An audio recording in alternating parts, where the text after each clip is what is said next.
Welcome everybody to the stretch run.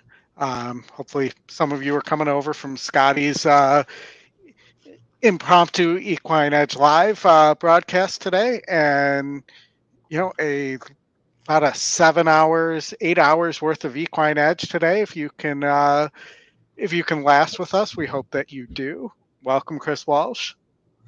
Hey, Oldy, what's going on? Happy Saturday. Happy Saturday, Happy, everybody. Thanks for joining. happy, Well, lots of graded stakes action Saturday. it is. It is a lot of graded stakes today. And there's three more tomorrow. I think there's 9 today and 3 tomorrow. Yeah, In terms of the winning unit. there's the Keeneland 5. There's 2 at Santa Anita. I think there's more than 9 today because there's 1 at Gulfstream, 1 at Woodbine, and then there's at least 2 or 3 at Aqueduct. So Right. I think it's pretty big. And, we also have Scotty's pick 6, you said, is still alive, or you were checking to see if it was still alive. So we'll keep tabs on that too, if you have that. It's not. Okay. Hey, Razor, how you doing? Welcome, everybody. Yeah, the 4-1 there. He was several deep. 1, 2, 3, 7, 8 into 7th at Belmont. I hate when that happens. But he had a nice win bet on the 7, the single in the first leg. So he had $1,000 on it. So he got his money back. Mike, Scott, Alan, congratulations. Boom to Alan for hitting the early pick 5 at Keeneland. Great job. Razor, good to see you. So, for the show today, we have some great sequences. We'll have live racing action from Gulfstream, Santa Anita, Woodbine. We'll hopefully have the graded stakes from all of those. Plus, we have the Keeneland all graded stakes pick 5. See, I can't even say that. The all turf pick 3, both which start in race 6 here. Plus, there's a special $1 Santa Anita Keeneland combo pick 6 today as well. That starts in race 7 at Keeneland. So exciting action. Lots of things to be looking forward to. Tony, welcome. And with Keeneland coming up in about 14 minutes, let's dive right into the pick 5 at Keeneland. My single's a Captain Obvious one there, but there's just not a lot of getting around in Italian going a mile there. No. It is what it is. Hopefully we can find some prices along the way and make that single a free space for us that pays. So let's talk about the first leg. I'd love to hear your thoughts as well. This is my ticket. I've already shared it out to the Facebook and WhatsApp groups. But I was pretty interested. I thought this 4 was pretty interesting for Ward. Lightly raced. A little concerning that it didn't run all that well at Saratoga at this distance, but also was bumped several times and might get a cleaner trip today. Could be. I don't like either one of the war horses myself. I don't think they're up to snuff with this group here. So I won't be using either one of them. And while I don't love Bad Beat Brian in general, I used here because Bad Beat Brian meets the E long shot top SOR combo package here, because then the 9 and the 8 are in here and match some stuff. So the 8's second win, the 9's first win. So that when those things happen, that one hits about 28%, or the strength, the SOR long shot combo hits at about 28%. again, Bad Beat Brian, I think, needs the lead. I've always said this horse won't pass anybody. Um, Scotty and I had that discussion at the Kentucky Derby on 5-6 about this horse as well. He loved this horse, and my feeling was it wouldn't pass anybody. So we'll see what happens there. What did you end up using here? 2, 3, 4, 8. So the 2, very interesting horse. My only concern is that on this horse, when I look at this, this horse may want 5 furlongs, because the longer than 5 furlong races in here, the horse didn't run as well. And looking at this no extra comment concerns me a little bit. Otherwise, I may have singled that horse. I think this race has enough speed to pull that horse in. I also thought the 6 running late was a little interesting here at 5.5 furlongs. Yeah. So you were 2 for that one. 4. I mean, these come from behind horses have got to get a trip. Yeah. Obviously, late kick on the turf is just one thing that I do like a lot. Yeah. No. And I hear you. So you said 2, 4. 2, 3, 4. Here, let me get you set up with a screen here. So I am using the Ward horse. The 4 is the only one that I am using. Okay. Just so because I think it might be versatile enough to be able to come from behind.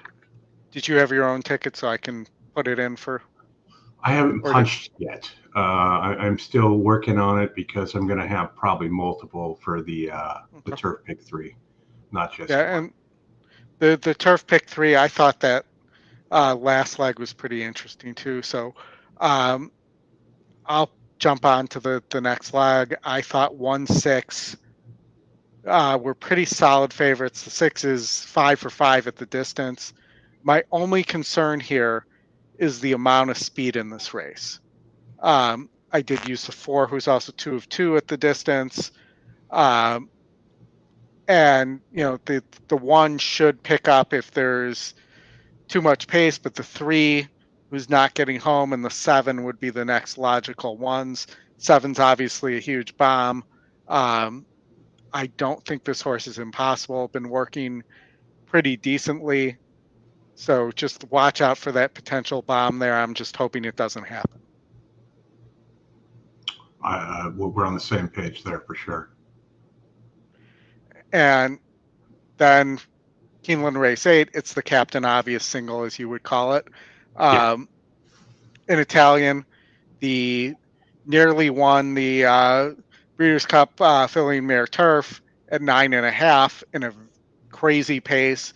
Loves the mile distance. Appears to be only speed here with a 92 pace number, and the next fastest is 60. Also top SOR, also top GSR. Lots of things pointing to this horse, and I just don't see a horse coming late at this distance to be able to catch an Italian here. I think an Italian should be gone gate to wire. If not, it'll blow up a lot of tickets, and everything else is going to be huge. Or they may even carry over. I mean, the 8 EV Jats is a nice, interesting horse. Did win at 8.5 in a grade 2. It's not that there aren't some nice horses here. It's just not on that level. You have the 2 who won the Diana. Also a little interesting, but the shortening up in distance, you'll see it seems to favor an Italian. So either the 2's going to get an Italian twice here, or the shortening up on the distance. We thought 9 might have been too long for an Italian that day. We discussed that. Mm-hmm. And then leg 4, race 9 at Keeneland. I thought this race is pretty wide open. I don't see why the 9 needs to win here for Pletcher. is by gun runner, going 2 turns for the first time. It does have a instance of not breaking well. You have the Cox horse, and I also used the Wine Steward. Yeah, The I like the Wine Steward as well. I yeah, don't necessarily like it to win, but I think lock there is one of a good lock of the day. You're getting decent value with the E morning line on the Wine Stewards when it's first 3. Tony's telling you not to single in Italian because Rosario's riding the horse. I believe he's been riding the horse. I believe he's the regular rider. I believe so too. No, actually, it's Irad, but he has ridden this horse before to victory several times. So, um, I'm not all that. The only horse that really concerns me is White Beam, just And you got to because ask yourself, why isn't Irad riding that horse? because Irad's not here. Yeah, Is that's he? true. But why didn't he come down for all these? What was more important? Who's he riding the Chandelier? That's true. that Yeah. I think he's right. He may be on. I'm trying to remember the name of the horse, the one that scratched out here. Well, he better behave himself at Santa Anita because they don't go by the New York rules. Yes. In this race, I also thought as a long shot, the 4 was pretty interesting, and then the 5 West Saratoga, just one going a 1-turn mile at a huge price at Churchill is going to be a huge price here as well, and thought that horse might have a chance as well. And then lastly, and this was a pretty interesting race. So I don't love Annapolis here at all. Annapolis' best win came a year ago on this course against a similar group, but Master of Seas is a very, very nice horse. For sure.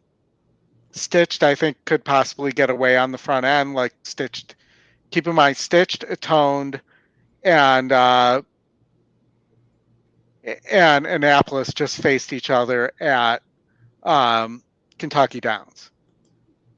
And, so Annapolis didn't really run there. Maybe it was a Kentucky Downs thing, but I kind of like Stitched here as having a chance to go gate to wire.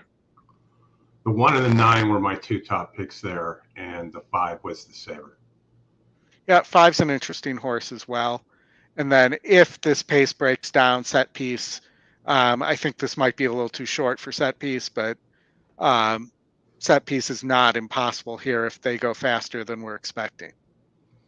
All right, we got 4 minutes to Keeneland. 4 minutes to Keeneland. We can pull up Woodbine or Laurel.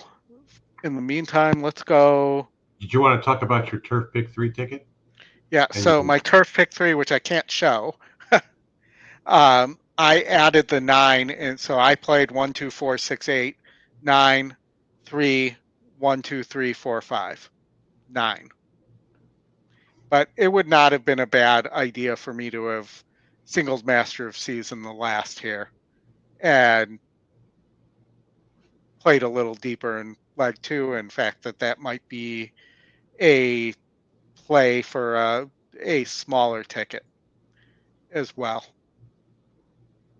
Let me go ahead. Woodbine is in the gate right now. Turf Pick 3 here too, right?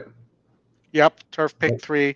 So I basically played what I had on the screen for the Turf Pick 3 the same way I played the pick 4, the pick 5. Okay, and then the combined pick 6 is the next race that kicks off at Keeneland. Yes, correct. And again, the pick 3 and the pick 6, we can't show on EE, unfortunately, because that being a specialty bet, we don't have that yet in the system. Nope. Yeah, Teddy. Annapolis did find a lot of trouble at Kentucky Downs. All Going right. to be secured. So, Not quite in you got there. anything rolling here? Meantime, out of Nothing the saddle, the rolling rider for of me English here. No, I Jubilee, didn't and play that's Woodbine Patrick today. Husbands taking the weight off the back. And this is now a little bit close to going in. One more step, and we're there, Princess Jade. Front of the gate secured, and this time we're ready to run. All in, track cleared, they're locked up. And they're off. And a very good start on the outside for Sounds Practical. Began clearly in front. Dashing through his Dazzling Move near the inside, and they've gone out in front clearly without wide. Sounds Practical 2 in front. Dazzling Move second. Away nicely, though, was Hot Dance. Takes a sit. Up the inside, going through is Princess Jade. And right behind them is in the center, Inundation. And Sweet Charlie's on the outside. Getting back in the early part is Canted Candace. Good Night, God Bless. And over on the inside is English Jubilee. Racing out in front, Sounds Practical. Guided across beautifully by Ryan Munger to clear. A length in front. In second, Princess Jade. A length and a half to Dazzling Move third from Inundation. And then Sweet Charlie's. They've come away by 3 lengths. Hot Dance on the outside from Canted Candace. Back second last. Good Night, God Bless. And last is English Jubilee. They went through the first quarter 22 and 2, and Sounds Practical looking strong. A length in front. Dazzling Move moves up on the outside. A length and a half away. Princess Jade in third from Inundation, pumped along. Behind them, Sweet Charlie's. The rest are well out of it. Turning and still out in front. Sounds Practical from Dazzling Move. Princess Jade's run a mighty big race down the lane, and now Sounds Practical asked to go away from them. Princess Jade goes to second from Dazzling Move, Inundation, but he hasn't moved, Ryan Munger, on Sounds Practical, and is just racing on with it. And Sounds Practical can win pretty much as she likes. Sounds Practical gets into the race on the main track and absolutely thrashes them. Sounds Practical by 3.5 to Inundation, Princess Jade, and then Dazzling Move, a gap the others. Good Night, God Bless, ran on 122.30. Tough break there, Teddy. Teddy liked the 4 there.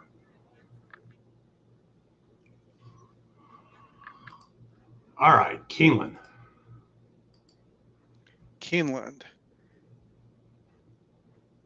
We are coming up on, I'm going to put this back up on the screen since I can't show it.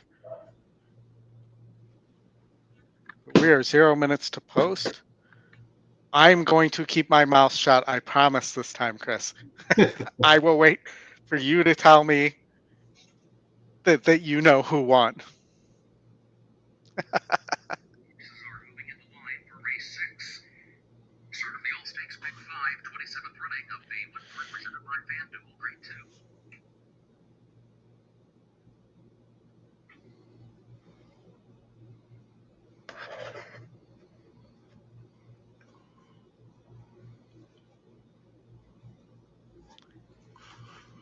All right, this should be a good one. Yep.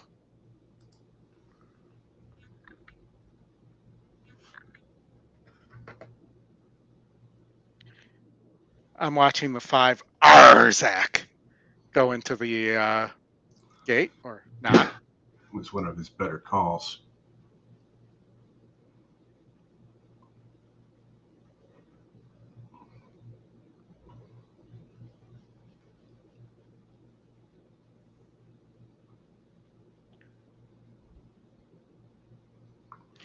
And guys, while we're waiting for Keeneland to load here, please hit the like button.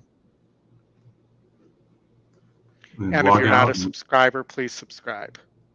Yeah, then log in with your wife's account and do the same. Yes.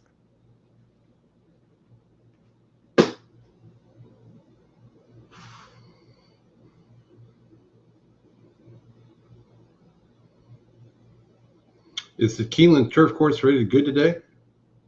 It is, yes. It's good every day.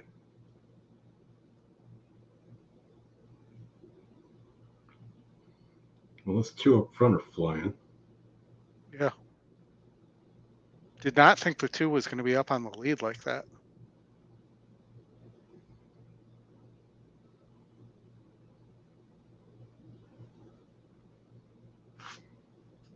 But looks like it's going to be good enough to go on.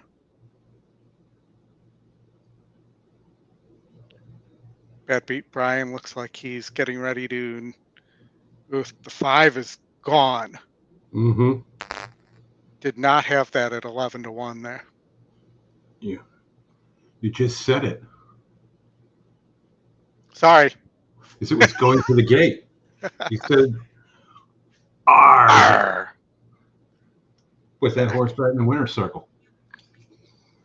All right. I don't think anybody had the 5 on their bingo cards.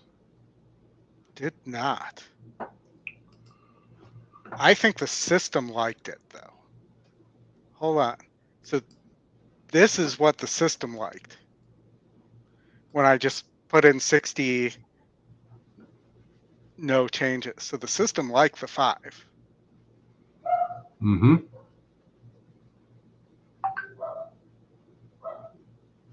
You know, I don't see any sign of that. I mean, 5.5 against restricted 80 allowance optional claimers. No sign of a kick like that we just saw. No, but the horse. Yeah. Obviously, the horse improved. Where were we? Anything on the on the works there? Nothing exciting. No. I mean, it's probably representative of the Michael Trombetta horse in a race like this to get those kind of odds. You did get Rosario. That could be good or bad, but Yeah. big field, late kick is always good. Yeah, and that the 1 didn't break all that good. The 2 did, and I'm not certain why the 2 was sitting on the lead there, because that does not seem like that's been that horse's style. No, but it's kind of like yesterday with the Dallas Stewart horse. Yeah. That game plan was made in the paddock when Velasquez told Dallas that he's always too far back, so he wanted to get him out and get him no worse than 3rd and make that 1 run. And he almost screwed it up because he almost went a little too quick to begin with. But that's change of tactics and whatnot and race shape. Yeah. Usually make those things come together. I mean, a 9% horse. So, I mean, like you said, you'd have to have a little faith here, but it didn't break bad. 17-1 last out, 11-1 today. Yep. It put two of them back to back. So we're going into another stakes race. So this one at the Grade 1 Champagne at and this is where IRAD is, by the way. Fierceness, the Pletcher horse, is your 2-5 favorite. General partner for Chad Brown is here, as well as Timberlake chose to come here instead of going to or staying in Kentucky. So I think those 3 are pretty solid at the top of the ticket. Golden Sweep has been disappointing since going off as the favorite at the Sanford. New shooter here from Linda Rice on El Grando. And then you have another Cox horse with a low GSR coming out of Indiana, where he doesn't typically have his best horses running. Mr. Sano. And you have Sweet Sadi J. Doesn't look like he wants to stretch out. So 3, 4, 6, 5. My only concern here, and I'm going to say this out loud, is you have 5 horses that all kind of want the same part of the track. Yeah. Scotty was 3, 4, 5, 6, 7 here in his now defunct pick 6 that he's going to try and get 5 for 6 on. They're going in the gate.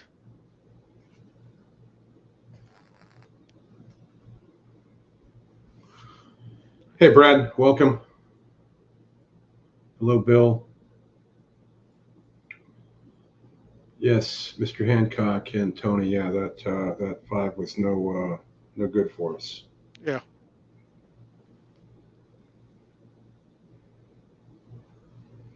You got any other horses you want to call out here, Oldie, before the race goes off and put them in It's the weight? already off, so.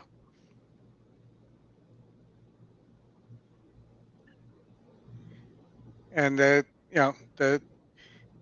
I'm just going to keep my mouth shut. I'm really going to try this time, since I do seem to love to run it. Linda's done. 5 didn't get the lead.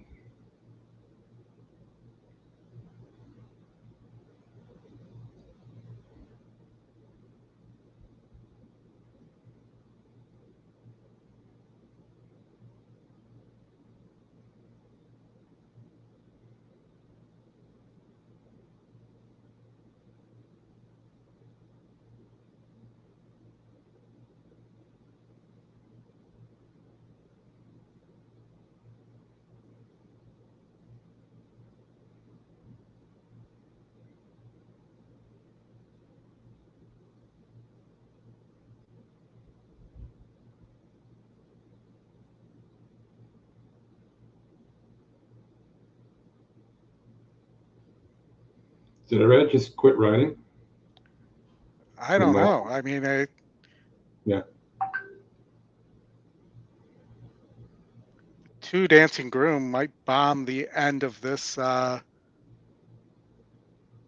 I'm not to that far yet.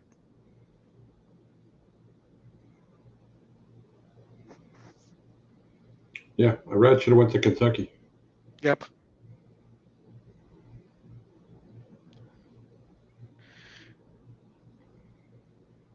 And Brad Cox made the right call on where to send Timberlake. Yep. He sure did. Okay. All right, what do we have coming up here? We have Gulfstream Race 7. Santa Anita Race 1 coming up in 10 minutes as well. Okay. Gulfstream Race 7, starter optional claimer. Maybe I mean, this looks pretty chalky on paper. Maybe a 6-5-7 all E pick try here.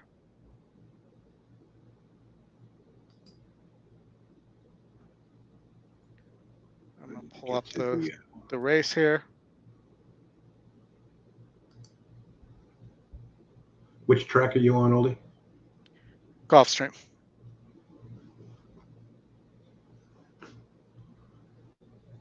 Gulfstream. Be nice when they get turf racing back there.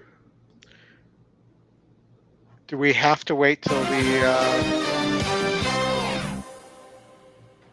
That was not me. Well, that race wasn't even a fair fight. Sounds Practical draws it off the also eligible list and made it look way It's one of the other tracks I didn't turn the waiting sound for the off moment on. and doing that little dance to try to get the it's race. Woodbine. It was a perfect time for the sound, though. Yeah. I could tell you were surprised. The horses are at the gate. It's now post time.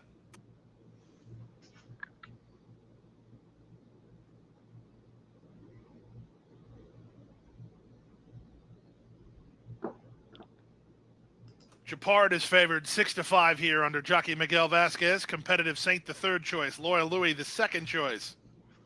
Loyal Louis. This horse has been around. Sensei Lawrence going forward. Loyal Louis to take the outside gate. They're at the post. And they're off. Japard was away quickly and reaches out for the early lead, and it looks like he'll clear the inside traffic with little problem. Loyal Louis moves to take second, Executive Search third. Competitive Saint is away in fourth, and then down inside goes Lunar Rocket. The North remembers a long way last in the early stages here. The leader is Japard. Japard to the far turn, a length and a half in front. Executive Search is second. Loyal Louis stuck 3 wide third. Competitive Saint is now fourth, then Lunar Rocket. 3 wide Sensei Lawrence. Barone Chesco is second last, and well back to the North remembers. 5/16 from the wire. Japard held together up front by Vasquez, a length and a half to the good.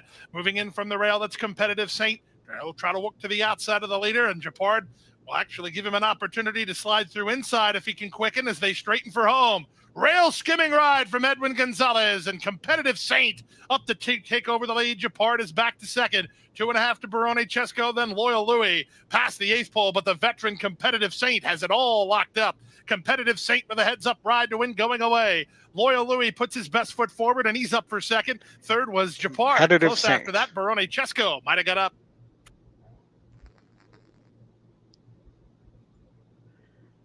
All right.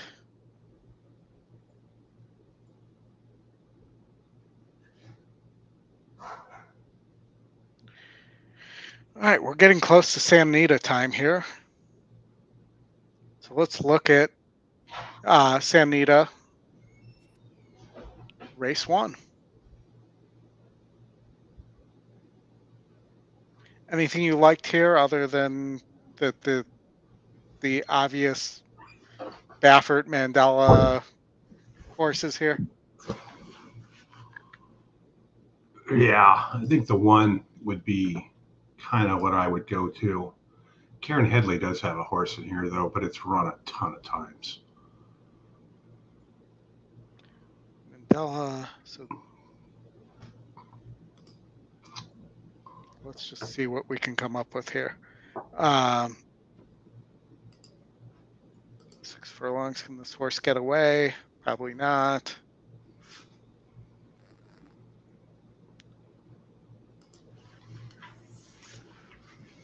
Let's see what we end up with. I did not want to single the 8 there.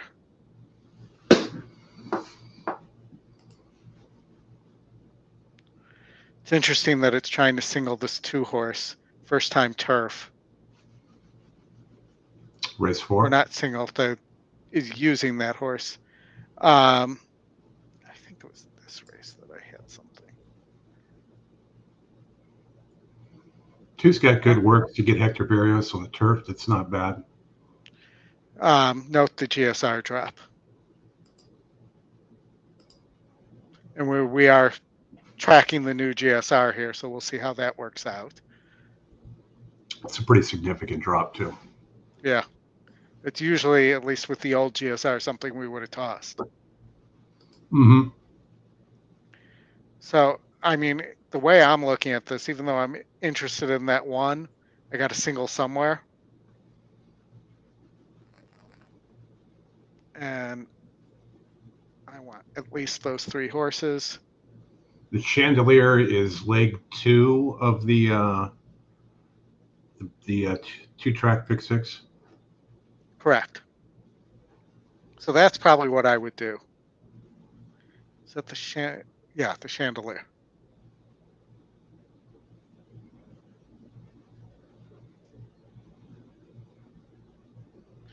And that is how I'm going to play that as well with you guys. So if I can make my fingers do the walking here, as the saying goes. I like the one. I don't know who still says that, but Ma Bell used to say that. Yep. Got to watch out for Ma Bell, though. And the Chandelier, I'm just with the 1 there. That's it. No 7. Yeah, no I think the 1's very interesting there, for sure.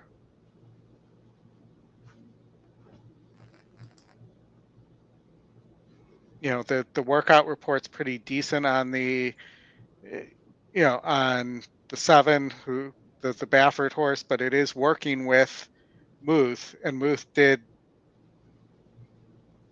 do pretty decently against that horse, it sounds like, if I remember what I read from the workout report. Yeah, they have been working together for sure. All right, what is coming up next? Got 3 minutes with Santa Anita. And then Keeneland will be... Why did I go 1 through 3? 15 minutes out from now. I actually like this Mandela horse, too.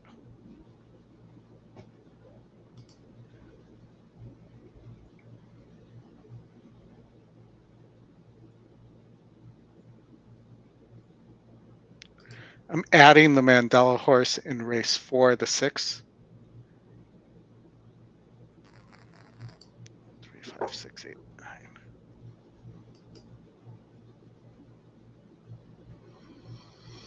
9. Yeah, Tony, we'll get to the Breeders' Cup Pick 6 right after this Santa Anita race.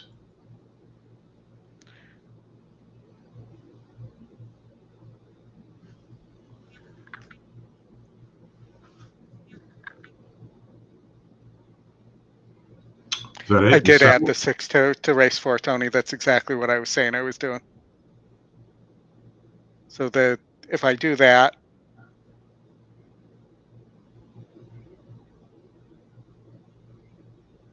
it becomes this. He said race 3, the 6. No, he said race 4. Sorry, race 3, the 6. You sure race 3, the 6? And he wants the 6 in race 3 and race 4. Okay. Gate. You're welcome to do that. I'm going to stick with what I have in race 3. You may be right. You've been right many times, Tony. Gate to Paradise, 3 stars, John Sheriffs, Kent DeSormo.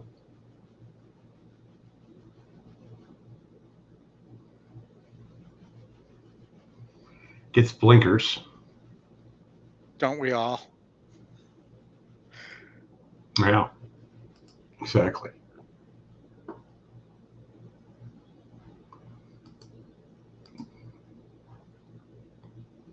Don't we all?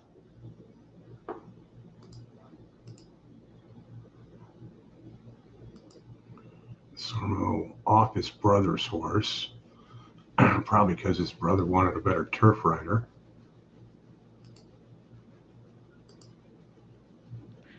Also, don't we all? Mm-hmm.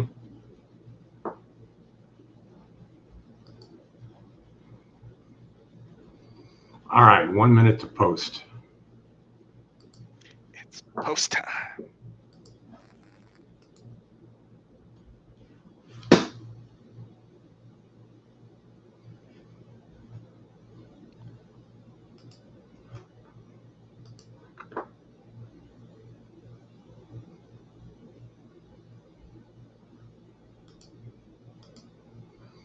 All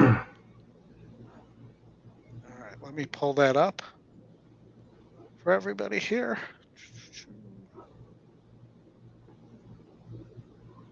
All right, you're on the 8, I'm on the 1.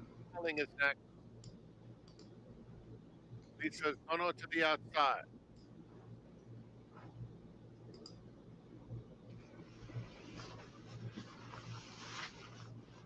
They're in the gate. And they're off. Very fast report out of the gate, right to the front, opens up 2 lengths just like that. Side by side comes away in second. So you want to break if you're on the is now second. 1 hole. Always Smiling is racing in between horses. Miss Monarch Bay asked for a little more speed, 3 lengths off the lead. At the back of the field are Sultry Kitten and Lisa's Nono Trails. It's Report to the half-mile pole, in hand, in command, by a length over Riley G in second. 2.5 more to Always Smiling and Miss Monarch Bay, followed by side, Sultry Kitten and Lisa's Nono at the back. 3 furlongs out. Report is the one to catch, leading by about 1.5 lengths. Riley G set down, trying to close the gap in second. They're now 5 clear of Miss Monarch Bay. Always Smiling, passed at the rail by side by side. Side by side takes third and is moving well with 1/4 mile to go. It's Report and Riley G. Report hugs the rail and goes on by 1 length to Riley G. Side by side continues to finish nicely in third. Report with 1/8 mile to go, 2.5 length lead. Riley G side by side moving into second. Report side by side. It's Report sharp from the moment the gate opened.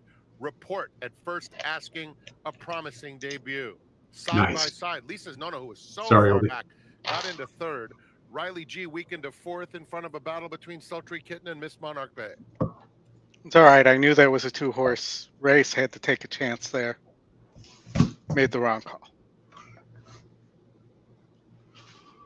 All right, the win bet there for me, but good enough.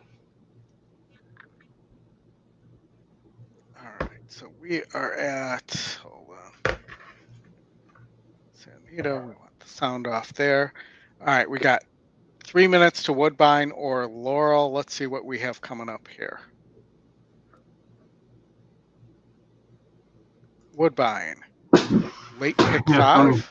sometimes I get lucky. It was only 2-1, but like Oldie said, you got to make a decision there and go with one or the other. All right, Woodbine, late pick 5, possibly. Let's see what we have here. Play that shit Clear for a dollar. this.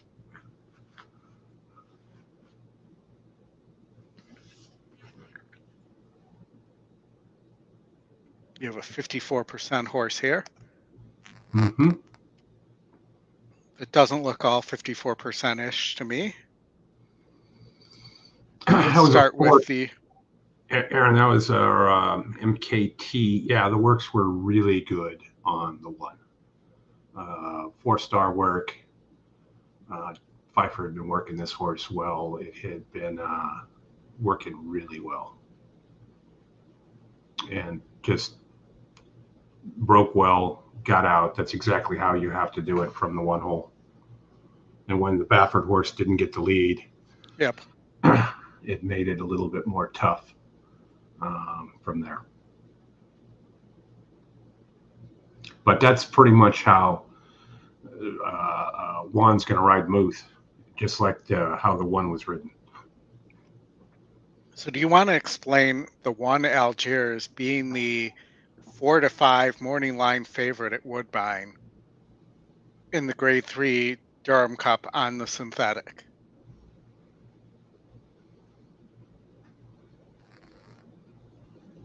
No, I don't see No, it. you don't want to try to explain that one? I don't. I mean, again, That's- it's just, I don't get it. It's probably a bad morning line. It's a terrible morning line. All right, so 2-9. Let's see what we have here. The problem is I don't even know if any of this is playable because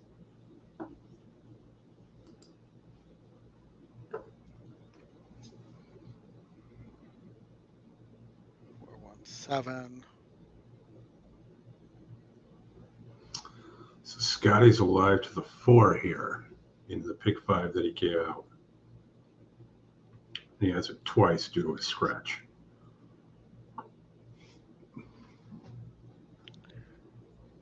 I'm going to do I believe that. he's single here. Let's see what we have here.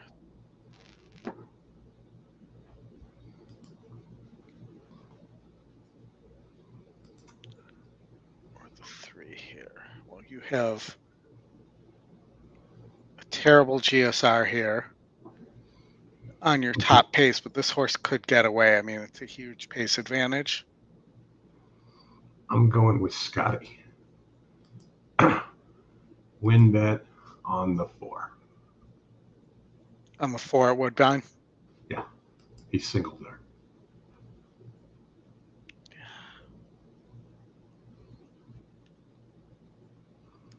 All right, well, I'm not going to have time to settle on anything, I don't think, but it would be something like that.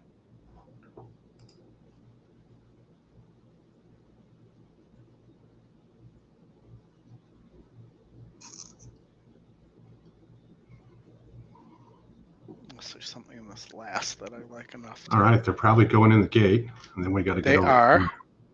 5 minutes. They're usually on time at Woodbine.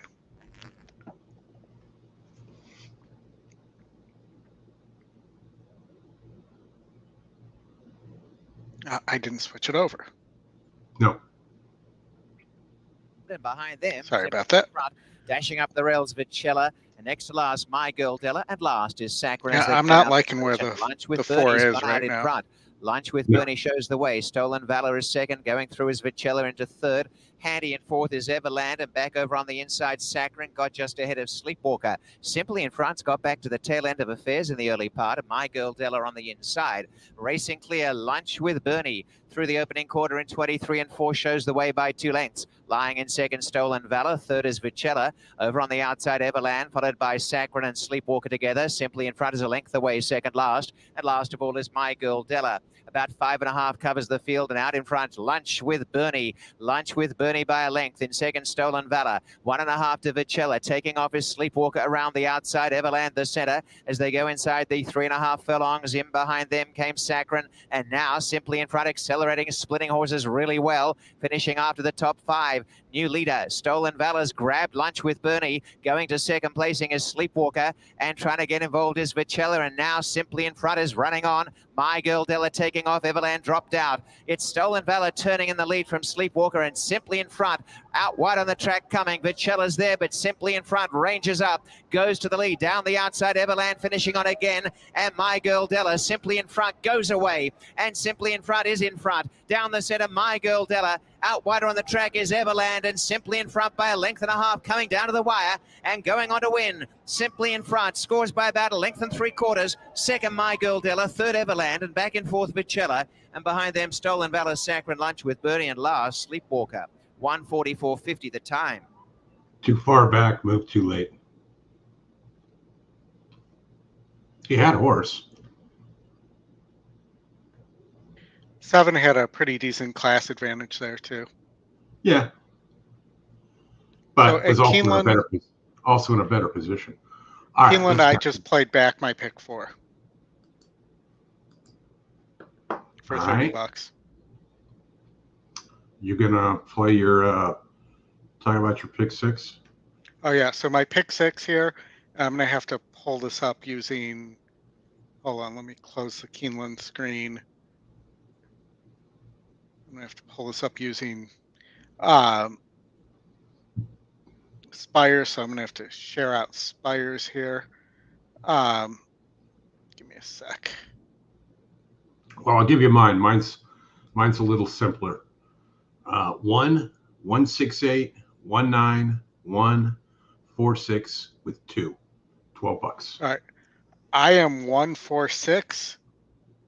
Let me get this together here. I can actually screenshot it and then, we'll just do it this way. So let's share this for a second. I am 146, 178, 1359, 135, 146, 2. And to go over that in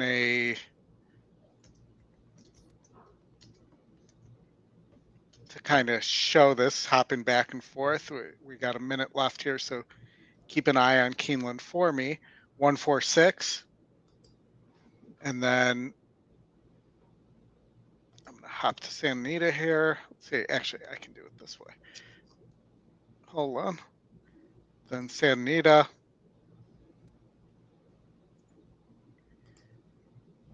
$178. Then back to Keeneland,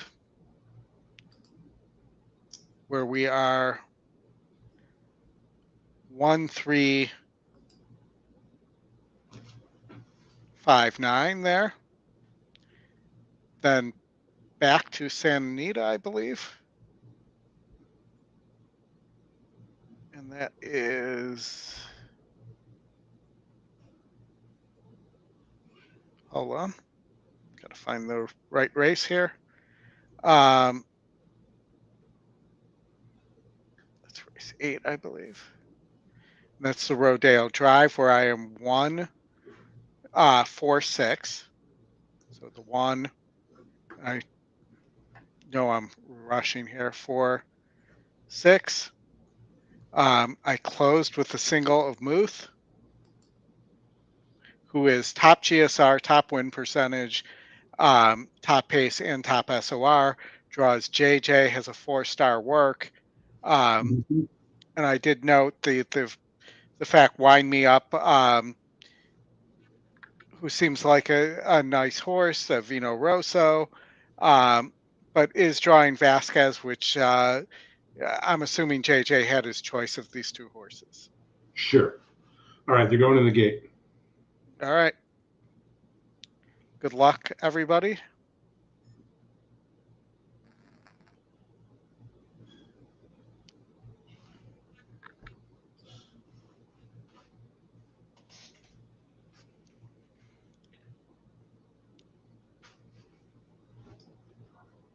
Didn't this used to be a grade 1? The TCA. I think so. They've monkeyed around with all those gradings recently in the last few years.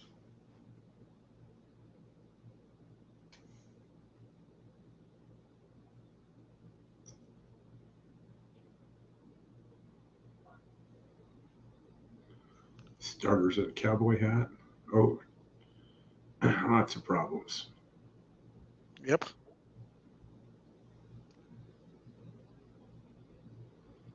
Here comes the vet.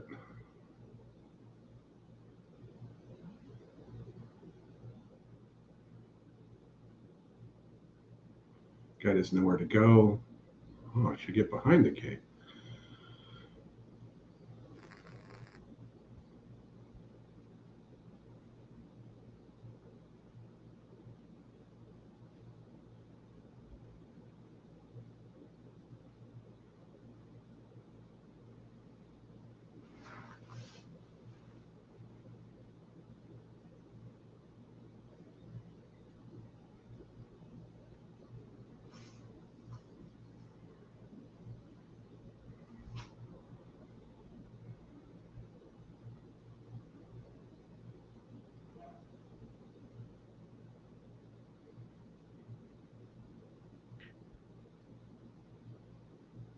I'm just getting to the quarter pole. Yeah, I'm done, but I couldn't tell you who actually got who won. And the cameraman doesn't seem to know either. Coming to the line. Wow, that's super close. And I just noticed in the replay that they showed a couple significant bumps too. I wonder if there's going to be an inquiry here.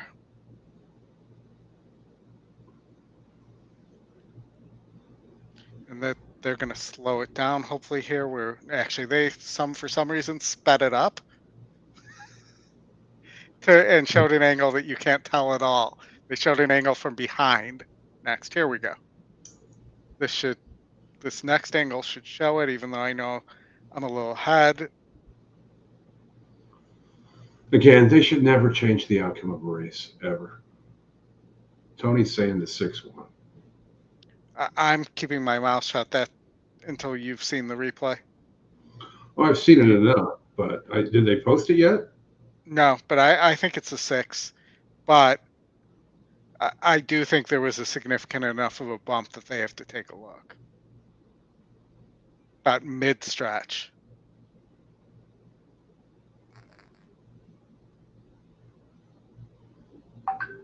But the 6 is slightly better for us. At least on paper. By the win bets. I hope you're right, Angus.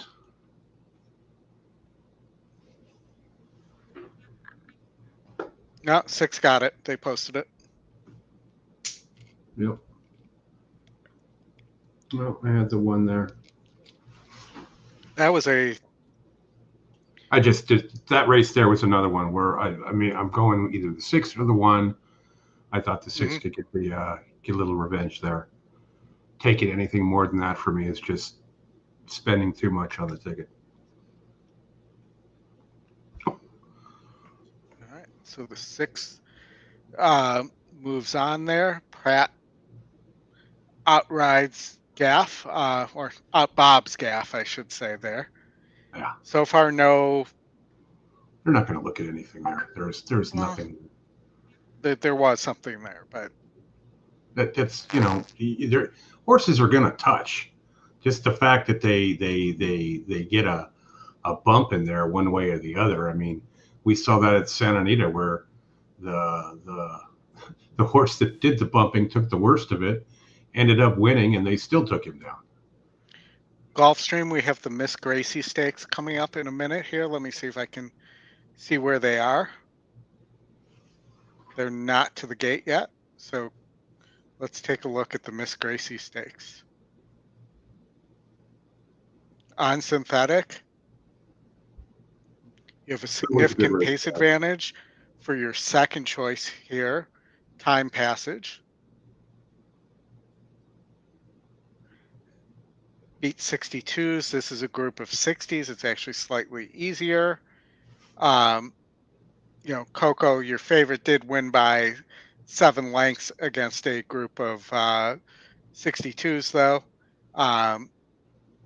You know, seems to be alternating though between good rides and bad rides here for that horse.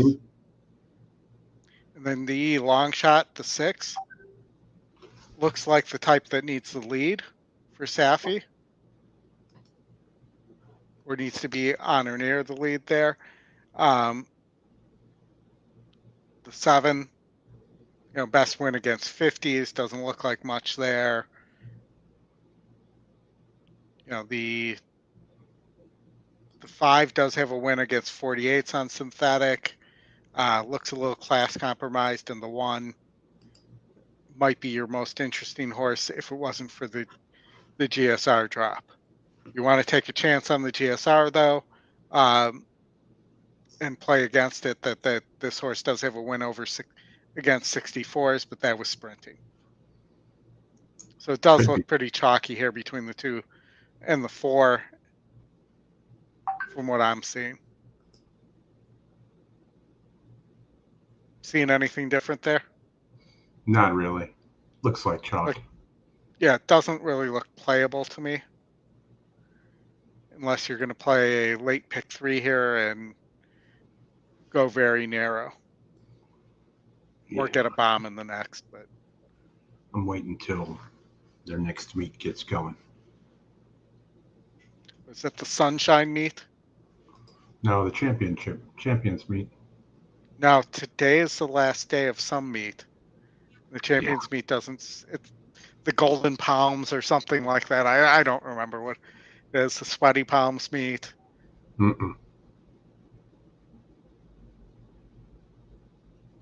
Let's see. So, you know, in the next, it looks like the 8 and the 2, the system really likes. That exacta paid $7.44 at Keeneland between the top 2 horses. 7-1. The 5 for Carlos David in the last. Yeah, I don't know that I like that By the way, horse. I'm just going to pass on this, but no they're in the gate. We're going to. Miss Gracie Stakes. Time. No inquiry or Eden is ridden objection. for the. No. We got Olga tries to keep company. Pocky comes away in the top flight. To Thyself Be True is a bit deep and working over. Coco is at the rail. The early trailer is Luck in the Dusk. Went around the first turn. Time Passage and Edgard's highest. Clear by 2. Olga's off the inside to go after the leader in second. 2 better than Pocky and now third. Coco down at the inside racing in fourth in front of To Thyself Be True. And Luck in the Dusk is last. Well, the quarter was legit. 23-4. To the backstretch they go now. Less than 5/8 from home. Time Passage by a length. You don't see a lot of paces like this on the synthetic at Gulfstream. Racing in fourth. In a route race. Getting after her for a mid-base remove, and the back markers are To Thyself Be True and Luck in the Dusk. To the half-mile point, 46-4 for a rolling half-mile speed. Time Passage to the far turn is now 3 lengths to the good. 3 wide, it's Coco. At the rail, it's Pocky. Dropping back is Olga. 3 more to Thyself Be True, and the trailer is still Luck in the Dusk. The leader is Time Passage. To the 5/16, Time Passage has gone awfully quick, but she's still there. Pocky is in chase second. Coco's worked hard throughout. She hasn't really traveled that well into the race, but she's still right there. The long shot's back looking to an on running To pretty good Thyself right now. Be True through 3/4 in 1:11 flat. Time Passage turns for home on top. Pocky is second. Coco still with a chance down the center. From fourth To Thyself Be True, 1/8 of a mile out. The leader is Time Passage. By 2 now. Toward the inside, To Thyself Be True. In the center, Pocky. Back to fourth, Coco. Time Passage rolling here. She's a 7-5 winner of the Miss Gracie. She went gate to wire. To Thyself Be True is up for second. Pocky ran third. Coco was fourth in 1:41-2. So the system was correct there. It did have the 2 over the 4.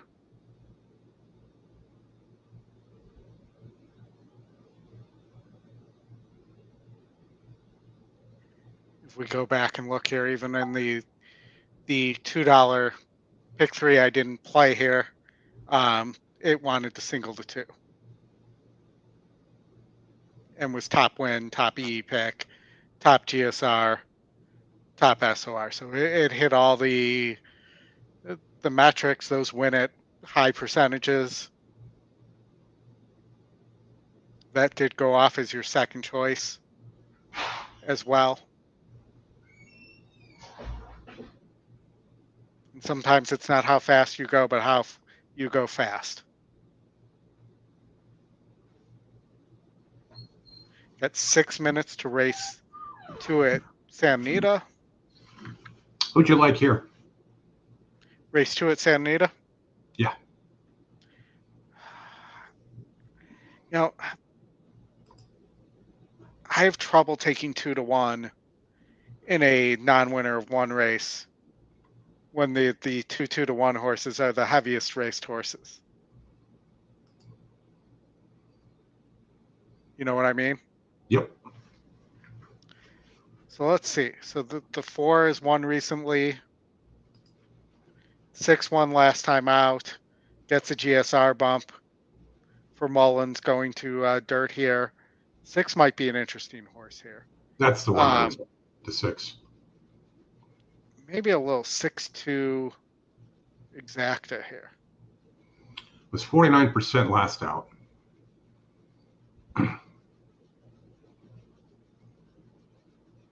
Yeah. I mean, it is losing some win percentage, but you know, this horse just seems to stop or get caught. Mm-hmm. And this horse seems to never get there. I just saw the win photo for that race at Keeneland. Super close. Teddy likes Almost the 5 here. Tickle my fancy. Not tickle me Elmo, but tickle my fancy. There just looks like there's a lot of horses that need to be on or near the lead here. Mm-hmm.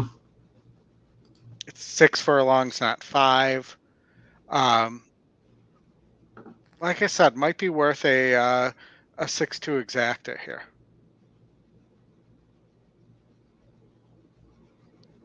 Thoughts on that? Yeah, I mean, I can see it, but I'm just going to win bet the 6. I've just been keeping things simple lately, and that has worked. So until that doesn't work, I'm going to roll with that. But I do like that 5 a little bit too. Good 3-star work on that horse as well. All right, we're 4 minutes to post here. I think that he's going to send the 5 though, Malden on his Yeah, I do too, and I think the 1's going to go. Uh-huh. And I think the 4's got to go. That's why I think it sets up good for the 6 on the outside. And the 3 needs to go too. Mm-hmm. So that's why I'm thinking 6-2.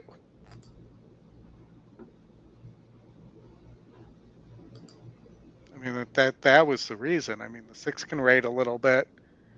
Well, I mean the 6 kind of needs to lead too. I don't know. Well, it could be just the way those races worked out. Yeah, could be. I mean, we'll see. We'll see how many go. I don't expect Juan to go on the 2.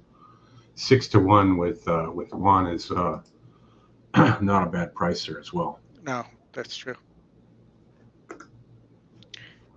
And you know, Juan's 23% with Carla Gaines.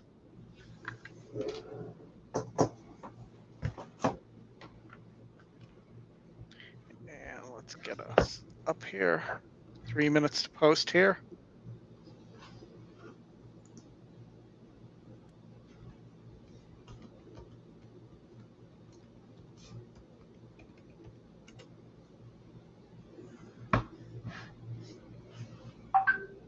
Seems that way, Tony. I mean that's what I was seeing there. I wouldn't label all those horses as needing the lead, though. Just because you see some of those in past performances, you got to go watch those replays and really determine whether or not they need the lead and how those races shook up. Well, it also depends on the amount of speed. You might not need the lead, but you might be going too fast anyways. Mm-hmm. If you need to be in pressing position. All right. After this, One looks super fit.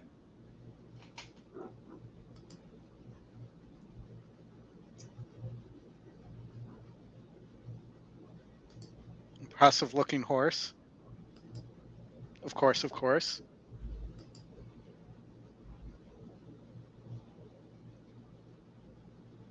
Horses are making their way to the gate for race number 2, and I definitely like what that guy Pharoah looked like and George Zoe had Lucas to say that just about walked the through number the 2 gate there. Sanger. They definitely I talked missed me on to him, and he looks really nice coming over here. Is he wearing a hat? Galloping by me right now. He did He had come over and the across gray the course beard. Yeah, I think he had a just hat on. galloped him over that, so he knows what he's doing now. But overall, all of the horses look a Might have been bit the starter. sweaty except for Sanger. So this is really a good Was it sign that guy to there? me. I thought the number 1 Devil Moon has had the most Not that guy, experience no. in the field. No. However, he has had a bit of a hard time making it to the winner's circle, and he is quite sweaty So out what they here, need to which do is is normal for expand him. that. But it'll definitely be Those interesting to see two if the shoots old there. pro can go up against the out Yeah. into the parking newbies. lot.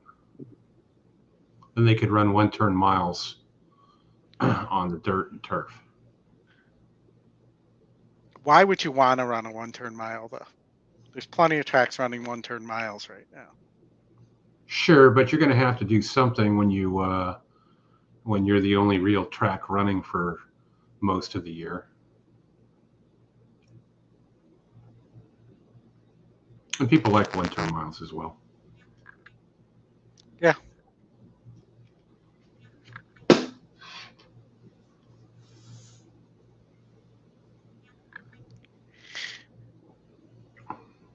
And note today that there is a mid pick 4 at Santa Anita because of when there's 10 or more races on the card, they add an additional pick 4. At 23.68% takeout. Yeah, I wasn't saying I was going to play it. I'm just noting what I heard earlier today. Yeah. That's why they made Keeneland the hub for the pick 6 bet, so they could do it at 15%. Mm-hmm. Isn't It's the almost time. The takeout horses have in reached the California gate. controlled by the racing board anyways? It is, but they approve at the pleasure of the tracks, of course.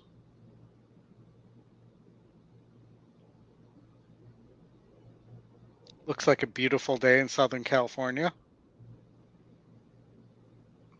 I like how somebody scooped the Gulfstream pool the day Yeah. before.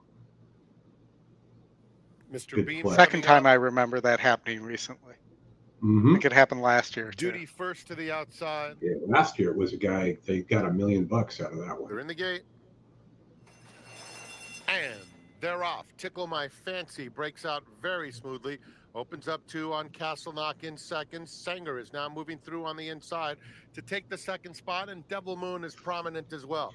So it's You Devil can't Moon run a along turf the rail. sprint at Santa Anita Quicker without than crossing Wilson up some to kind take of the dirt. lead. Sanger a joint Yes. second with Tickle My Fancy. Reminds me of the now Moncton third races. and about a length and a half off the pacemaker. Well, that was Knock between horses. it Mr. was Beam crossing down at the asphalt. rail, and outside of them, No, Duty they did first. put It's dirt Devil over the Moon asphalt. into the far turn, opening up to lead it by 2.5 lengths. Sanger called on in second. And Tickle My I Fancy now recommend three off next the year pace for in everybody third. on They're followed by Mr. the Beam, stream Castle to Knock make in sure to between check out horses, Moncton Duty when it's first running. outside of that pair. They have a quarter of a mile to go, and Devil Moon to catch. Sanger within 3/4 of a length second. Devil Moon hugs the rail and goes on. Sanger in second. Center of the course, it's Tickle My Fancy. Mr. Beams is down at the rail. Castle Knock finishing with interest in between horses, a 16th to go. And it's Devil Moon trying to fend off Castle Knock. Devil Moon holding on to Castle Knock. And Devil Moon. And it does appear that nobody could actually rate in Castle that Knock race. was second best. Tickle My Fancy and No, Sanger. then Vasquez decided, hey, I'm going to go as wide as possible around this turn and see how much horse I can use up with that. I miss the days with Trackus where you could go back and see. What happened to Trackus? It closed up. They people stopped using it, and they had another business, and they weren't real interested in keeping it going. Alrighty then. It was good. It was a decent handicapping tool when it first came out because you could always, for trip players, it was super handy. All right, you got Woodbine maiden special weight. Looks pretty chalky. Maybe we'll take a look at Laurel and see if there's a more interesting race. The track's also on fire at Laurel. They're on the turf there too. Yeah. The good turf. But again, looks like it could be chalky. Let's look at this a little bit though and dig in. 5-year E, top pick and top win percentage, just beat a group of 52s to break its maiden, going 9.5, gains a point in GSR. Here, the 1, your second choice for Shug, beat a group of 48s, also gains a point in GSR. And it looks like the 1 was at Colonial, the 5 was at Saratoga. You have the 3 who's 8%, has multiple wins. It did win at 8.5 here. May be a little tactical, so the 3's a little interesting. At 8%, the 9 was your E second choice. Has the best win in this bunch, it appears like. Beat a group of 56s. Currently sitting at 70 to 1. Is 5 to 1 on the E morning line. I like this horse. Yeah. Oh yeah, me too. I mean, you can make a little case for the 11 as well. Slight GSR drop, but picking up another furlong. Should be another one coming from the back. Yeah. But I think the 9 is a better look there. Did you notice that when you're, and I should have mentioned this today when Scotty was on the air, if you go,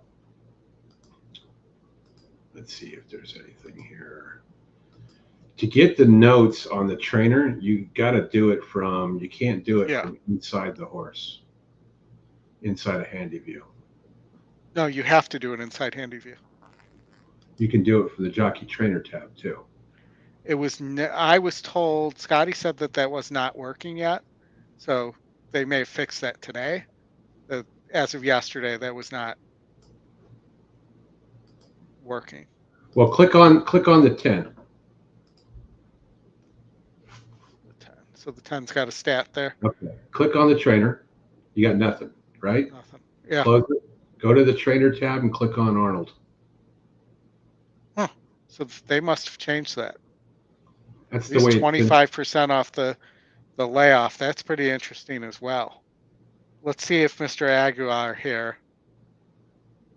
Yeah, as of yesterday, this was set up the other way. So they must have switched it over today.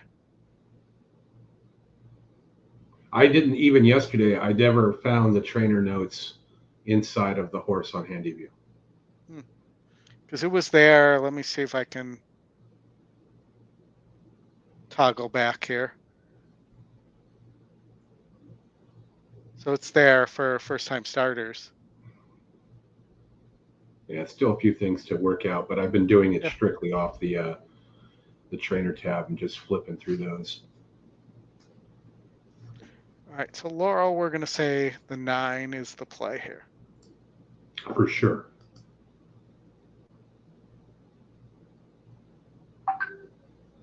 What's our pace scenario here?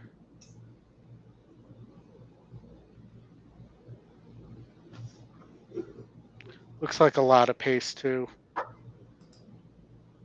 Let's bring Laurel up here. So circling and almost at the gate. But not the Golden Gate. Not the Golden Gate. We expect a faster load than that. Yeah. Did you have Laurel to show? I did, and I just forgot to click the share this tab instead. There we go.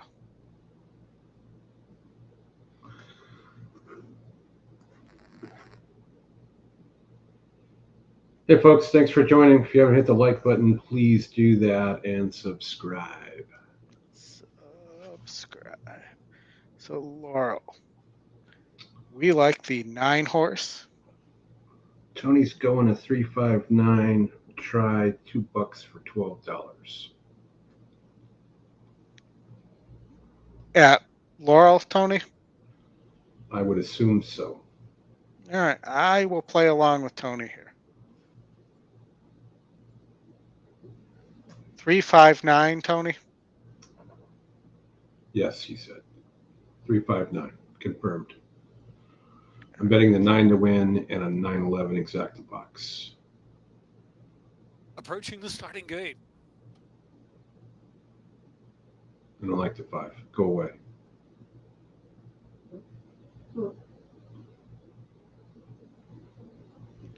Approaching the starting gate.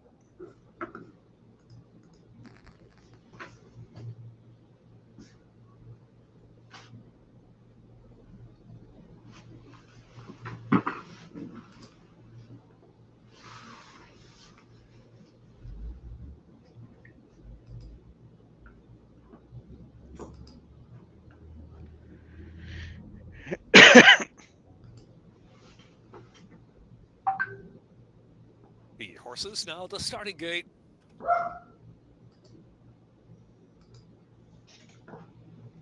Lots of good turf ratings today. Even though I think Santa Anita's firm. Santa Anita is firm. Yes, they've had no precipitation. What's up, dog? He's trying to come in.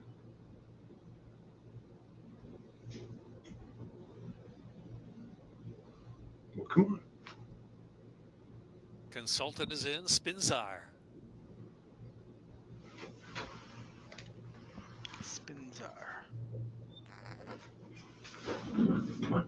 Electrostatic. Spinzar used to be my nickname. Who? Beyond the pale. I was the Spinzar. Oh. Well, don't expect me to call you that. Too far east is west. It's not Too happening. far east is west. 6 to 5. Mission Man. Jolly by golly. Jolly by golly. T-Rex. That's 6 horse. No easy days moving in.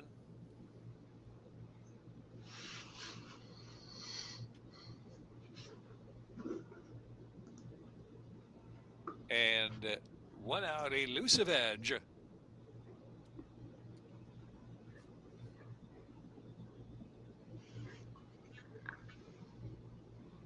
And they're off. Electrostatic hopped in the air right at the start.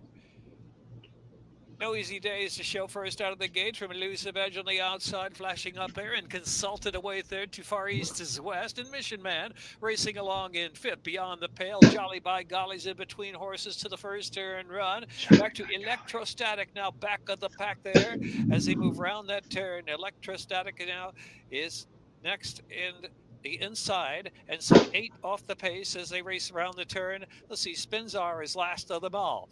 It is No Easy Days leading the way a half length in front. Elusive Edge to prompt on the outside. Too far east is west, and Consultant is fourth on the outside. Mine's in a Jolly good by spot. golly, tugging along on the far outside. Beyond the pale is down to the rail, and followed by T-Rex and Electrostatic. Mission Man, that second last position now, and Spinzar is still trailing the field. 13 lengths will cover them. Heading with the far turn, 4 furlongs furlongs to go. No Easy Days, Elusive Edge there to prompt, and Too Far East is West, eager to go. Right there in between horses heading into the far turn. I mean, 3 stacked across the course as they round the turn, and Consultant on the move from 4th beyond the pale, racing in 5th position. Jolly By Golly is next as they round that turn. In between horses is T-Rex is also right there. Mission Man going to have to come wider between horses. Still Who do you 7 like? from the front and angle to the far outside. Same 2 for Spinzar from the back, who's deepest out of the course. Too Far East is West of the leader with a furlong left to go. The inside Tony's beyond 3 the is going pale to get slipped this here. through. Mission Man Nope. extreme outside. Spinzar. 5 Spinzar's refired. coming with a run. Here Too comes Far your East 11. is West. Kicks clear though. Too Far East is West. Spinzar and Mission Man, and beyond the pale finish 4th. Too Far East is West. 5 and the 1s. Just remember the Earth's round, so if you go too far east, you're then going to be west. Mm-hmm. All right, Keeneland, race 8. 0 Probably minutes right. to post. Yeah. 3-1. 3-1 is the double. All right.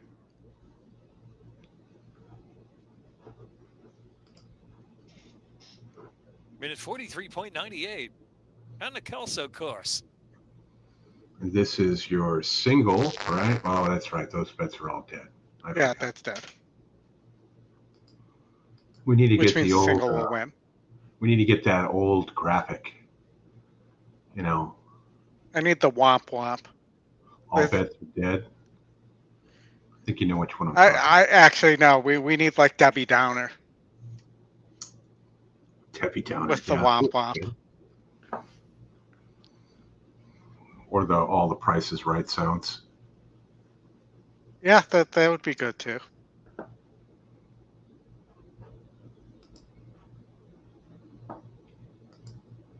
Five 1-11-3.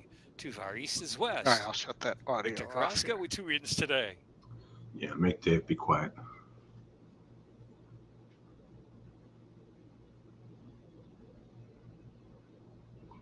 How'd you like that practical move race yesterday? That late double was good to me. It was 9-1. I'm still annoyed that he was running in a allowance race instead of in the awesome again. Sure. I think he wanted to see what he could get and didn't want to have to push it. But that there was had a double with that practical move to a 12-1 horse that got bet down to the 9-2 and won pretty easily in the last.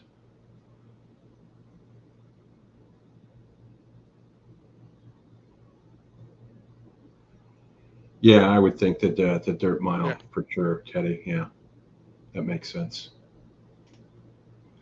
Well, I don't think DeBron's got a chance in the sprint. I'm going to tell you that right now. All right, we'll see. Back on the work tab, 1 of 27. Yeah. I don't know if he could beat Echo Zulu, though. I don't know. Well, he's not running against Echo Zulu, so that would be good. Which one? Didn't they talk about putting that one in the sprint? They're going to put Echo Zulu not in the filly and mare sprint, but in the big boy sprint. That's what I thought I read yesterday. That is news to me. I've not heard that. Well, slow down. Again, you have Gunite and Elite Power, and then there's a rumor that Cody's Wish may go in the sprint as well. Yeah. It's a DRF article. He has not likely to make a final decision, but she could go to either one. Yeah, she's going to go in the filly and mare. He's got 2 million reasons to run in the sprint. Well, also he could run Gunite at the mile, even though Gunite does not like 2 turns, as we've discussed. Well, those horses have common ownership, which factors into where they're going to go as well. Is that wind chill on both of them? Yes. Winchell Thoroughbreds owns Gunite and is partners with L&H Racing with Echo Zulu.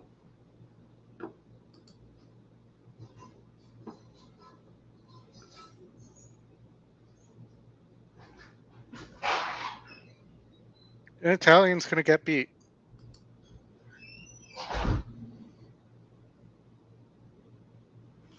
By your one horse, Geo Romantica. Boom to you.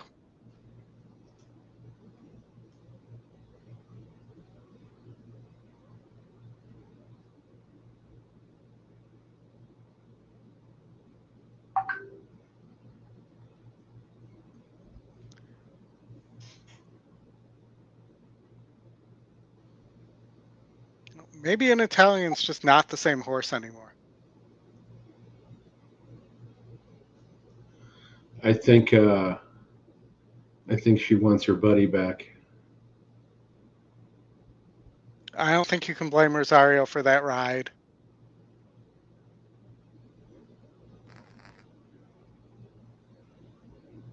I'm waiting for Tony to comment. He must not have seen that the 3 got beat here.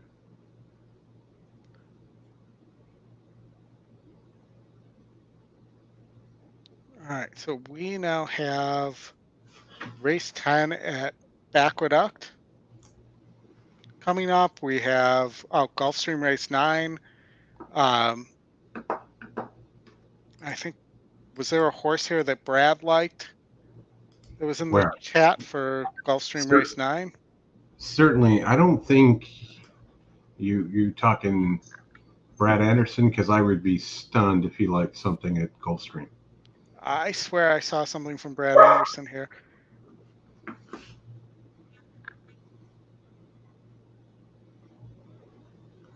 Let me ask him real quick. I mean, that's what he's saying. The horses are at the gate. It's post time for the 2023 Princess Rooney. One of these talented girls will punch their ticket to the 2023 that horse is sitting at 6-5 at Santa Anita Park. Bettors think the key contenders here are 2, Mary Quite Contrary, and 8, Our Adios Jersey. They could not It's have possible. It is a Breeders' Cup. diametrically opposed running styles. You'll hear from Our Adios Jersey in the early rounds. Mary Quite Contrary does her best running on the back end of races. She'll be charging hard under Luca Panici. Not wagering, but watching. That sets the scene for the Princess Rooney, and they're moving in line. I was going to say, Lakes and Mary Quite Contrary have joined 3 Witches and Rosie's Halo inside the gate. We got a 1 and a Olivia 3 from Darling Top Turf stepping Teddy forward here. next.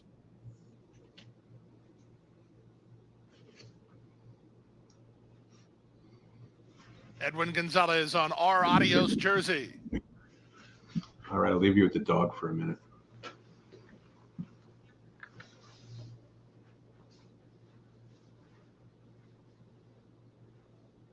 So there's 3 left to load. Our Adios Jersey, Bluefield. And from the outside, Poema.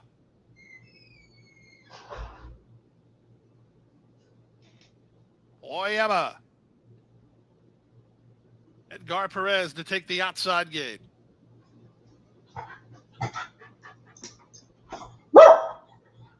I agree. Still working with Our Adios Jersey.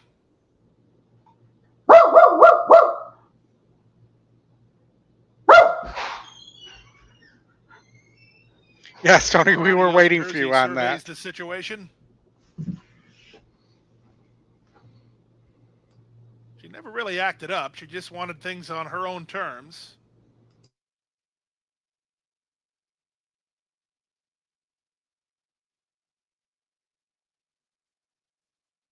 Our Adios Jersey just about ready. Front outside, Poema. She'll complete the line.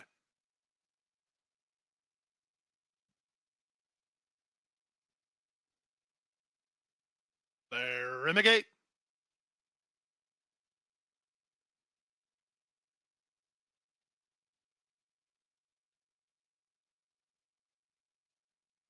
And they're off in the Princess Rooney.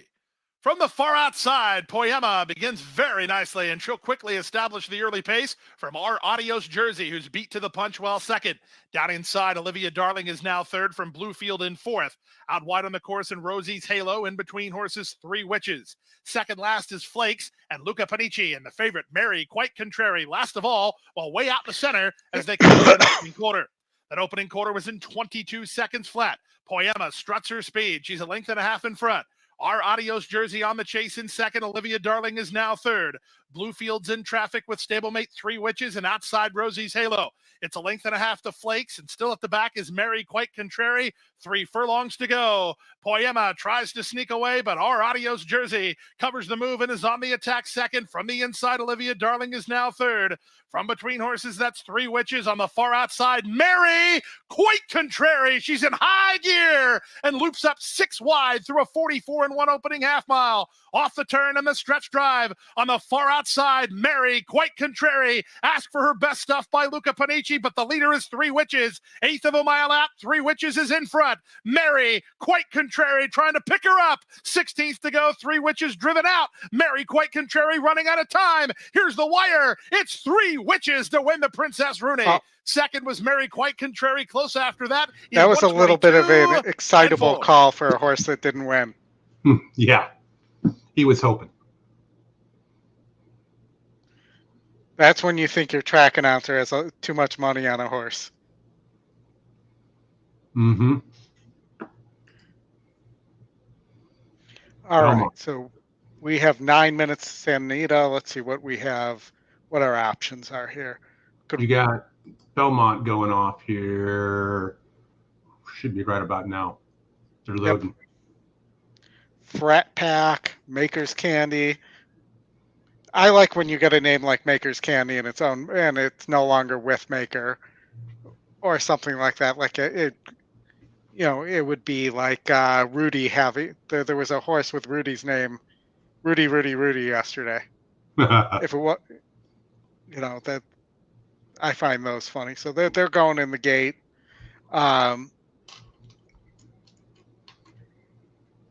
Is there anything the one where you get the 1 and the 1A might be a little interesting here. Yeah, and into Mischief, 5-1. Yep. Trevor, And the Michelle. slop. And they're off.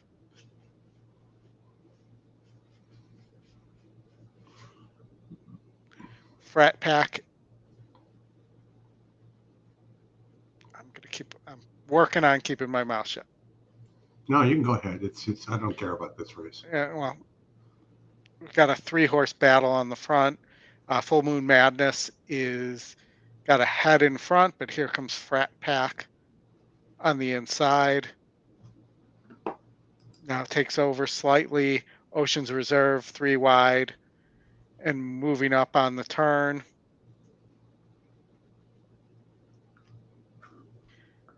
Big Bomber Skylander is in 4th, right behind Frat Pack. See if he's able to sneak through on the rail here. Is not, or didn't have enough horse. Frat Pack taking over. Ocean's Reserve coming on. It's going to be a 2-horse race, and it looks like it's going to be Frat Pack and Skylander second at 44-1.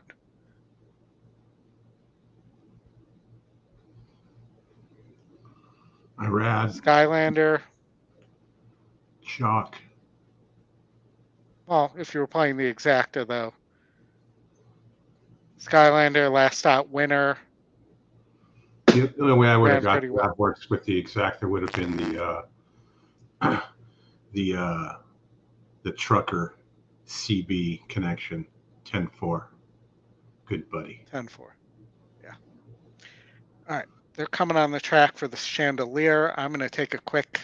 I will be right back. All right, so let's talk a little bit about the Chandelier. Let me get this race up. And yes, Alan, good call. That was the E long shot at Gulfstream of that 5.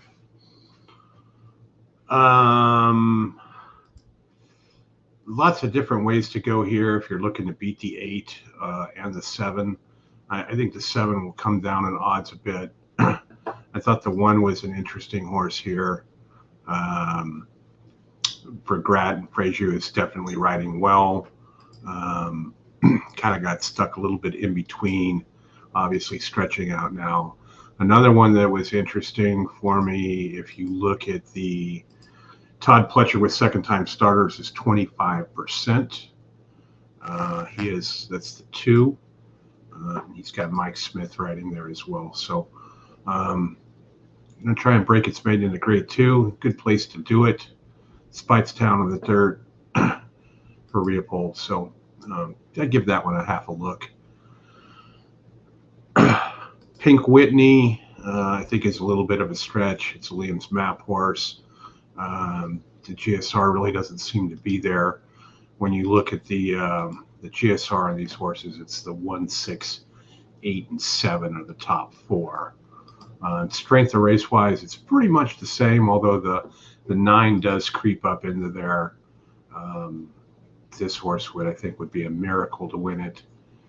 These are Los Al connections. I think they'd be excited just to hit the board.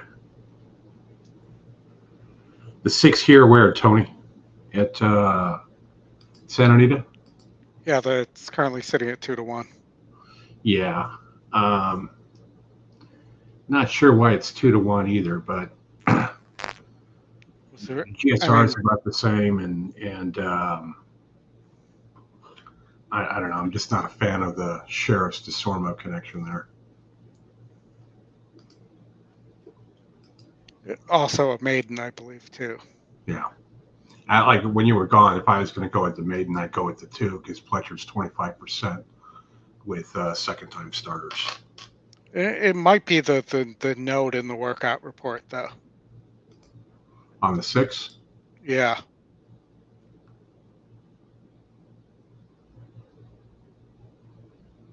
But it may be that the horse the 6 was working with just wasn't that good. Yeah, I still like the 1 here. That's probably where I'll stick. The 2 is the other one I think is interesting. Pletcher, 25%. They didn't bring anybody in to ride the horse. They stick in with Mike. Yeah. Well, and it's Rapoli for Pletcher. Yeah, it could be Mike and Mike. It could be good here. I mean, that's just my guess on the 6. I mean, well, who'd you like in the 4th? Yeah, we talked about that. I don't have a strong opinion there. I mean,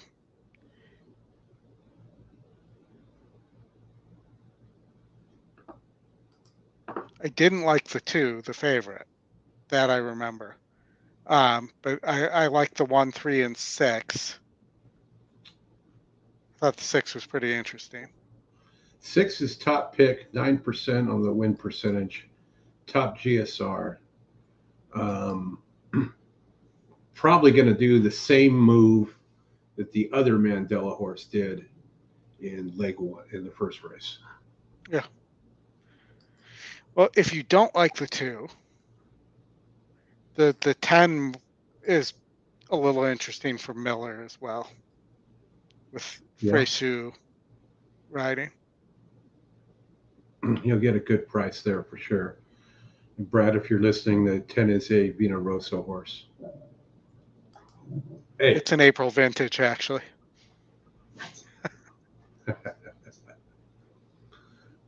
So for me, here, I'm going to stick with the 1. I mean, did you expect the 8 to be at 9-5 here? No. And interesting prices and betting here right now. And of course, the late money could go elsewhere. Though I will say that you were just jinxed by the first bet AI selections, which were the 1 and the 8. Matt Dinnerman likes the 6 and the 7.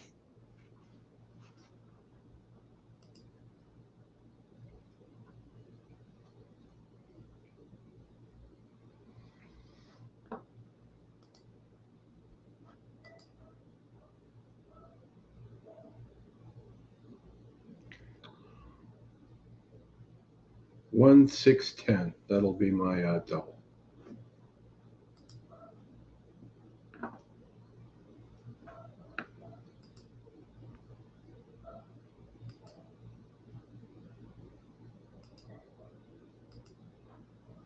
It really is the 6 and the 8. That's where all the money's going. Mm-hmm. All the dumb money. Oh, we'll see.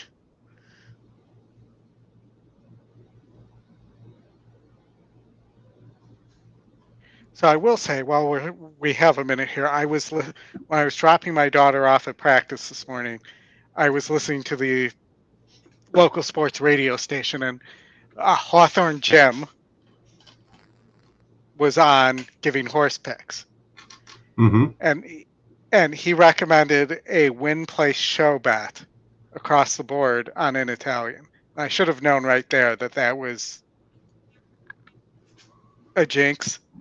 But yes, your mind's going exactly with how angry I was when I heard that advice being given on the radio. The one thing you couldn't do there was win place. I mean, you'll make 60 cents, 45 cents on the dollar, or something like that. Yeah, you have to pick one of those spots and put all of it there. Yeah, Italian because of Joel. I don't think so. Not this time, Tony. Yeah, no, that was not Joel's fault. No. Bill going with Dua. Yeah, I could see Dua being the one that screws up my wager here. No, how did Irad do on the 6 at? I mean, we're not blaming Irad for the ride on the 6 at Aqueduct. Yeah, because he pretty much gave up. They would have had a field day with him in Hong Kong. Did you see that race the other day? I did not. I don't watch any Hong Kong racing. Well, no, it was a tweet on Twitter. This guy he thought he had the race won, and yes, I did see that. I forgot about that. And they just punished the hell out of him. I love it. Well, the chickeness hasn't rode since he threw that race. No, that's a good thing. And he did throw that race.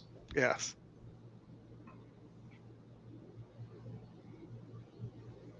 Don't get me wrong. I love Joel. No, you don't, Tony.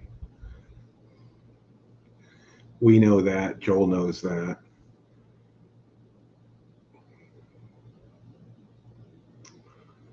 All right, well, just keep going.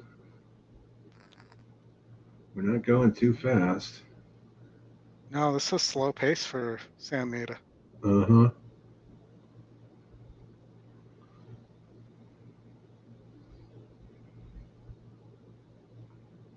Well, you going to start riding the horse, or you're going to just wait till you get past?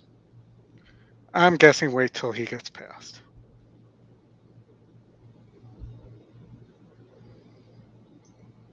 Though I'm not sure Duo will go by anybody.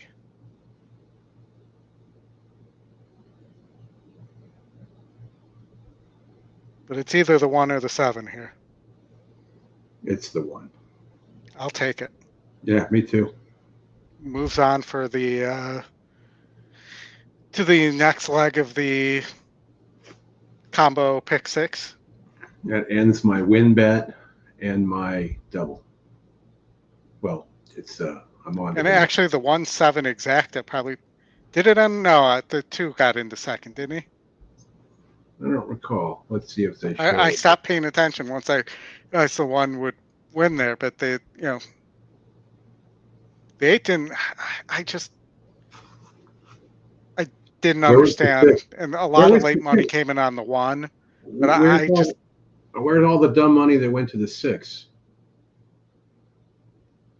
I mean, it just, you can't bet I mean, Sheriff's, DeSormo, On a maiden in a graded stakes race. I don't care if it was anywhere. That combo just, yeah, I thank you, Aaron. That combo just doesn't work. Let's see, who did come second? Or if you need to go We to got quad box going on right now. quad box. Can we do the octo box? Maybe someday when we get more tracks. We should have started up with the 6 hours of commercial-free racing. Well, no, we should have had Scotty fire up the 7 hours of commercial-free racing. Yeah. At the beginning of his show. Yeah, the two nipped the 7. Slider, the 36% horse with the 48 GSR. We got Laurel and Woodbine going off on top of each other. Well, that's always nice. So the quad box actually works here. Oh, Let's go for the announcer at World Cup. Woodbine Algiers is in action. Beyond Reason Gate 5. And Sky Chanet's on Gonna Win. Cherry Gardens is the ride here for Patrick Husbands. Blinkers are on today for Cherry Gardens. And this race was taken off. Pretty of nice the exacta turf. and trifecta at Santa Anita. Also for Look How Pretty. Danzig Queen With the favorite outside not gate. in the money. The Stand two by for a favorites, start actually. has gone up. And this field is all Ratio's in. just Locked riding up. out of his mind. And they're off. Well, and they how began as many one, an times absolute did he use line, the whip dipping to there? last is Trilling Song soon after. And Cherry Gardens showing up with the early lead. Cherry Gardens in front of Danzig Queen, coming through in the center, Gonna Win. Over on the inside, Beyond Reason, and Look How Pretty, trying to find stride coming forward. A length in behind them early is Hurricane Gizmo. Second last on the inside is I'm Phantom, and catching ground at the back is Trilling Song off the inside. Showing the way at a measured stride, Cherry Gardens loafing along in front. A length and a quarter, Gonna Win. Look How Pretty third, Beyond Reason fourth. The outside, Danzig Queen, and in the center, Hurricane Gizmo's edging into it. And back second last, Trilling Song on the outside. If we have to go back and forth. Cherry Gardens continues to control the pace. A length and a half in front and now kicking Does the on. 9 beat the Second 3? placing, Gonna Win. The outside, Look How Pretty. On the rails, Beyond Reason. Followed in the 9 center by Hurricane went Gizmo, faster who's dropped early back. than Danzig Queen, the outer from I'm Phantom and Trilling than Song. the 3. And it is I Patrick think Husbands Woodbine's gonna continuing end on. first. Cherry Gardens in front. In second placing, Gonna Win. Danzig Queen off the track, running on pretty well. On the inside, Beyond Reason. Well back, Imagine if you Trilling could Song goes to pair the up extreme exactly outside. Danzig Queen two is different coming. races. Cherry Gardens on Who's the gonna inside. win that Danzig race? Queen and deep on the track, Trilling Or Song. 11, Must be I'm sorry. 15 wide, but is flying home down the outside. Danzig Queen after Cherry Gardens and Trilling Song. And Danzig Queen has reached the lead. And Danzig Queen will come away and win by a length. A good performance for Danzig Queen first. Cherry Gardens ahead is driven up on the outside of For Honor and Lockett. Great call down the inside. Oh boy, out wide past the quarter pole. Hand ride Nice at into Laurel. the stretch and sustenance. He could probably Sustenance by stand up there. 5. And second, there's a great call who's giving all. And then third is Step Yeah, don't- Ahead. don't Center give and it track is fourth. Oh boy, coming to the final furlong. And Sustenance wandering just a little bit. Sustenance holding sway by 4. Great call. Second, Sustenance will hold on to win by 3 at the finish. Great call. Fast and Keeneland. Furious right now with the thoroughbred action. All right, so we got about 6 minutes to the last at Gulfstream. 3 minutes to We Keeneland. got 3 minutes to Keeneland. Locked. You're locked and loaded here. You know, I thought the Wine Steward has a nice shot here. I also thought the 3 Awesome Road was decent here. And you know, the 5 West Saratoga is your bomber and your E second choice. We'll get to the Santa Anita 2-year-old stakes, Kevin, in just a few. I thought it was just all about locked here. I'm out. My pick 6 is still alive for 5 of 6, but I can't bet locked here at 4 to 5. Yeah. The morning line doesn't like it. That's the only thing I see here in terms of being a negative. That and the pick algorithm didn't like it either.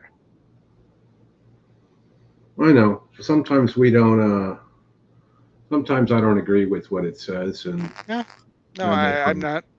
I make my. I'm not saying it's going to be right. I'm just saying it's interesting that it's finding something there. The only way I'm here, so I'm gonna bet locked. I'm gonna do just a simple double, 9 to. I want to make sure I got the number right.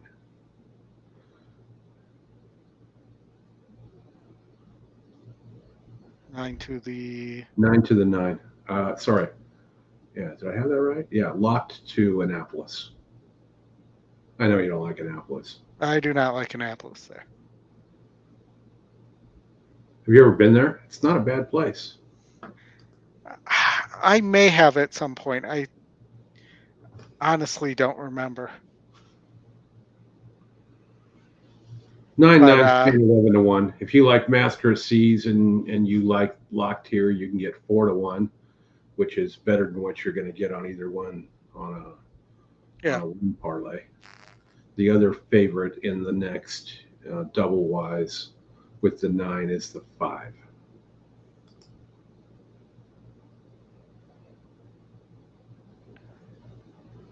Up to the mark. A lot of these 2-year-old races have delivered some pretty big prices though this year. Tony likes the 7 Just Steel to upset here. He says Joel redeems himself. Yeah, I think Lucas should have brought in IRAD for this race.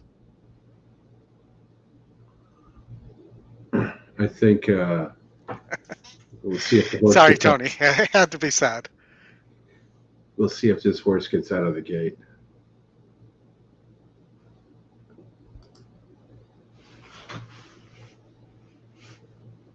And Keeneland's the track, and I hate that they do this. That they go to the single color saddle cloths, so you can't see who by the color who the horse is for these stakes races.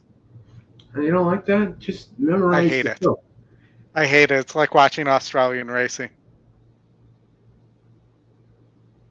Australian racing, at least they give you the digits and everything else. They're so far ahead of us in terms of the timer, the camera views, who wins the race, so it doesn't take 18 replays to show it, like right after it. Yeah, and but you still can't tell. Are out there in the middle the of angle of their cameras, a lot of times you can't see the number on the horse. Yeah, well, like I said, silks. There are other ways to figure it out. This just looks like it's a bunch of 4 horses running around the track. I was going to say like that they're bumblebees. The yellow and the black. Yeah. Golden black.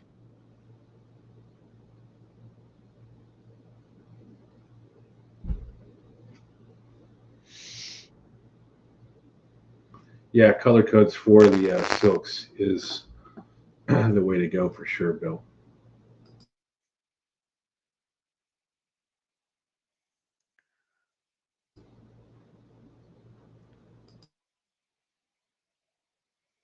Let's get the wine steward here for Brad. I don't know what he did here with that, so I don't know if he has the wine steward or not. I think he thought locked was locked. So today was a lot of research and small.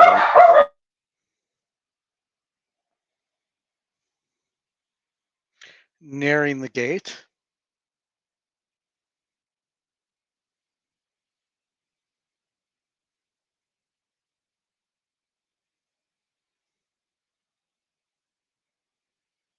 It's always concerning when you see the gate crew wearing what looks like raincoats. It just may be the Claiborne Farms coats that they have to wear look like raincoats. Yeah, they do look like raincoats. It matches the saddle towels. Yeah. They should have given them like members only jackets. That would Those still exist. probably. You probably get them on eBay. That's what we should get. Members only jackets, and we'll throw the EE logo on it. Yeah. And away we go. We could get some Sperry topsiders. The blue ones. And we need some of like the old screen printed mesh hats. Yeah. All right. They just. I don't know who's on the lead because I can't tell the difference between the. Can't tell the horses without a program at this point because they're not giving us any. Oh, there we go. They finally put it up to.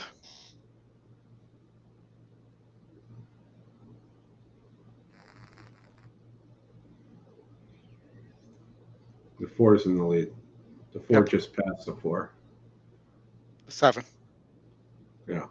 There's another 4 behind the 4. And then 5 4s behind that.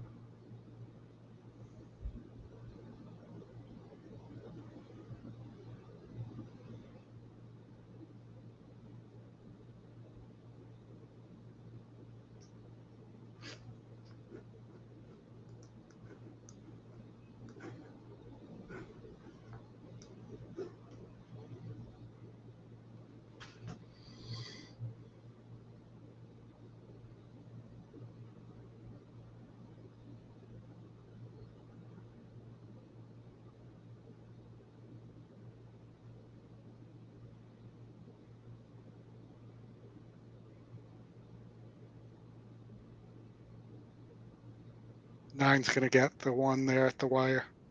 Mm-hmm.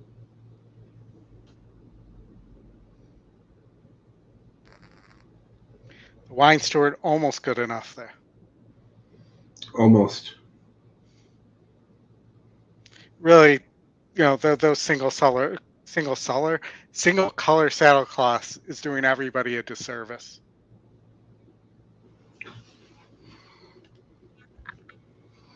Tony, how did the 6 finish? 7 was the horse he liked there. Oh, 7. Did it finish? I don't think so. All right, so we have 4 minutes to Aqueduct. Race 11. Oh, we got 0 minutes to the no. To the no? To the no. So you don't want to go to Aqueduct, where you have your best friend, Linda Rice, on the 12 horse as the favorite. You know what's funny is that she has a public Facebook page where it's one of those like fan page things, so she can't kick me off. Inquiry or no? No. I'm going to go no.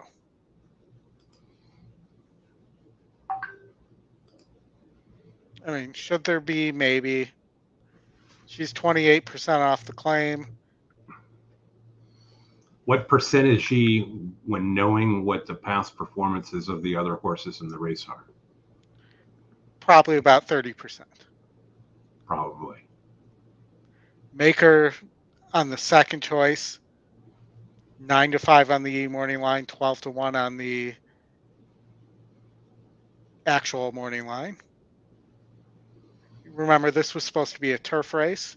So let's look at the GSR. 14 top GSR.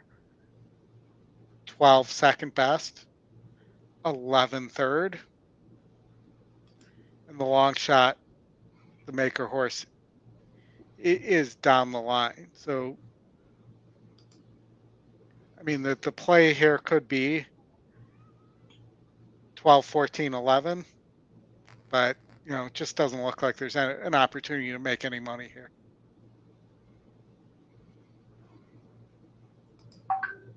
I mean, this horse looks pretty solid.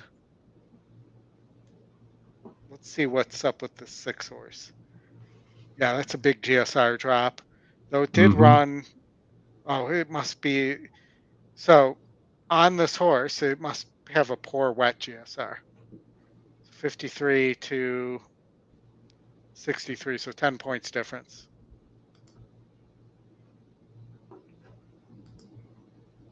But 2 minutes to post there, 13 minutes to Santa Anita, 18 minutes to a graded stakes race, I believe, at Woodbine. Woodbine. Woodbine, where you have Wolfie's Dynaghost, top pace. You also have treason here. I don't know if Canadian treason is different than American treason. Probably. Probably cost more. And again, this is where I mentioned this horse, Algiers, shipping in from Europe, and does not seem to think that the GSR thinks this horse will like synthetic. Safi bringing one in.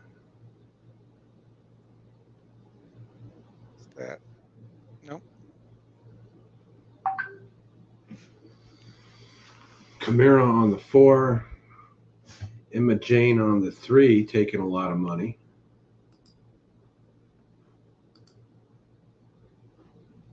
Yep. And Rafael Hernandez on the 2.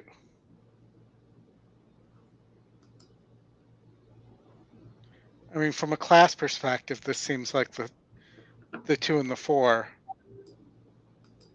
But from a pace perspective, you know, the 3 or the 7 or the 5 could get pulled in here.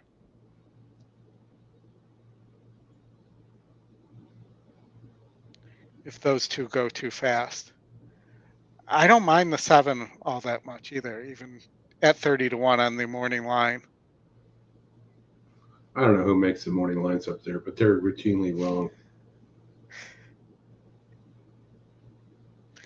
All right, let's look at the 1 horse we haven't discussed, the 9 horse. Been running, you know, ran in a grade 2, did not run well. Was 60-1 there. Looks like we'll be probably 50-1 here.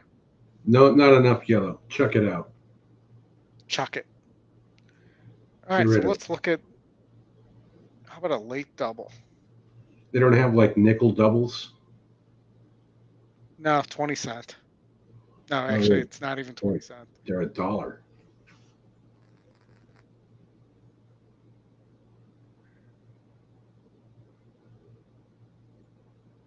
Wants to single the 10, huh? Yep. 1 for 9. But yeah, and not really running against similar. No. But who is here? I mean, that's really the question. Top Turf Caddy says that horse is 1 on synthetic in Europe. If it has, which I take your word for it, it was a while ago.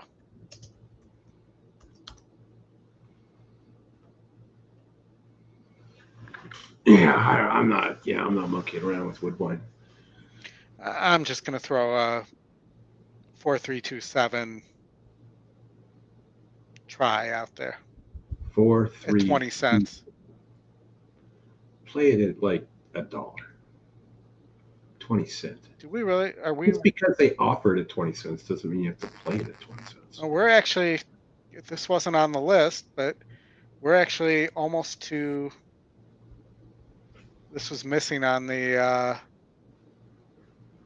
upcoming races, but Gulfstream race 10 is not gone off yet. And is 0 minutes to post. Is this the last at Gulfstream? I believe so, yes. And I believe there was I think there was a good work here somewhere. Let's see. What are the mandatory pick 6 payouts there? 4, that's what one of the rare tracks that show you what those are. Looks like they've had some prices because the favorite gets you 2,800, and the top price is the 7 at 57,000. Church Girl. All right, so they're going in. The 5 is the top choice on the win line and on the morning line. It's currently sitting at 7-2, so there's a little value there. I'm going to go 9. with the 3, sorry. You're going to go with the 3, Diva Ballerina. Top pace, 14% E, second pick. The 10, who is the top TSR, and the long shot is your favorite, as well as top SOR. I need a refill. For Antonio Sano. Oh, by the way, Bill said Canadian treason is when you turn away from Bryan Adams. I was thinking Celine Dion, Bill.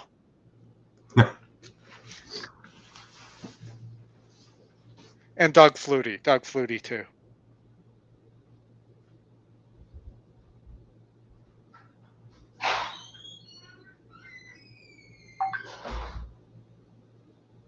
Big works on the 5.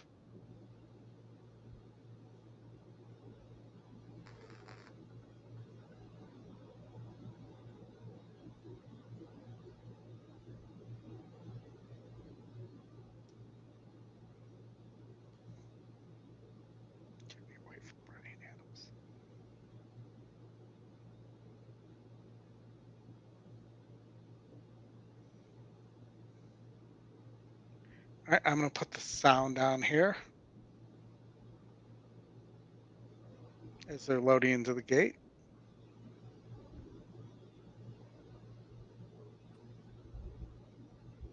Might be having some problems. Delay with the currently 9 being there. caused by 9. Wow, Lucky. The assistant starters have just about got her locked away. She's ready now. Loading continues with my Sarasota Queen. The last 2 up are Umbral and Sweet Miss. Jockey's still not on the 9. Umbral, and from the outside, Sweet Miss. Sweet Miss. And the 10th. In the gate.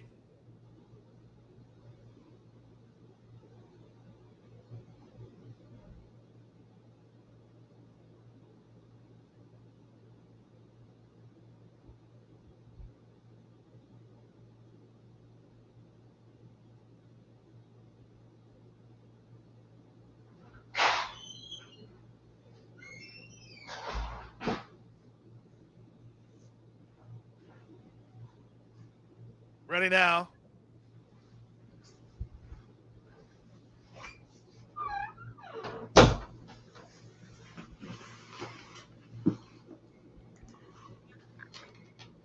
Doug Flutie, really? Doug Flutie.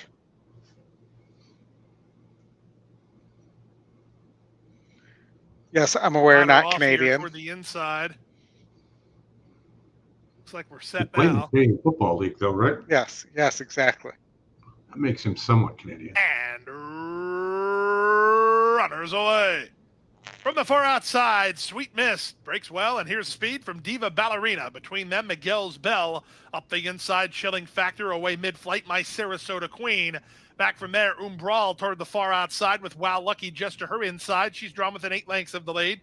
Mochi Girl is second last, and Church Girl is last. Miguel's Bell is first. To the far turn they go. Miguel's Bell, front and center, and a length and a half in front for Gabriel Maldonado. Second is Sweet Miss. Diva Ballerina's back to fourth. Pass for third by Chilling Factor.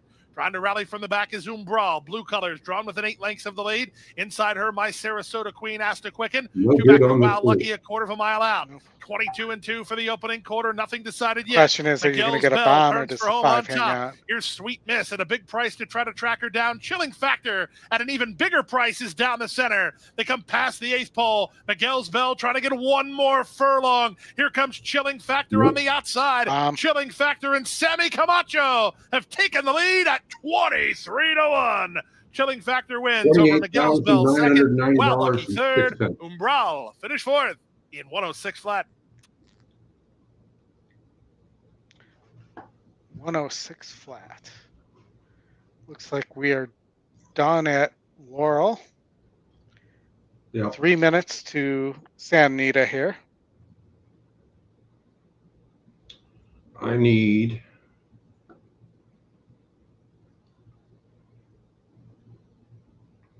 What do I need here? Oh, this is. I'm guessing you need the 1. Oh, you get my screen to refresh.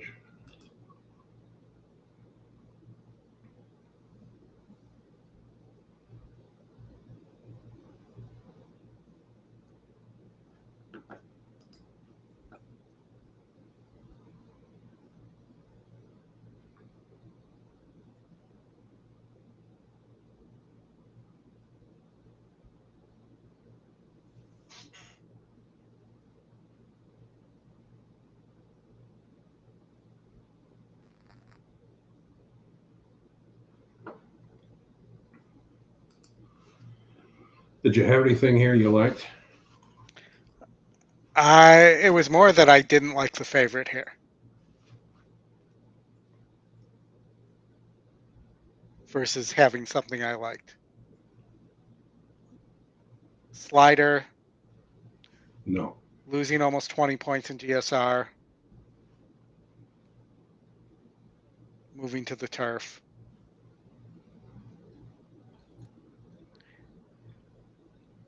You know, you can see the difference in the tab.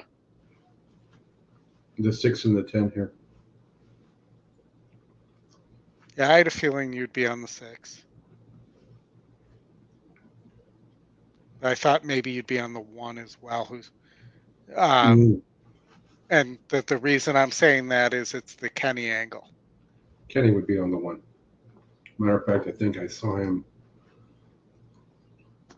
Yeah, he's got an exact to go in here if he likes.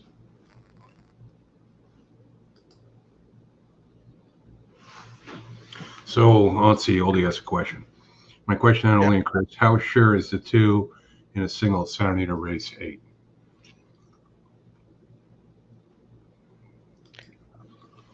Race 8, I don't think the 2's a single. No. If you're talking about race 9, you know, we've seen 2 Bafferts not get the lead here. Muth, I think, definitely needs the lead. So that's where your level of uncertainty should be. And somebody once said that when you see 2 Bafferts in a race and there's a Yakteen, watch out for the Yakteen. Are you looking at race 8, Oldie? No, I'm looking at race 9 where I think he was actually talking about. No, he said, is the 2 a single in race 8? I mean, I guess it could be. No. But I like Dita a lot. Mm-hmm. I think Turner Loose has a shot on the front end. I don't think so. Race 9, yes, Tony, for sure. Yeah. You know, again, Turner Loose has almost a 21-point pace advantage here. That's though I would not be surprised if the 7 for Powell gets sent hard to set up for the 2. Just looking over this.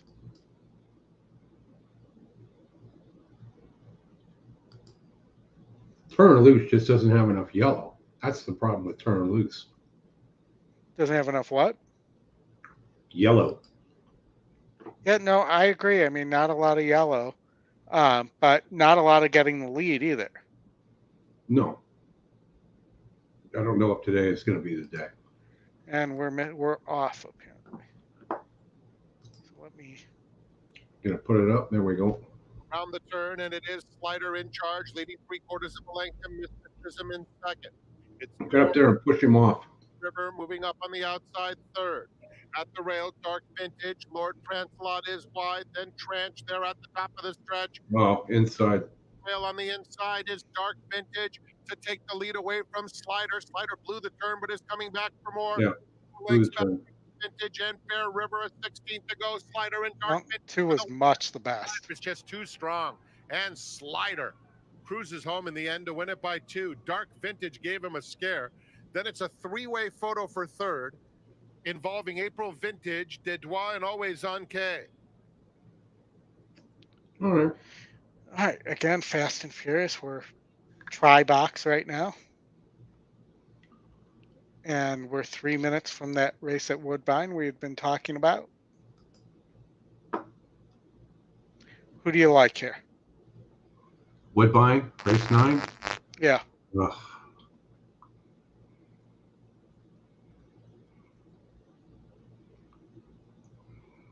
None of them. Grade 3 Durham Cup Stakes.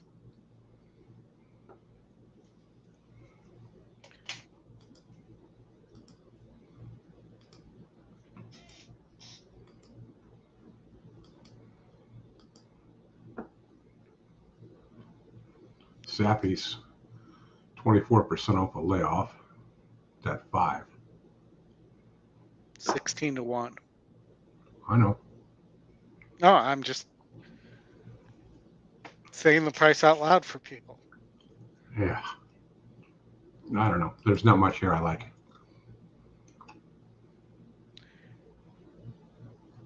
I mean, for me, if I wasn't taking the favorites, it's either the 3 or the 7.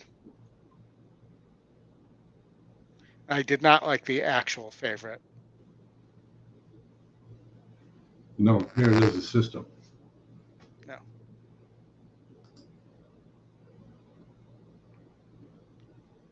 Horse has been all over the world.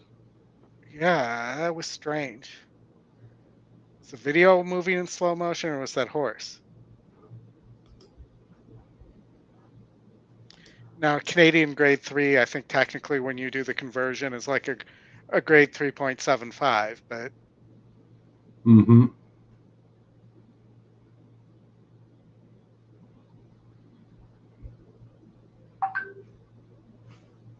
yeah, I think tomorrow's a football Sunday for me. Yeah. There'll be No Bears game, so I can just sit there and sit there and watch Red Zone all day. Yeah. See if I can find a boom to overcome what Justin Fields did to me on Thursday. Which I'll take because the Bears needed a win, but Yeah, they did.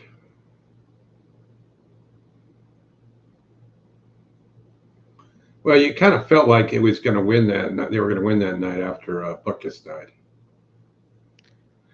Man, all the texts I've seen or all the tweets of his in the past.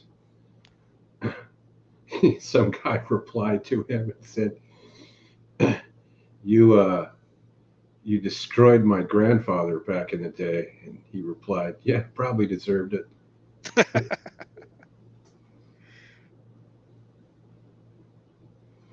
If you go back and watch his highlight reels on YouTube, 90% of that is a penalty these days. Yeah. Just about every quarterback hit. They played him calling into the to a Bears postgame show about 2002, where his former teammates Edo Bradovich and Doug Buffone were hosting, and that they were making fun of him for excusing soft play, and they're like, "You've gone soft in your old age. You would have been in that guy's face." It was quite entertaining because, it was like 3 Bears meatballs all talking to each other. Locked up. All right, let's see what happens here. And they're see off. if we can, And an even if start that in the one Durham can be Cup. And beaten. best away Wolfie's Dynagos. Pushing up on the inside is Algiers, and they're going at a good clip early as they hit the wire. A couple away is Treason going to a clear third, followed by Artie's Storm as taking over is Wolfie's Dynagos. And now able to relax in behind is Algiers as Treason moves up to second spot. In Fourth is Artie Storm and Walcourt the outside. Second last Aboman and Novo Sol is last. Showing up in front is Wolfie's Dana Ghost and leads by a length. Racing second Treason. Brian and tucked Adams up on the inside is the hot favourite Algiers in third. And they're out by a length and a half. On the outer is Walcourt, shading on the inside Artie Storm, and together at the back, Novo Sol and Aboman. And they went through the first quarter in 24-2 and out in front. Wolfie's Dana goes by 3 parts of a length to Treason. Algiers running fresh on the inside in third, nicely placed. Behind them is Walcourt. Artie Storm up the inside, making headway. A length and a half away, second last Aboman. And last is Novo Sol. They went through the half in 48-1, a half mile to run. And showing the way, it is Rafael Hernandez. Wolfie's Dana goes a length to Treason.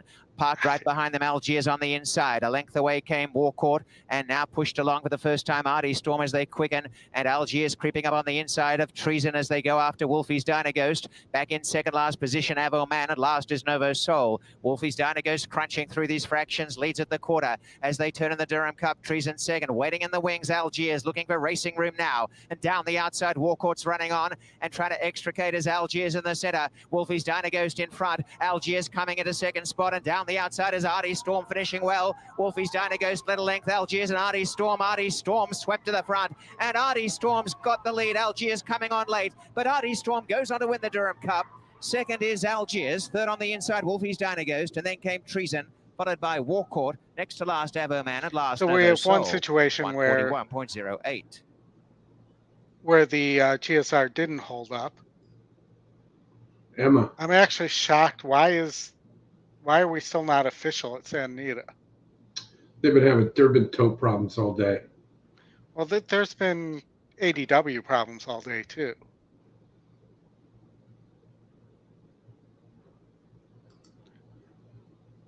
The 3 at 5, bet down to 5-1. I went last time I looked. The 3 was at like 12-1. He's second pick there. And Yep. the yield synthetic angle of when the top twos match there comes through in a grade 3. Yes, Catherine, Emma can win. And she did. Yes. Keeneland. Keeneland. Why is it not showing up in my... There we go. The Coolmore turf. Which I believe the saddlecloth for this race is blue. I like blue. No, it might be. No, they're not using the all one color. I don't think. For this one. All right, I need the 9 here.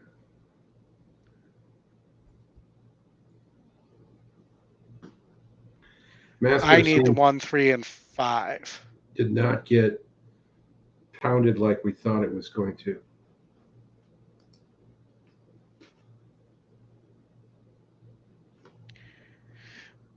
Fletcher is... Oh, good. They're all in the 9 saddle clow. That'll make it easy for me to find. They're wearing different ones here. Yeah, no, that's what I just said. Claiborne must have paid extra. I don't know why it unshared what we were looking at there, but I'm pulling it back up here.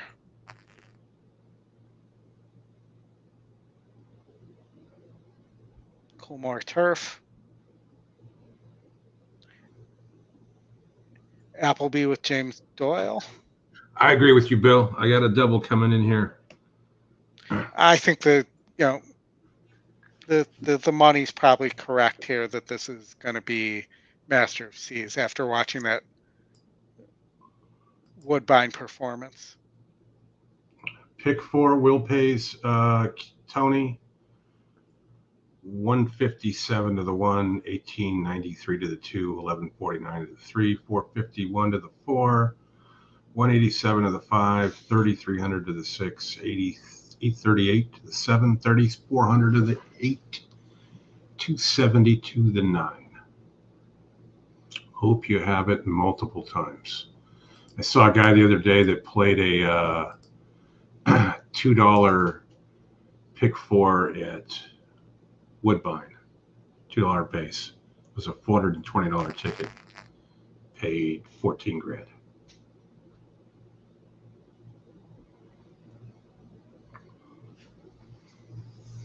So what is that? 20 times? Sounds right, yeah.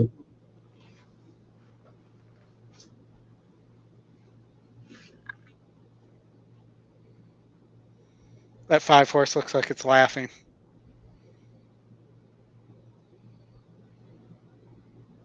Wish I could show that on the screen, but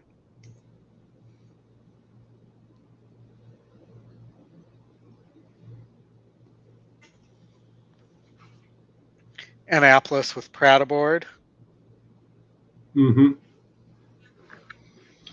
How about this 8-horse, Tony? You got your buddy Rosario riding. I shouldn't speak bad about him. Bill, our buddy Billy is alive to the 1, 3, 5, 7, and 9 here. 1, 3, 5, 7, and 9. Well, let's hope you get the 9. Really? No, let's hope he gets the 3. Yeah, Catherine, somebody scooped the pool before mandatory day at Gulfstream yesterday. That's the time to play it. Day before, ruined their week. Then they said they were going to be guaranteed, they were going to add $50,000 to the pool. And then this morning they changed their mind and made it a $50,000 guarantee.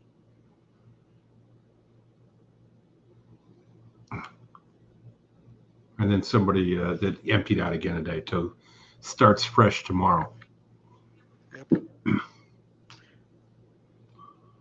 All right, Ollie, I'm going to get a beverage and watch this one on the phone so you can talk about it. All right.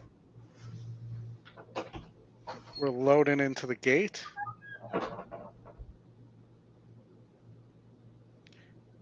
Three horse just went in. Here comes the 4. 3 horse is sitting at 27 to 1.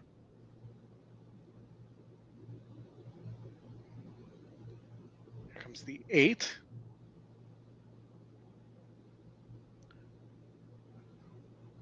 And to the outside, the 9 Annapolis.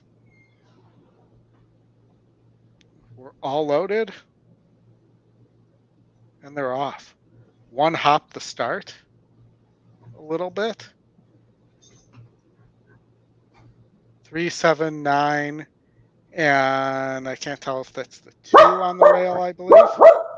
Yep, 2 and 9 going with it.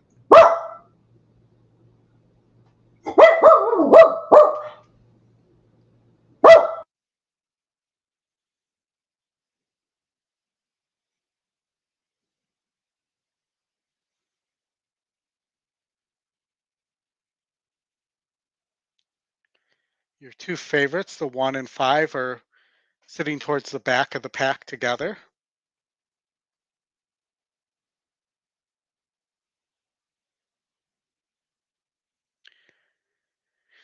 Brisk pace, but not really for a mile at this level as they start to pick up the pace.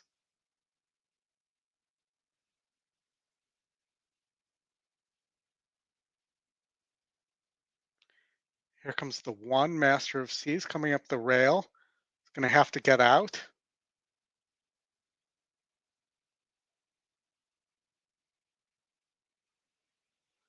Here comes the 5 flying up. It's going to be 159, 951.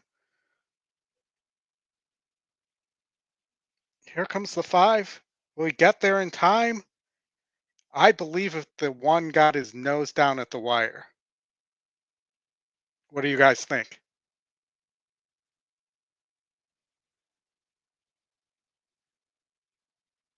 They are showing, well, they're kind of showing both. Had some great finishes today at Keeneland.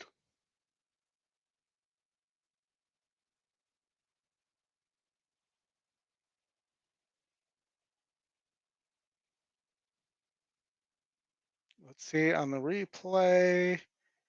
Oh, the wire's a little before, so it's hard to tell. And this angle does you no good, because you're going to be behind it by the time it... Well, maybe it will. Oh, hold on, you're muted. I muted you because the dog was barking. Yeah. All right, here we go on the replay. This is slow-mo. It's close. Yeah, can't tell. The jockey on the 5 thought he won. So was that Jose? Yeah. So, Australia, we'd already know who won. They would show one replay and you'd know it. Great finishes today at Keeneland, though. Yeah. You should be able to click, like, what horse do you want to watch? They all should have a camera. Yeah.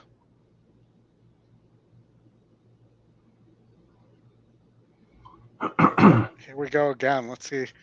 That wire being slightly before the white part makes it kind of harder to tell, too. The middle of the mirror. Yeah.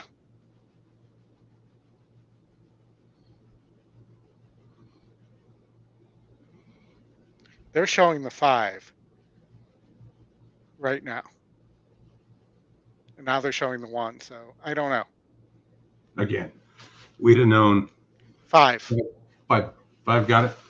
5, yep. Just posted. Well, at least I didn't get beat like that. Because those suck when that happens. All right, well, the Santa Anita Keeneland pick 6 is down to the last 2 legs.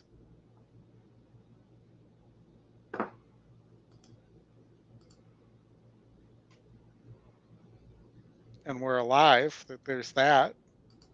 That is a good thing. What do we have next? Santa Anita's in 13 minutes. Yeah, and we're a while before the next leg there. Let's see, what do we have in terms of other options? We have Hastings Racecourse. No. It's the Ballerina Stakes. No? No Hastings. I'd rather go to Fresno. Fresno is 29 minutes away, it looks like. Oh, that one already went off. Okay. Well, it may not have. Let's see. System sometimes gets ahead of itself. 0 minutes to post. No, mine says off. Does it? Yeah. Yep. Century Downs Thoroughbred. Century Downs. We're Race scraping. 8. We're scraping the bottom of the barrel here. Okay. Century Downs Race 8. World 8, Race 12. Is this one of those ones from... Yeah, all I have to do is see guys with 3 names to know that it's from somewhere else, 2,000 meters.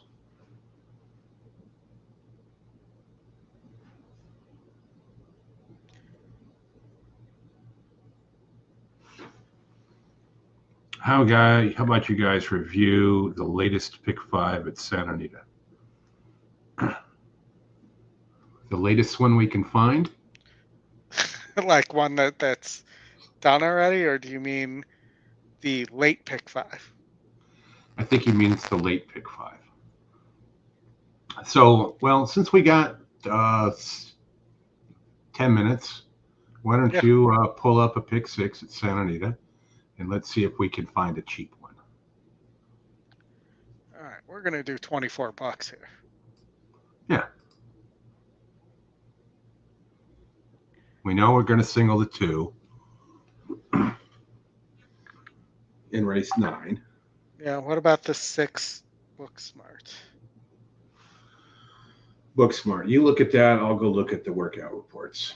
How's that? This is race 5. Santa Anita. Good works on the 6, the 1, and the 2. And the 6, 8. the 1, and the 2. Plus the 8. The 8's got the bug boy for Timyak Teen. All The 3 extra. stars.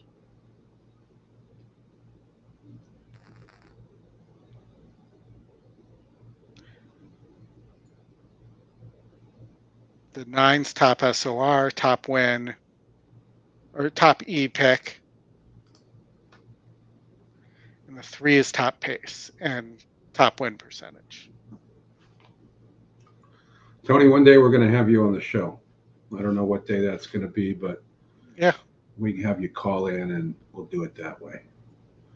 Coach Prime, that's probably the name pick in the next race. So what about? Yeah, I mean, if you wanted to add the 8 here, you could for the Yaxter. What do you think of the 12 in race 6? 12 in race 6. I really like the 3 in race 6. Stay hot. Big GSR. Mm-hmm. On the turf. Yep, I see it. Big jump in GSR. Uh-huh. Just got to get out, man. He's got to get out of the gate. Also, huge jump in GSR on the 5 horse. Guy named Joe. Yeah, Doug O'Neill. Top pace. Not sure if I'm not sure about Jock Trainer there. I'd rather. And the system is trying to single a Baffert horse on a Baffert firster on the turf. Coach Prime, yeah.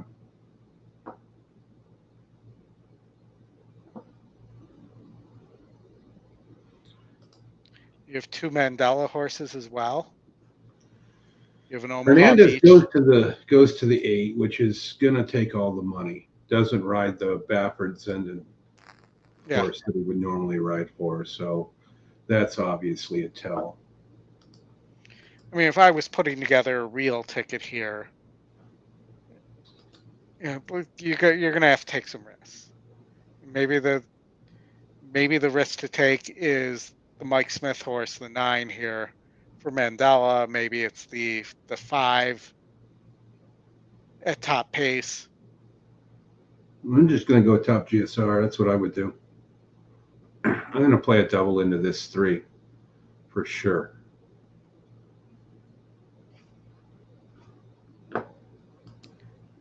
See, now I'm at way too much money here. So I would go Dita there.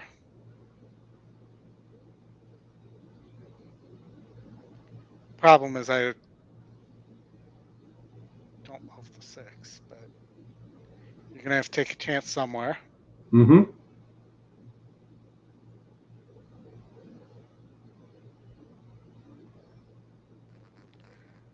Mike Smith there. What else do you have here?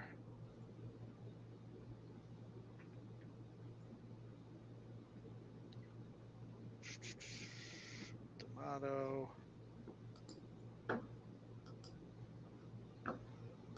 I can see that, but I don't love this horse. So I'm going to get rid of the 9, and I'm going to add the 8 here. Secrets Told.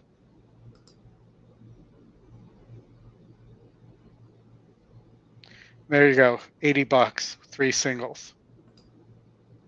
Mm-hmm.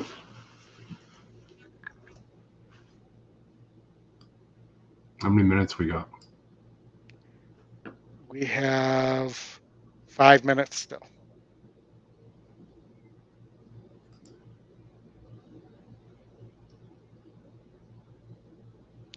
I mean, if you wanted to go really skinny here, you could. I mean, the 6 is a second-time starter for Peter Miller. This feels like the kind of race that Ryan Hansen doesn't win.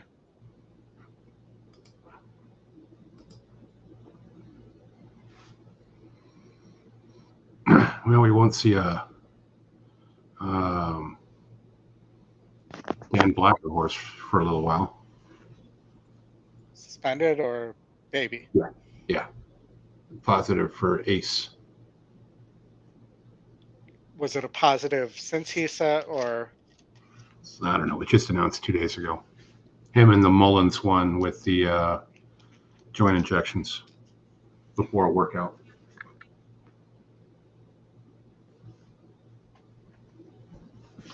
Four minutes to post here, 7 minutes to the last at Woodbine. 12 minutes to Chris's favorite track, Delta Downs.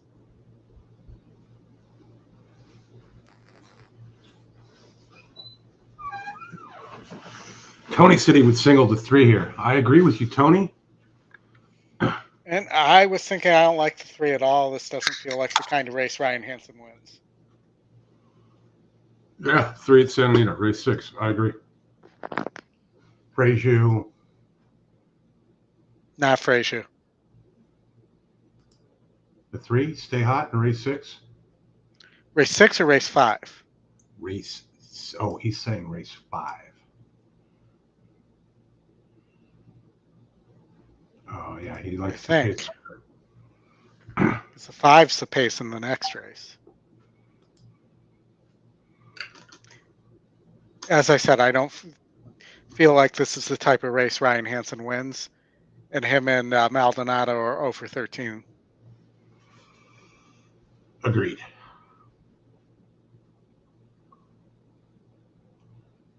Three horse, top pace. Look at that. Yeah, I see it's top pace, but it's not enough. Not enough. He's gonna have company.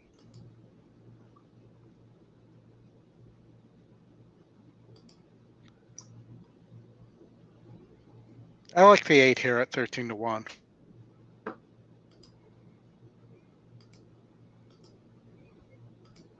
There's no Hercules in here. No Secretariat. Tim is 19% at second time starters with only 9 in the sample, which is better than Steve Knapp with 1 in the sample at 3%. I don't know how that works out. Alan says the 6 is winning.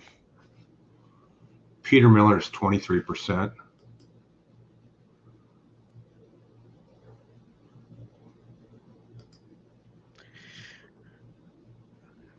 This one's a bit. I do feel like he's starting to get back on track. Who, Peter? It took a while when he came back. Yeah.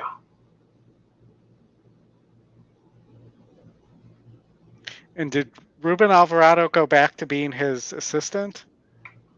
Probably. I haven't seen him running any horses. Magic Spoon.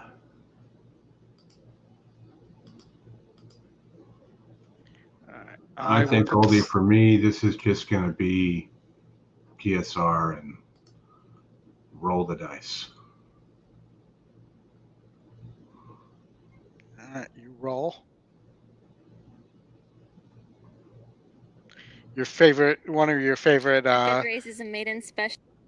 Low-level tracks, Delta Downs is coming up soon. Oh, yeah. I think their thoroughbred meet started. Yep. This one's really tough. Interesting to me. His last race, he ran in an open maiden 32 as a Calbred. Maybe. Had some trouble. I like the one. Yeah, I like the one a little bit too, Bill. But that trainer is just. I mean, he's 25%, but he's 0% with first-time starters. I mean, I don't know how many numbers this guy has, but. Let's see if L does. No, this is his first-time starter. Okay. So he can break his maiden first out. Yep. Win place show in the 2 at Santa Anita. Yeah, that I can get behind with the win place 2. show on the 2. It's not in Italian. 3 to 5. The 1, Magic Spoon, Good Magic. Good Magic, Good Spoon. Maybe you should flip over to the video. Oh, you are there. Okay. I am there already. I just turned the sound off. Sounds like so we could be heard talking. Steve Knapp, you talked about. We talked about Yakatine. My double is the 9-2 with the 3 in the next. I think the 5 here, the long shot. 5-8. 5, 6, 7, 8. Shmizel, Schmazel. Yeah. Or Shmiel, Schmazel, whatever it is. Yeah. We're going to do it. Oh, I was trying to figure out why my ticket was so expensive. I was thinking this was still a 20-cent pick 6. I forgot it was $1 pick 6. Oh, yeah. We're back to good payouts and everything else. All right, Bill. You convinced me. I'm going to add the 1, 3. So 1, 2, 9 with the 3 in the next. All right, but Bill, what if the 1 doesn't pop the gate? Then we got trouble. What if the gate pops the 1?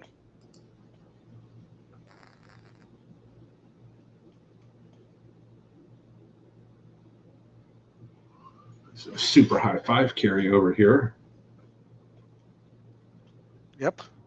Readjusting the girth on the 6.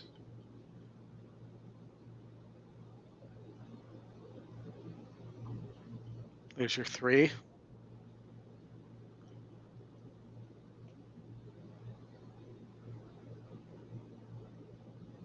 He seems pretty happy on the 1. Let's go to the sound here. Go to the Stay on sound. the fence. Harama, 1 from the outside.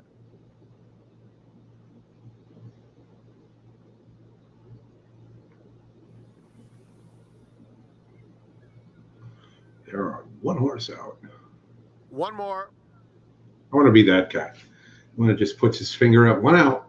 I don't get hurt. I don't get kicked.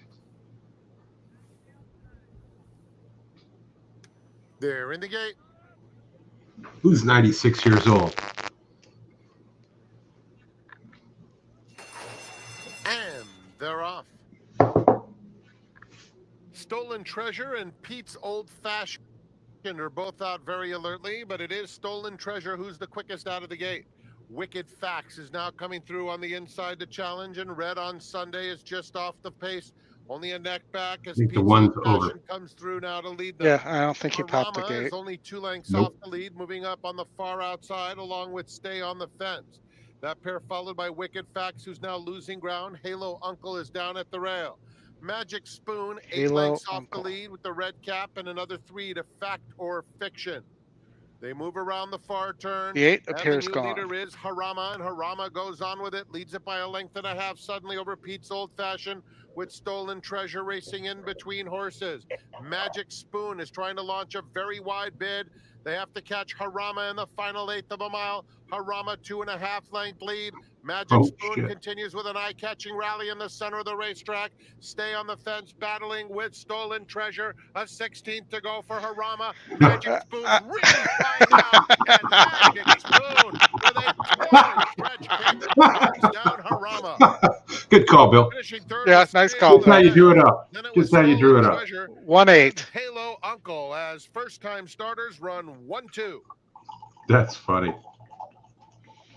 And that, Oldy, go pull up EE real quick, because this is a good example of something you can also do in races like this. When you look at just the GSR,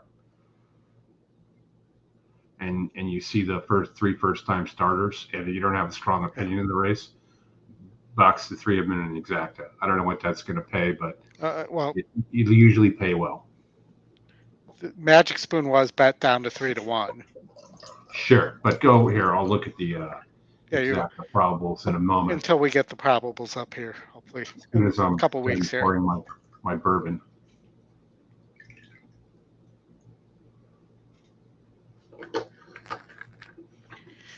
Six minutes to the last at Keeneland. There's some big works in this last race. That was 1-8 on the final there, right? Yep. All right. 8-1 would have paid better, I'm assuming. Let's see. I'm scrolling. My machine is running slow. It's running like that 9 ran in the last. Exact 1-8 paying $35. 8-1 was paying $51. So 35 to 1. So this last race at Keeneland, this is the horse that Justin was talking about all this morning. 5-horse Miyagi. Oh yeah, Mr. Miyagi.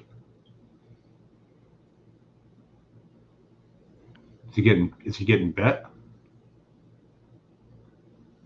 Yeah, I mean it's 3-1.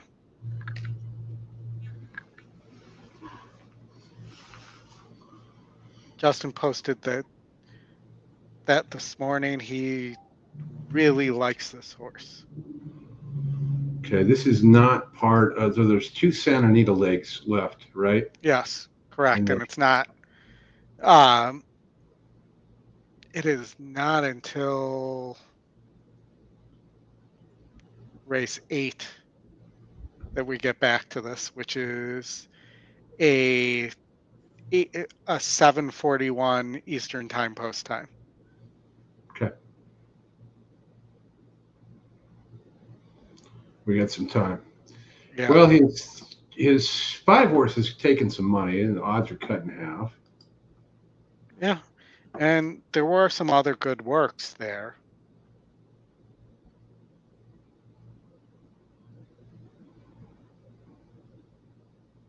If you want to look at the workout report.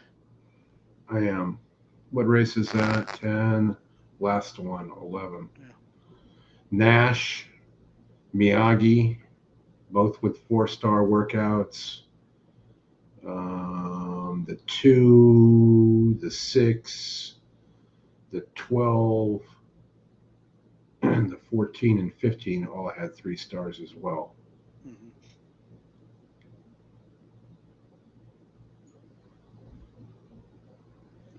So I'm interested to see, and I'm just going to take a quick look too, as to how consistently those horses are working.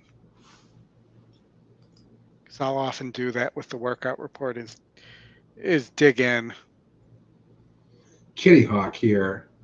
No, my exacta on the first time starter strategy doesn't work here since there's like 10 of them. All So first time starters. The So 6 Miyagi actually has 2 4-star works. Uh-huh.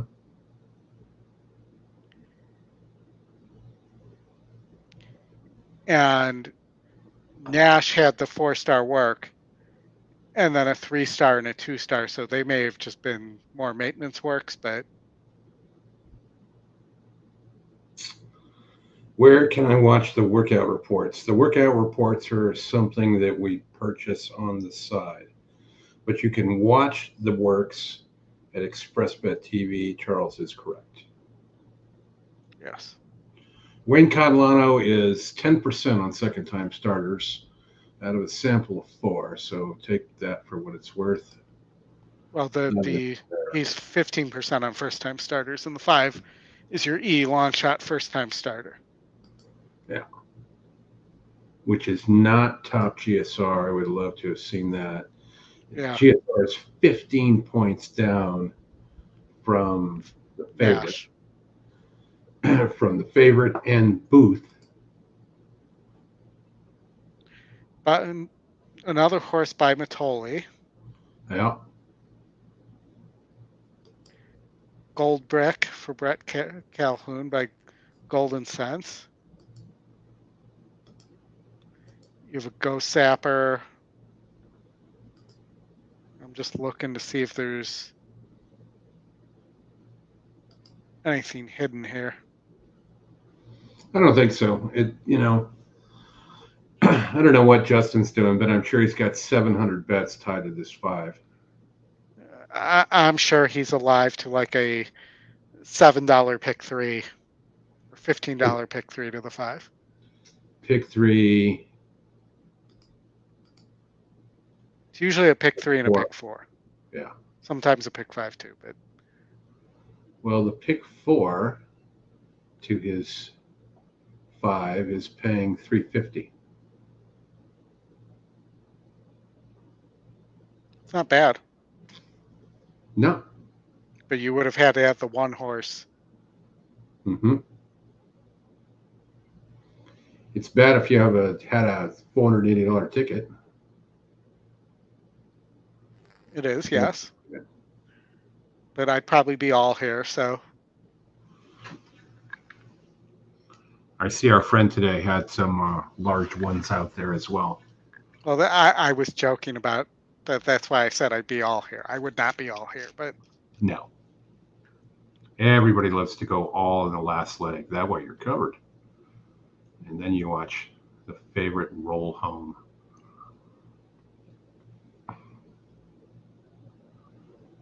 Miyagi's still taking a lot of money, man. I don't know. Yeah. I don't know if I bet him there or not. So we don't think this Pletcher horse can run at all. It's a 92 on the big morning field. line, taking 0 money. All you need is one of these horses to take out 3 or 4 of the other ones, too. 5 is the clocker pick. That's not Tony, going to you're, the price you're, either. you're getting 36 to 1 on Rosario on the 9.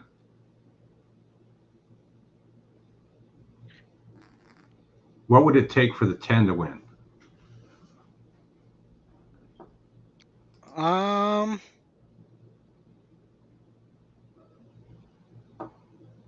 don't know. I mean,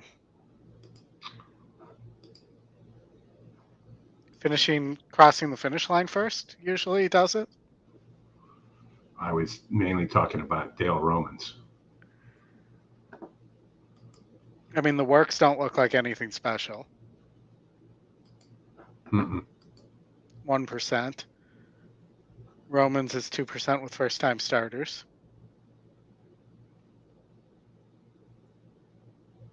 Who is that jockey? Martin? Where'd this guy come from? He's been riding for a while. He was at Colonial. That's why you don't know him. Yeah, that's exactly why I don't know him. Torres on the 3, Hammerstein.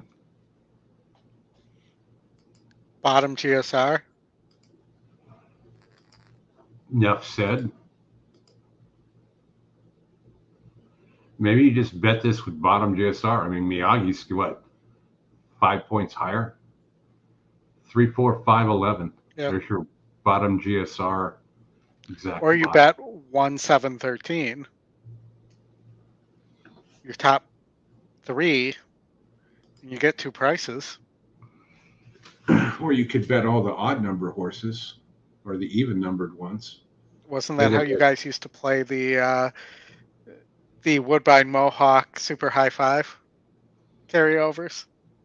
That and Pompano. Pompano, okay. It was find a single and then odd, even, odd, even, odd, even. Even odd. Yeah.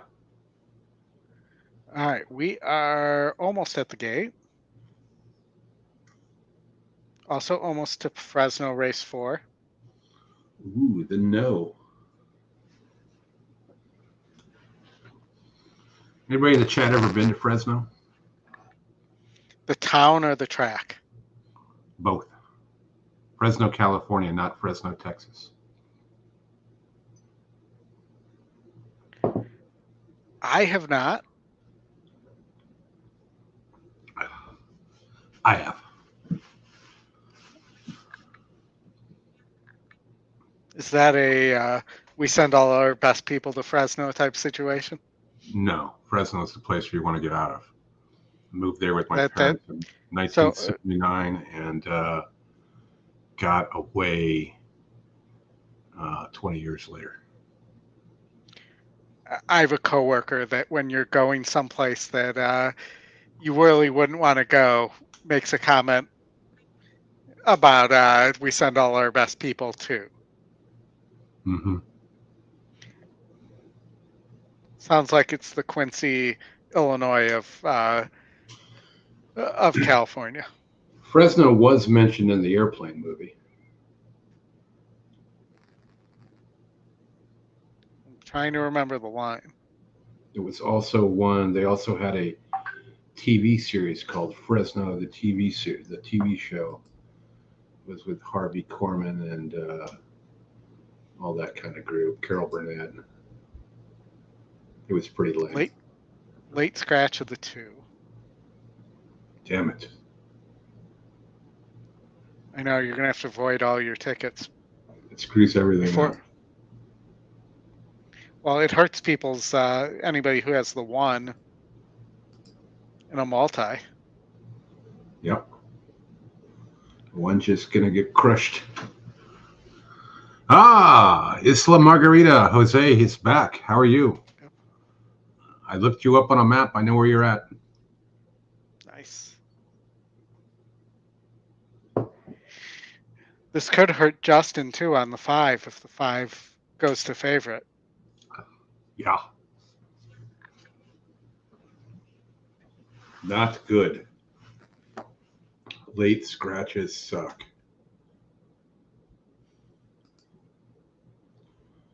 All right, so we're running out of Keeneland. We're pretty much down to Santa Anita and Fresno. Yeah, we got some Delta. Delta, yeah. We got some Evangeline Downs. Is that their quarter horse meet now? Then, since Delta's doing thoroughbreds? Evangeline's quarter horse, yeah. There's a crap ton of races, I think, tonight at Los Albi. No, 10-9. There's a bunch more tomorrow. Trials. Not staying up for that. Oh.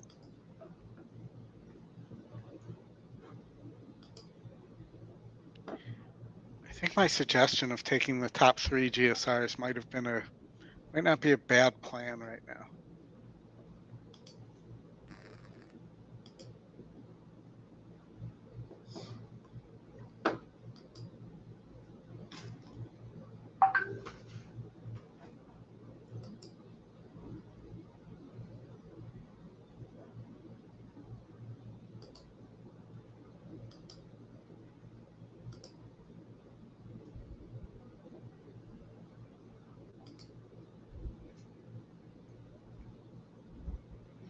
From Miller's Sportsbook and Casino. All are welcome. He's in Venezuela. I don't know if I'm going to be able to get down there, Jose, but maybe we'll send Oldy. See if there's a cheerleading competition down there. He can take the crew too.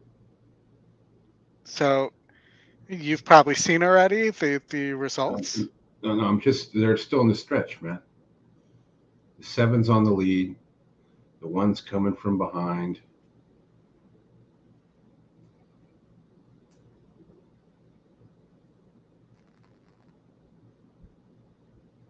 You done yet? 7-1-4.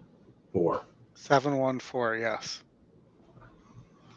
How did that work 5. out? Well, the tied JSRs finished 1-2. Yep. Bottom GSR came in 3rd. Yep. That's just an angle that I'm never going to follow. All right, we got 4 minutes to Hastings. I don't know if 7's a monster or not, Tony. It's one race, and well, I have to see how that shakes out. But 7 was certainly something you could get with. The EE morning line, yeah. I think sometimes with these 2-year-old maidens gets a little jacked. Where did Mr. Miyagi finish? He waxed off.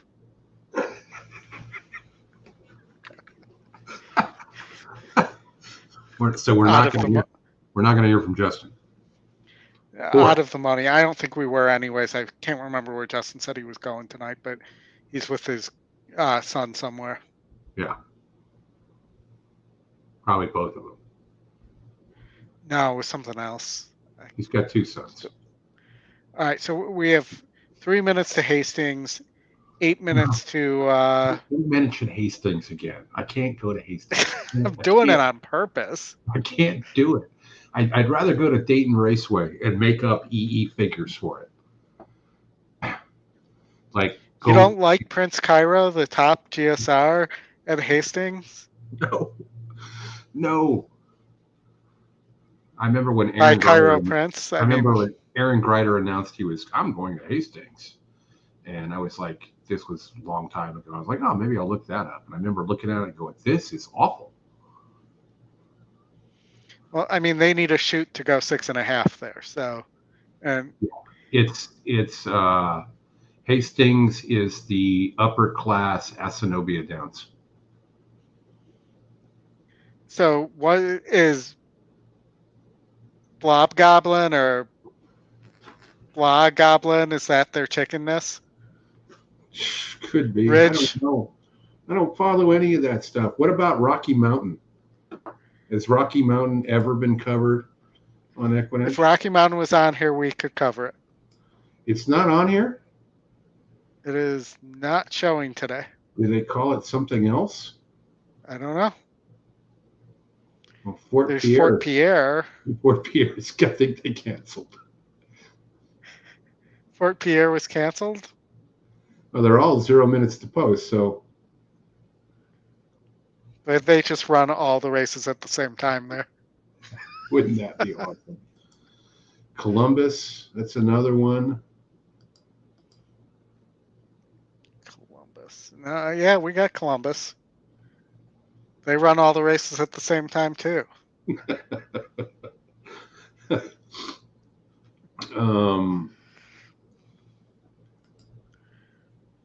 like running for purse money only, but... Oh, God. Them and their purse money only. Okay, we can't bet on Lone Star, right? Because this is the thoroughbred meet, so they don't allow... Oh, they do.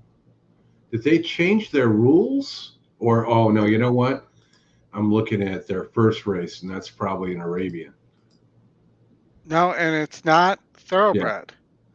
Yeah, it's quarter horses. The first race is Arabians. Remember?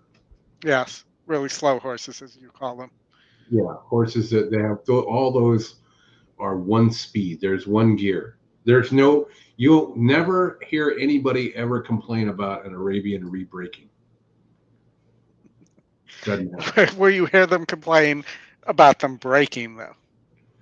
Yeah, you'll hear them, with bad brakes and whatnot. We got one race left at Lethbridge. All right, let's go to, we're monkeying around. Let's go to Evangeline and see if there's anything here worthwhile. Any kind of funky angles. The 3 is the long shot. It's the top GSR, but it's the 9% win percentage. Let's see what we can kind of monkey around here and see how the trainer angles work. The 3, he's better with second-time starters. Yep. What about Mr. Lopez? No. Let's see, anybody getting a big bump on anything? Probably not. On this one, we got a second-time starter. He's 6% with second-time starters, though.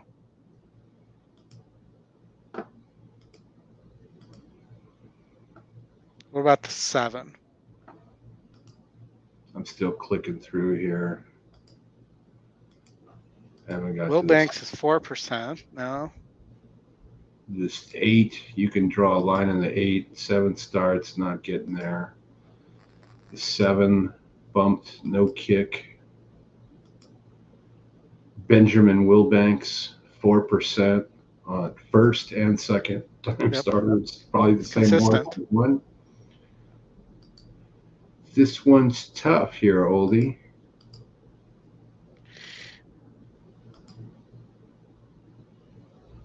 Well, the money's been going back and forth too. Yeah, all like $40 of it. Yeah. Yeah, Tony, I'm getting there with you on the 3. That's probably where I would end up here. To see if there's anything in the next race that's interesting I could pair that up with. There's 3 money bags in the next, so that's simple for me. 3, 3, 6, 7. There's my double. 3, 3, 6, 7. So the Rocky Mountain Turf Club doesn't have any turf racing. Just Well, Turfway Park doesn't either. They used to.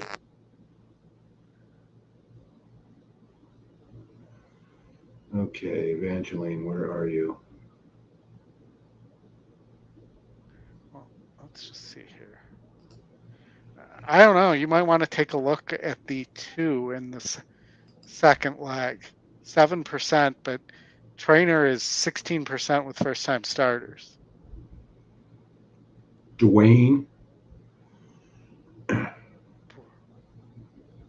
Bro?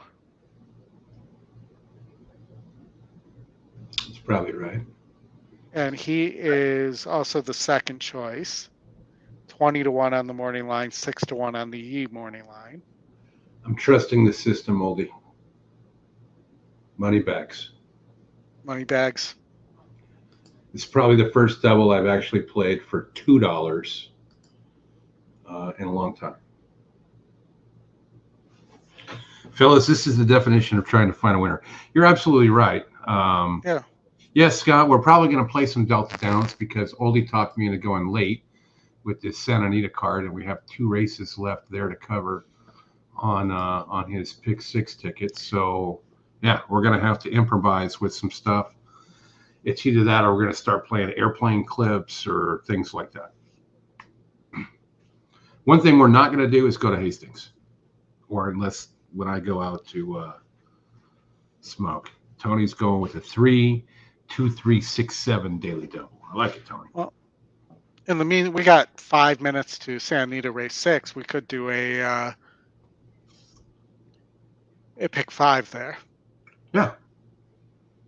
Let's do that. Why don't you start doing that? I'll watch the Evangeline because we can't show that anyway. I bet if we asked, we could show. I'm sure the Evangeline people would not care. Yes. But we're not going to get in trouble and get everything shut down and have Scotty setting us. No, I know, exactly. So go ahead, go to Santa Anita. They're behind the gate at Evangeline. Those of you at home or on your phone or people that are working that shouldn't be doing this, you can watch over there. Yeah, exactly, Tony. Just for fun, why not? Like I said, mine was $6.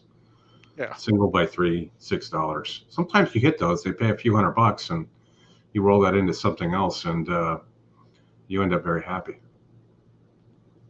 Happy, happy, joy, joy. Mm-hmm. Damn it, I got to go get lottery tickets tonight.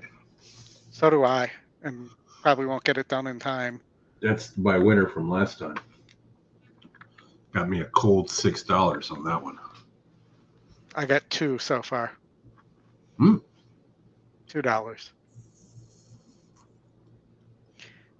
I like that for $100. A little ugly with the E. Okay, there, so but there's your $100 ticket. Let me take a picture of that. Now, why don't you tell the good boys and girls at home in races 6, 7, 8, and 10 who your stronger opinions are there and go no more than 3. Still waiting for Evangeline. It's a Golden Gate load.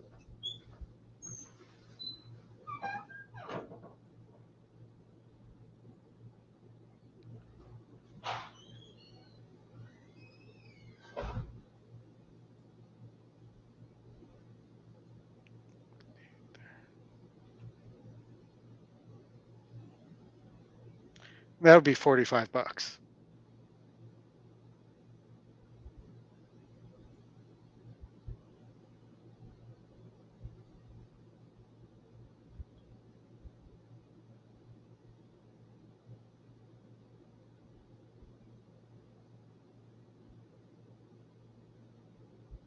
One, three.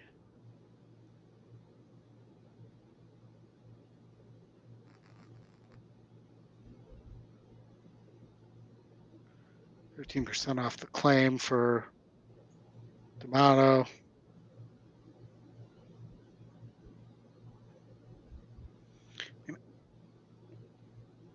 The Sadler horse just seems to have a little bit of a class advantage here. I think for $45 that this is a decent ticket. If I were to shrink in leg one, which I don't really want to.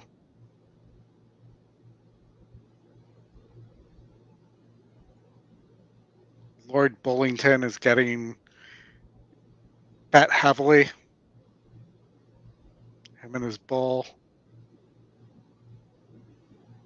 They are the top two picks there.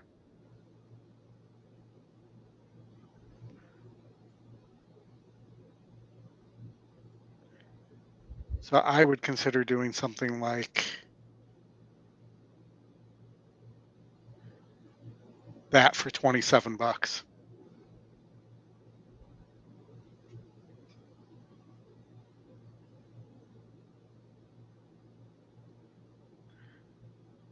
We're at 0 minutes to post here for Santa Anita. Let me get that up for you guys. Sorry, my system froze for a second. There, hold on.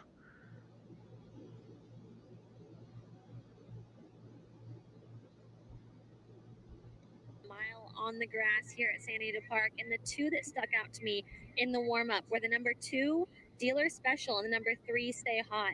I thought these two looked the best of all the horses. They were not sweaty at all. They were big, gorgeous colts, and just looking at them, those were my picks coming out here. But there is some interesting horses in here. The number 9 Sandbagger, we talked about the pedigree there.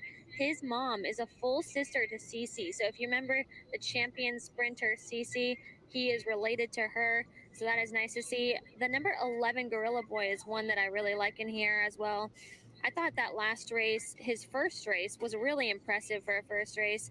The horse that won that race, Voltage, ended up running 3rd in a stakes race later on in the meet at Del Mar. So some nice racing there.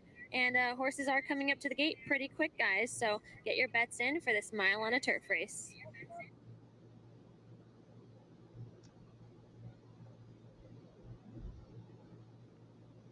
Here we go.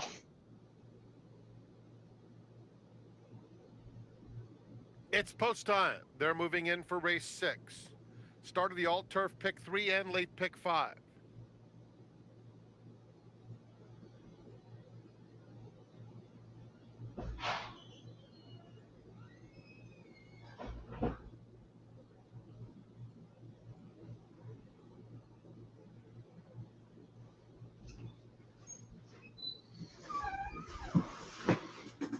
Okay, still haven't So gone I got off. it down to $27. It's 5, 8, 12, 6, 7, 1, 2, 6, 2, 1, 4, 8.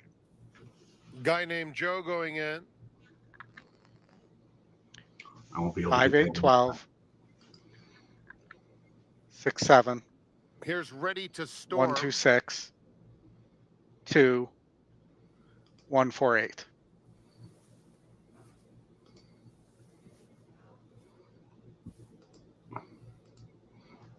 Coach Prime. Evangeline still is not loaded. They waiting on Santa Anita? Grogu goes in. Probably. They're in the gate. The 3 is 20 to 1. And the 3 is scratch. Rastaman Vibe is going out for the early $6 lead. save. Stay Hot is close up in the early stages. Happy Coach Prime Thanksgiving to our rushing up Canadian on the friends. outside now. Happy to take the Thanksgiving, 3rd Canadian spot. Then friends. it's Guy named Joe 4th in the early going, and Sandbagger is 5th. about 4 lengths off the early tempo as they move into the first turn. Dealer The Special long shot in on the lime lead. colors cuts the corner now to take the 4th position. They Deion are followed by Sanders in second. Ringtone racing on the inside of Lord Bullington, who's in between rivals and 7 or 8 I feel lengths like somebody off should the be speed chanting as they prime make their time, way or onto we the need Chris backstretch. Berman on here. Sandbagger just outside of that pair. Gap of 3 to the 2 trailers. Gorilla Boy is second to last, along with Grogu, and Tribal is behind that group, a length and a half in front of Ready to Stroll. They That's run a pretty past the quick half-mile mile pole, and pace right now. Rastaman Vibe is the leader Three's by about coming. 2 lengths to Coach Prime in second. Then it's Stay Hot third. Down at the rail, Dealer Special with Guy Named Joe racing between horses. There's Sandbagger now, moving by that pair 3 deep and 6 lengths off the lead, though Dealer Special is now fending him off at this stage. Another 3 back to Lord Bullington, who's next, and Tribal splitting rivals while mounting a bid from behind. Rastaman Vibe is the leader. Coach Prime right to him.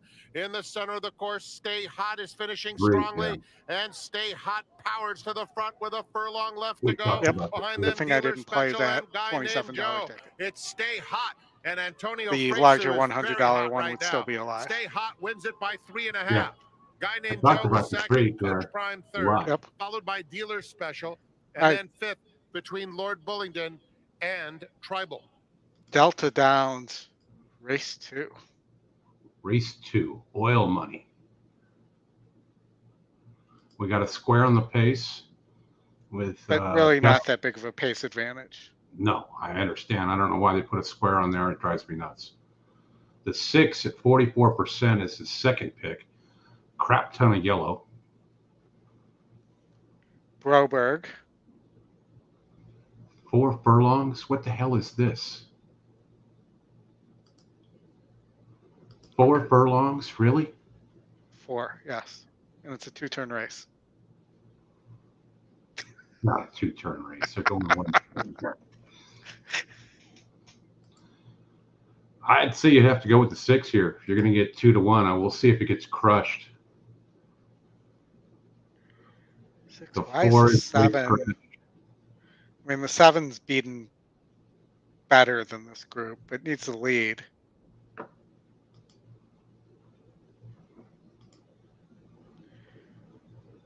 Where the 6 has 2, but doesn't need the lead. The 6 is has some tactical ability. There's another late scratch at Evangeline. Pretty soon, I think the next race at Santa Anita is going to go off before this one goes off. So what did they scratch now? The 4? 4. Well, the 1's got a significant pace advantage now. But Delta is probably going to go off first now. Yeah, they're going off. They're in the gate right now. I did get a win bet in on the 3. He floated up to 3 to 1, which means he'll be 6 to 5 when he crosses the wire. The 3 or the 6? The 3. The 6 was the horse you were talking about. I know. I pivoted over to the 3. It's always the other Broberg that beats you, right? That's and the right. 3's about to be scratched. Oh, no, it's the 5 that they scratched. In the gate. They'll probably reload the 5. Delta.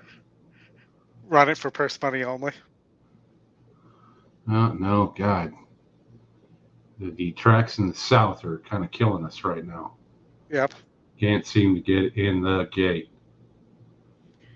Evangeline's almost in the gate.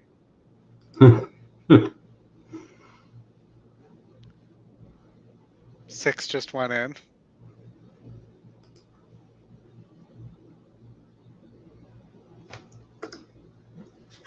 Seven going in.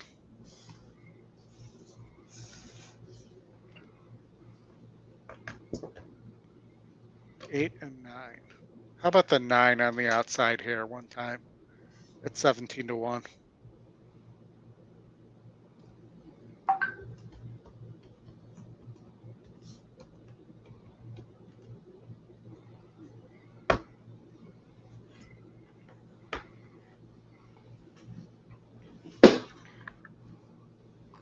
This race was supposed to go off like 15 minutes ago. Yeah. 1's looking strong. 1-8, 8-1, 8-1, 8-9.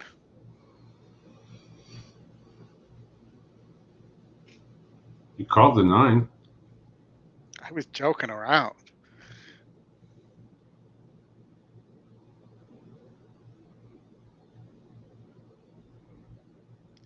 All right, back to Delta.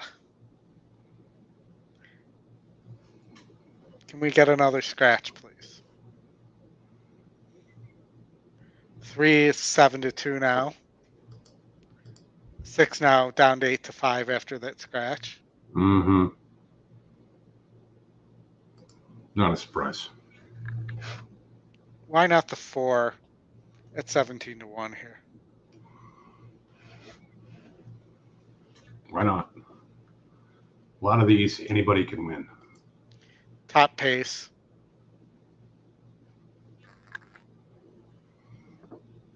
See if I can get that up here. Delta double. 4-7 with the 10, says Jay. Okay. I can see it. There we go.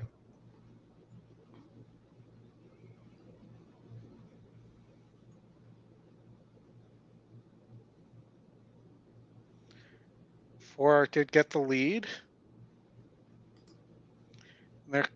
This is the 4 furlong race, and they're running like quarter horses. Mm-hmm.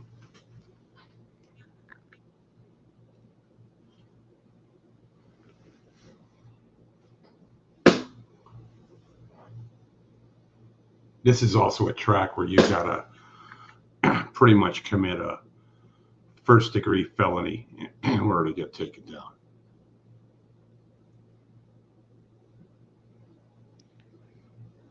Well,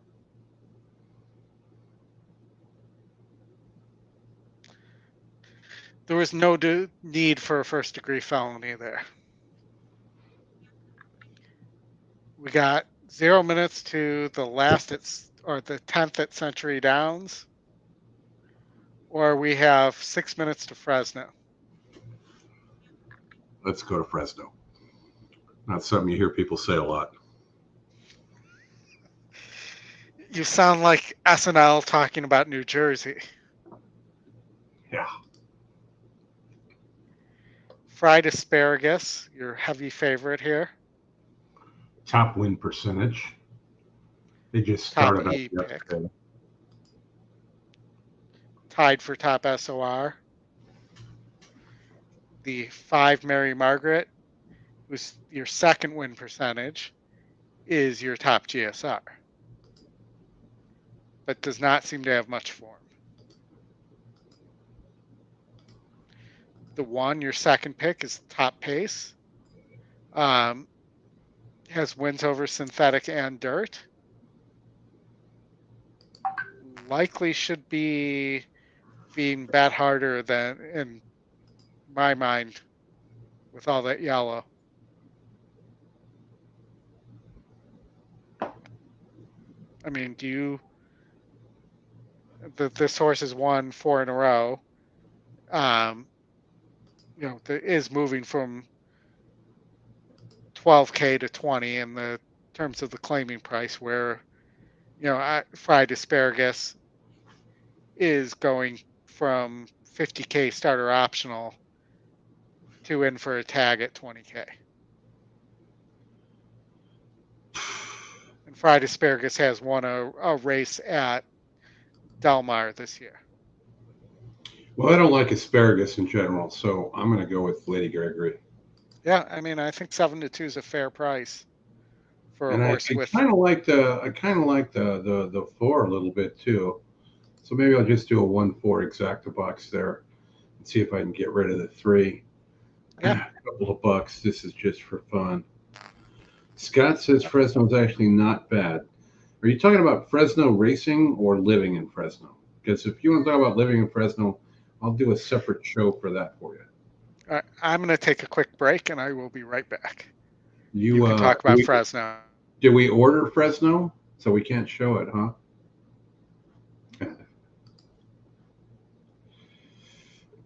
All right. Well, I mean, there's not a lot here. It's a 5-horse race. You either like the 4 to 5 shot or you don't. Just do a 1-4 exacta and kind of go from there.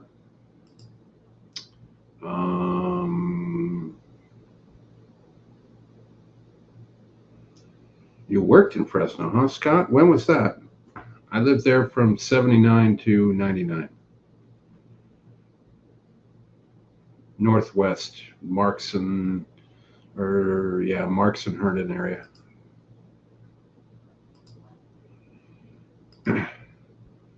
All right, back to Santa Anita. I know he doesn't have that up right now, but we are still 20 minutes from there. Struggling to fill content. Pretty good field in the 7th. 20 claimers going 6.5. Book smart. Top pick, top pace. 3rd GSR there. The 10 is top GSR in the money bags. And one last out at Los Al during their thoroughbred meet at 16 claimer at 8 furlongs. So cutting back to a sprint this time around. Trainer is 17%. Doesn't look like there's a whole lot of the 6 coming off a layoff. Yakin's 18%. Brazenly, Dan Escarane, who is a decent enough trainer. You can follow him on Facebook, so I'll go take a look at that in a minute when Oldy gets back. 2015 to 2017. Yeah, I was out of there by then, Scott, for about 15 years. Kind of a that grab. same Valdez trainer is taking over. So is he taking over for somebody who got suspended? Who? Jose Valdez. I don't know.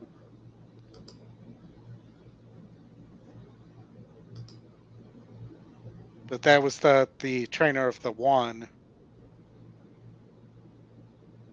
who swooped in and won race 5 as the first time starter.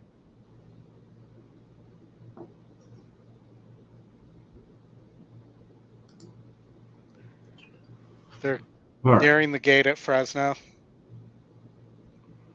That's a really crappy part of town, too, to be in, by the way. Yeah, it does not look like a great track.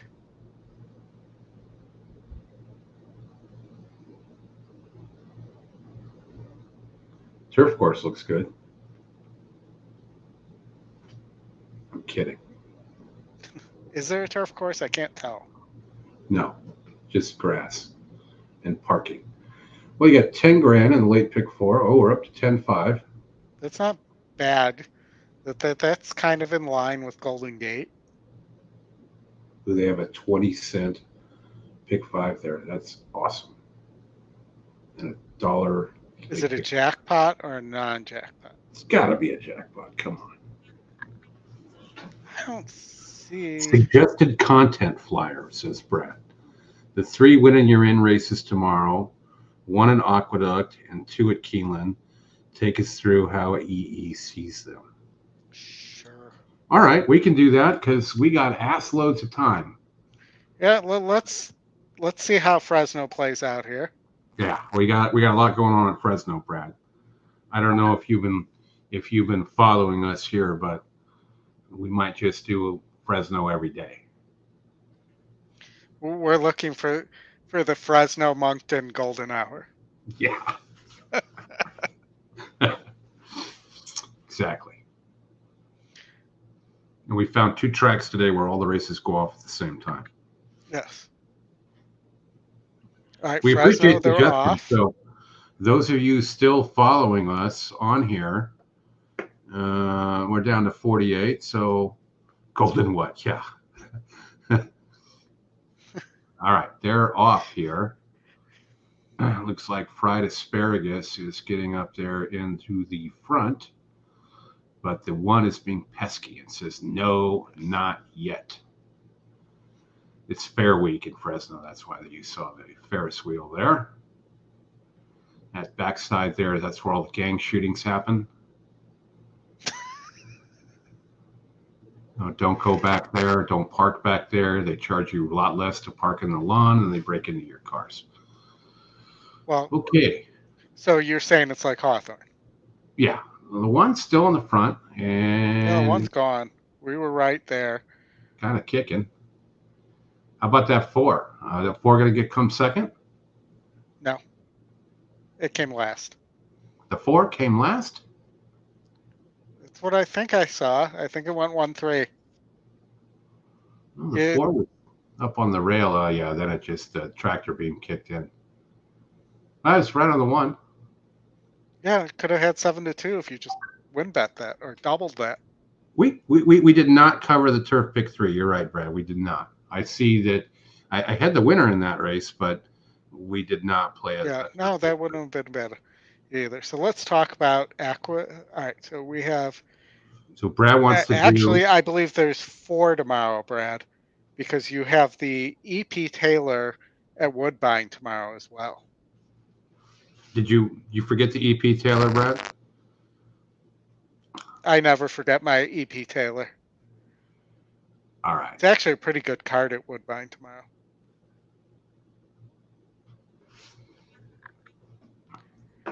A 1-turn 10 furlong race. I have a feeling that that's incorrect. That would be awesome. A 1-turn 10 furlong. Appleby shipped in another horse and is flying Billy Buick from Aqueduct to Woodbine for this race. So you have With the Moonlight for Charles Appleby here as your top pick and top win percentage. You have the Canadian record holder Mora, winner last time out at 9 furlongs in the Grade 2 Canadian. So those are going to be your top 2 picks. Note, With the Moonlight does have a win at Saratoga last year. Did not run well in the spring at Keeneland in a Grade 1, and then went back to Europe, didn't run well. So I'm not sure how great a form this horse is in, but the fact that they're sending Buick there makes me think this horse is pretty live. You would consumer spending for so, right? What? You would have to think so, right? Because yeah, I mean, why else would he bring the big guy in? This is the only winner you're in there at Woodbine tomorrow? I'm not sure. There's multiple Grade 1s here, so there could be more. So you also have the Canadian International Series, and these are a lot of horses that have been around again and again. You have Nation's Pride, favorite in the Breeders' Cup Turf last year. Aspen Groves, your top GSR. The Soar is certainly in line. It's a 21 morning line horse, 5%. Going to be coming from off the pace, but another one where Kenny's favorite jockey Murphy comes over to ride this one for Jack Sisterson. Which horse? Where are you talking about? Are we on the 7th race, the EP Taylor? The EP Taylor, so the 7th race. Sorry, number 5. I moved to number 5, Aspen Grove. I wasn't Aspen Grove. I would caution you on a first-time Jack Sisterson horse. See, he is, well, he's 50%. I don't know how that works for 1 of 1, but maybe that's the number of wins. I'll have to ask Scotty about that. Yeah, we got to find out how far that back goes out and whatnot. But I would guess it's 365 days. You're going to need a pace on this to run into, obviously. And you also have consumer spending, who's more of a Grade 3 type. Every time this horse has stepped up. Well, clearly, I don't think it likes the yielding turf. Fractious in the gate last out. Velasquez ran, was the rider. Gets back to Murphy, where if he can carve out a trip, he's probably good enough to get it done. You know, probably not a strong win contender. Are you talking about the 5 again? Huh? Yeah. Okay. Stuck on the 5. Give me a break. The 7. How about the 1 Fev Roller? Fev Roller got some yellow. Won at Woodbine before. Hasn't won at 10 furlongs yet, I don't believe. No, has a win at 9.5 though. On the pace. I'll go back to the 5, and he's one of 3 horses with a win at 10 furlongs, along with the 4 top pick and the 9, which is a 2% horse. California Queen is here as well. Once the hot horse. Yeah. Manny does not come in to ride. No, his husband's rides. Yep. And then, another horse that's been around a long time, Skims, is your long shot. Brad said, what about the sugar horse, Skims? It's exactly who I was just talking about. Sorry. Long time guy, been 10 furlongs, we'll get the distance. More of a grinder type than a closer. Frankel horse. Yeah. 14%. 12. Going with a local jock. I don't know, who did you like there, Brad? Did you have one you liked, or are you kind of trying to figure out this race a bit? In terms of shape up, there's too much speed here. There's a lot of speed, right? I mean, yeah. Get a lot of guys that are going to go to the front. So who does that set it up for? Does that set it up for a horse like Consumer Spending? Or Mora. Yeah.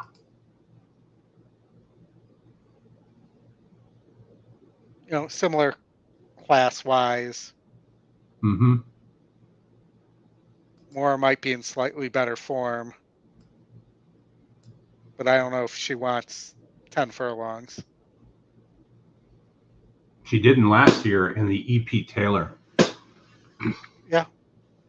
No, just missed and was DQ Dave. Yeah. Then she went to the Breeders' Cup and then took a break. Yep.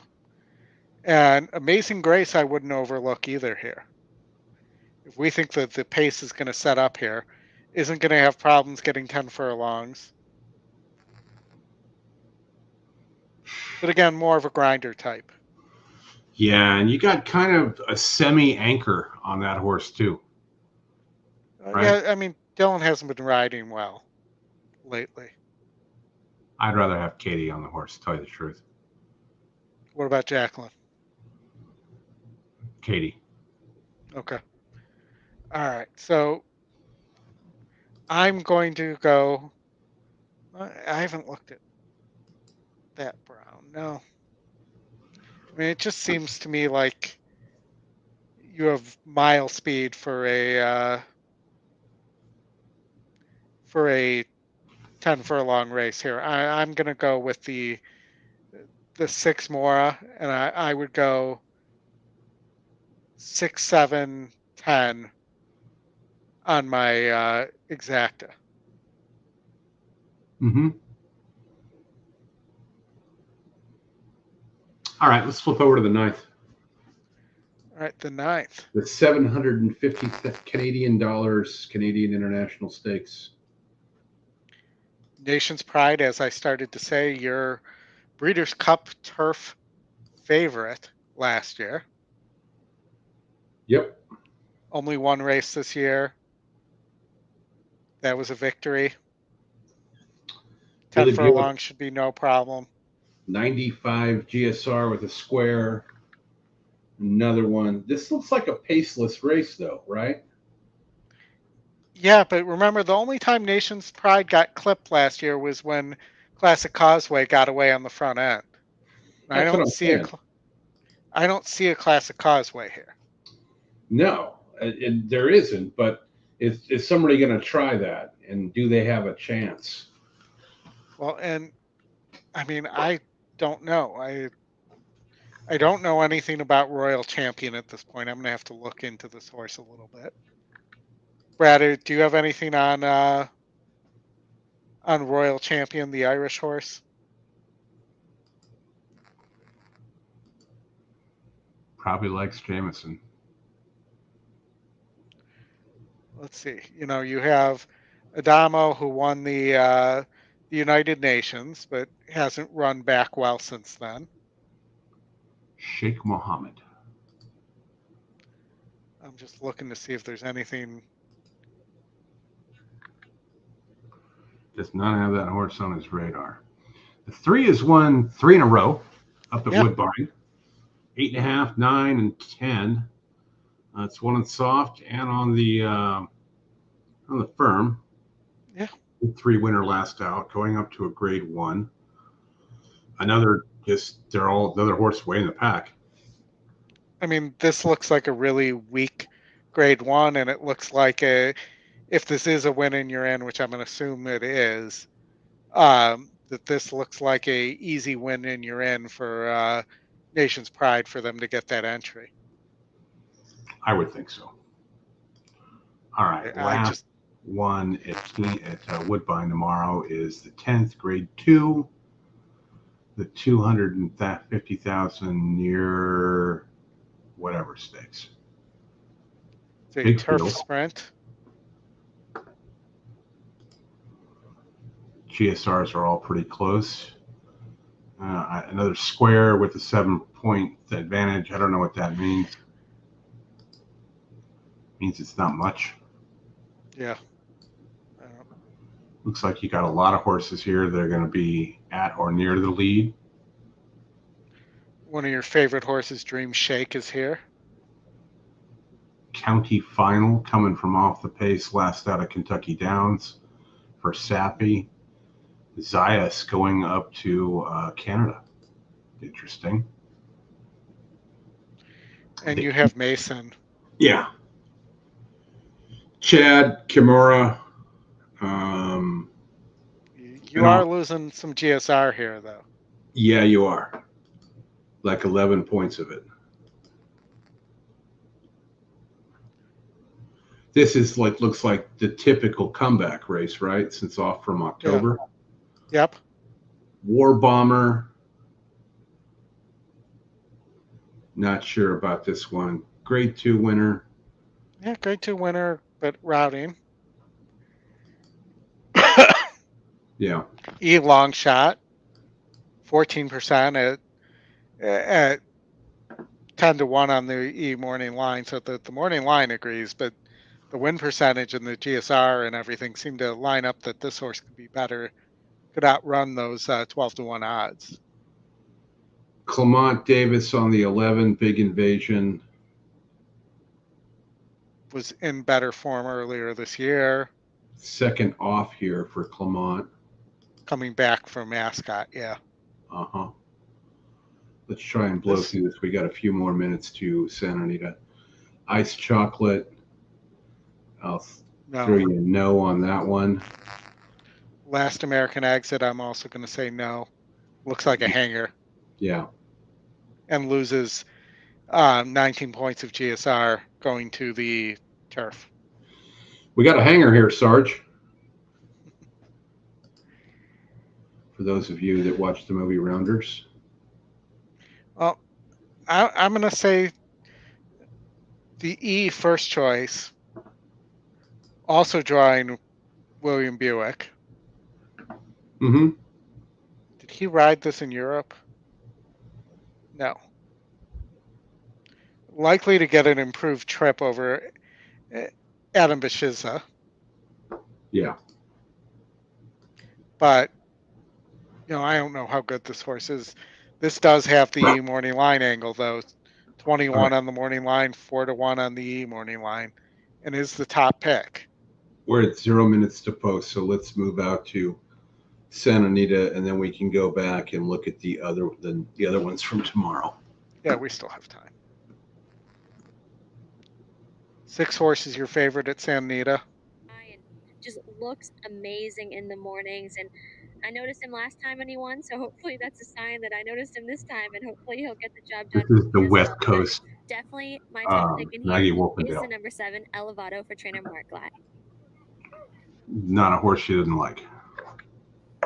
They all look beautiful. The second annual Asian Fall Fest is back today and tomorrow. We have festivities for the whole family, as you've seen, including cultural food, traditional performances, including lion dances, and the $30,000 wealth tree.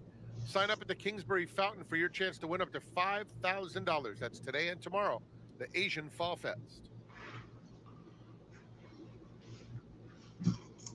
Sorry, I won't be there for it. Track looks great. Weather looks great. Yeah, that's why I was saying it looks like a gorgeous day. It is. It's a great place to go for racing. I do miss going there. All right, I don't think I have any. Construction in the background there. Yeah, that's stuff at the mall. They were going to build a big mall back there, but they Then decided. people stop going to malls.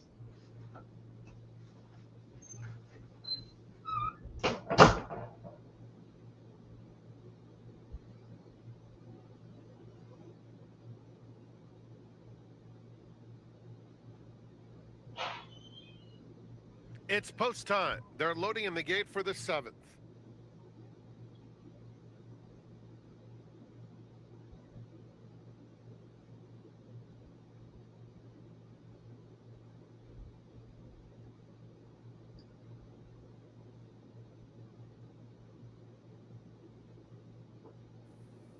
Sycon going in.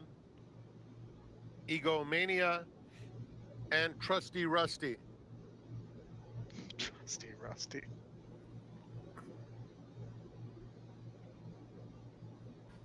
They're all in line.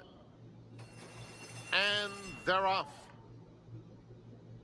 A nice start for Book Smart in the center of the racetrack, going out for the lead. Trusty Rusty is up close in the early going, as is Sycon, who comes through now to take second. Elevado now third in front of Trusty Rusty, who's 4th and 4 lengths off the lead. Then Curly Isa right The system next to loves Brazenly. Book Smart. Those two have about 6 lengths to make up as they pass the half-mile pole. Another length and a half back to Camaraderie. At the back of the field are Chicken Finger Friday and Relaxed Artist. In front of that group, Egomania is about 5th at this stage, coming to the 3/8 pole. Where Book Smart is loose and Book Start is doing it smoothly on the front end, has a 3-length advantage over Elevado with Trusty Rusty in 3rd. They're followed by Egomania in 4th. Then comes Sycon, Relaxed Artist, Red Cap on the outside, and then Brazenly. They're at the top of the stretch, and it's Book Start in front by 3. Elevado is in 2nd, but Book Smart has something left. Strong right now. In fact, with a 4-length A hot advantage. pace, though, if those times are Trying to hold correct. 2nd is Elevado, then Egomania, belated rally from Relaxed Artist, who's trying his best, Much followed the by best. Brazenly, a dominant score for Book Smart. System and loved that Giovanni horse. Franco wrapped Yeah, up it in the end. Photo for 2nd, Egomania is in that photo. Pretty with Relaxed accurate Artist there and on that one. Elevado. Sure. Behind them, Brazenly. Yeah. All right, so let's take a look at Aqueduct's winning your ends tomorrow. Or we can look at Delta Race 3. Let's look at the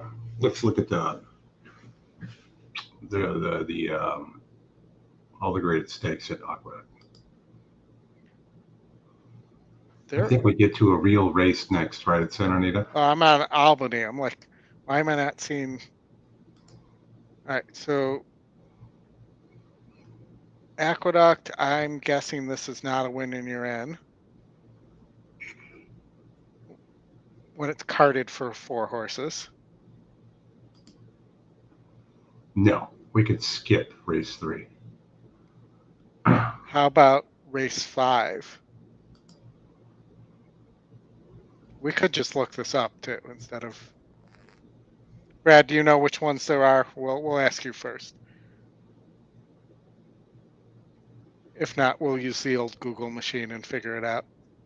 Yeah, Brad, if you could tell us which one it is, that would be good. You have 2-year-olds, grade 3 fillies. The matron, that sounds like a winning you're in. The futurity, he said.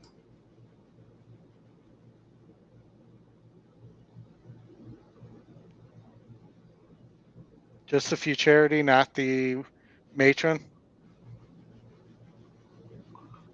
I'm going to guess it's the 8th. Yeah, I'm not seeing the futurity as a race, but I don't see a futurity at Aqueduct tomorrow. I see the matron and the noble damsel. I'm going to guess it's the matron. well, here's another. Just in case you thought maybe Appleby was shipping William Buick there because he didn't have a horse running at Aqueduct where he already was. The 8 Star of Mystery is an Appleby horse. He's running Jose Ortiz on that horse. Mm-hmm.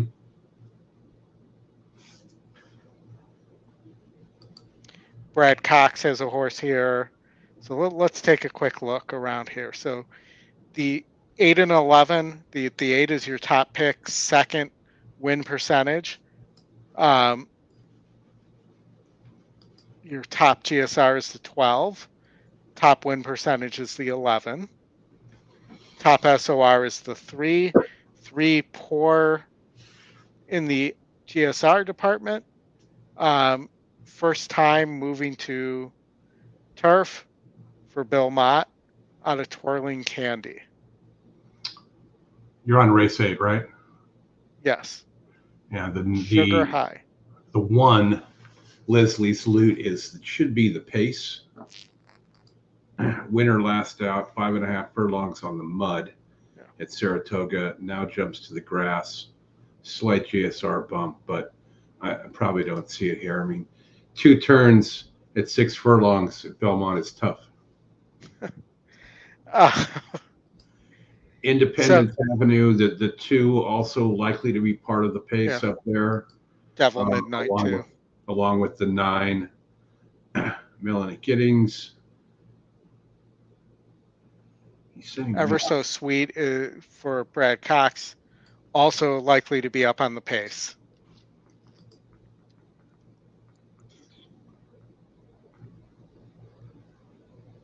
All right. So I do think this sets up. Maybe for somebody like Jody's Pride, the long shot also looks pretty fast though. Mm-hmm. That's a tricky one. I'll need to look at workout reports. Marco T in our chat. Non-winner trying to break his maiden. Manny Franco up. Yeah, Marco. GSR great. Anyway, Oldie, the race we should be working on here is the 5, race 5. Okay. That is the futurity. Well, I'm just going to tell you, I like Admissed Waves as a possible upset candidate in race 8. Lots of yellow, beat 70s at 5.5. The just up in time type horse. Yeah. So if it doesn't go to the Appleby horse here with all this pace, I think that the 12 is a off the pick board shot here at 70 with the 78 GSR as well. Yeah, if you flip over to race 5, you'll find that the top GSR and top SOAR is Apollo 10. Only winner at the distance, one last out to break its maiden on this very turf course back on the 22nd of September. So kind of wheeling back fairly quickly for Clement, so he must feel pretty good about it. Rosari, Manny Franco ran the horse, was the winner last time, has rode it twice, but is not on the horse this time. He gets off or is asked off and rides for Maker, gets on the 6th, Jimmy the Tooth, who broke his maiden out at Saratoga earlier this summer, gate to wire fashion. The 4 works for me, the second pick. Only 8% to win is your top SOR. but poor in the GSR department for a race like this. First time turf. Don't really like here for me. It would be a complete toss. Apollo 10, I think, was the Clement horse you were talking about. Yeah. You got the one horse, Where's Chris? Willie's right here talking to you about the Dick Dutro horse here. Winner, again, back in September. On the dirt, goes to turf, gets a slight GSR bump. Should sit right off of it, twirling candy. Had I rad last time, and goes to Castillo. So not sure where I rad is tomorrow, but the horse pretty much drew clear and ran well. So that'll be one to look at workout reports on as well. But Dutro is certainly capable of turning this one around. Bookham Dano, your top pick there. Undefeated. Losing a bunch of GSR points. Yeah. Going dirt to turf, gets Jose. Two-time winner. Another one of these ones that could, if it likes the turf, again, want to see some level of workout reports on that, but not running on the turf though. No correct. Turf works. No turf works at all. Nope. Works for me, Pratt, with the trainer that I'm unfamiliar with, Joseph Lee. Yeah, that was the one I was saying would be a toss for me. Yeah, I mean, just kind of oddness here. Ran at Saratoga, won at Belmont earlier in the summer, the last time we saw Belmont for a long time. Brad, did you have anything here you liked, or is this kind of one you're going to watch? You kind of get in little deeper waters here, but I give a little bit of look to the 7 because it's done this before. Maybe a little look to the 3 for Belmont. Yeah, it's just breaking your maiden in these bigger stakes races. I think it's just a little tougher. Yeah, but this could set up pace-wise for that horse. Yeah, get Katie, not bad. Sias has been running this horse. You get a lot of jock changes here. Yeah. Looks like the horse has now had 2 not good runs. So if it can get a good run here, and it's cutting back, obviously. Needs to break a little better, I think. Yeah. And then you have the 2. Been running on the turf against similar, not winning, but gets a slight SOR drop. Again, could be a situation where the pace here sets up nicely for this horse. Could be. But, for me, it's Apollo 10. It could be Jimmy the Tooth as well, but it's probably Apollo 10 over the 3 and the 2. Yeah. All right, let's flip over to Santa Anita tomorrow. They have a grade 3. Got 2 grade 3s. Probably the win you're in out there, the Zuma Beach. What are the other ones, Brad? Tell us what the other races are. I thought was the one at Keeneland also. Probably. This grade 1. Does Santa Anita have one tomorrow, Brad? I don't think so. Well, while you answer that, we'll go over to Keeneland. I'm guessing. Yeah, and you have Nest here, and you have Itomatic. Yeah, this is definitely the Spinster is definitely a win in your end. Yeah, I mean, this is a good filly race. Mm-hmm. Yeah, because you got top pace with Idiomatic, 51% here to win on the EE system. Lots and lots of yellow. Horse is versatile. can do many different things there. No changes on any of that stuff. Brad Cox 28%. He and Flo are 28%. The Bourbon and the Spinster. Okay, we'll cover both of those. 7 for 10. Lifetime with a second and 2/3, never out of the money. It's made $1 million. Then you get down to Nest, which is your top soar. And what? Close to. So Nest and Idiomatic faced each other last time out. Mm-hmm. And Idiomatic was able to get on the lead and, at 9 furlongs in the slop. And keep in mind, it was sloppy that day. So maybe Nest can turn the tables this time in dry conditions. Sloppy, draw a line through it. I mean, Curlin's running everything, but that really wasn't the best one there. You got Irad back. It should set up to be a great race. I mean, it certainly looks like it's going to run through the 2 and the 3, right? Yeah. You've got a big win percentage on the 2, 19% on the 3, the 4, the EE long shot. Maybe if you put it in 4th, but it's been all over the place, and I'm just not sure it's going to be the right fit here.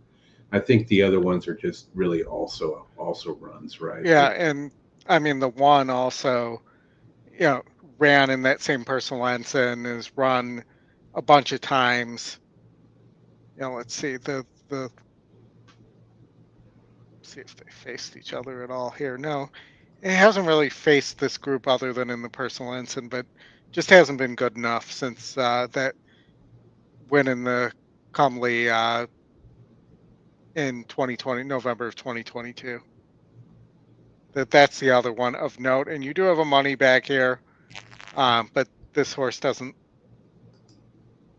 look like much to me either for Wayne Cannolato.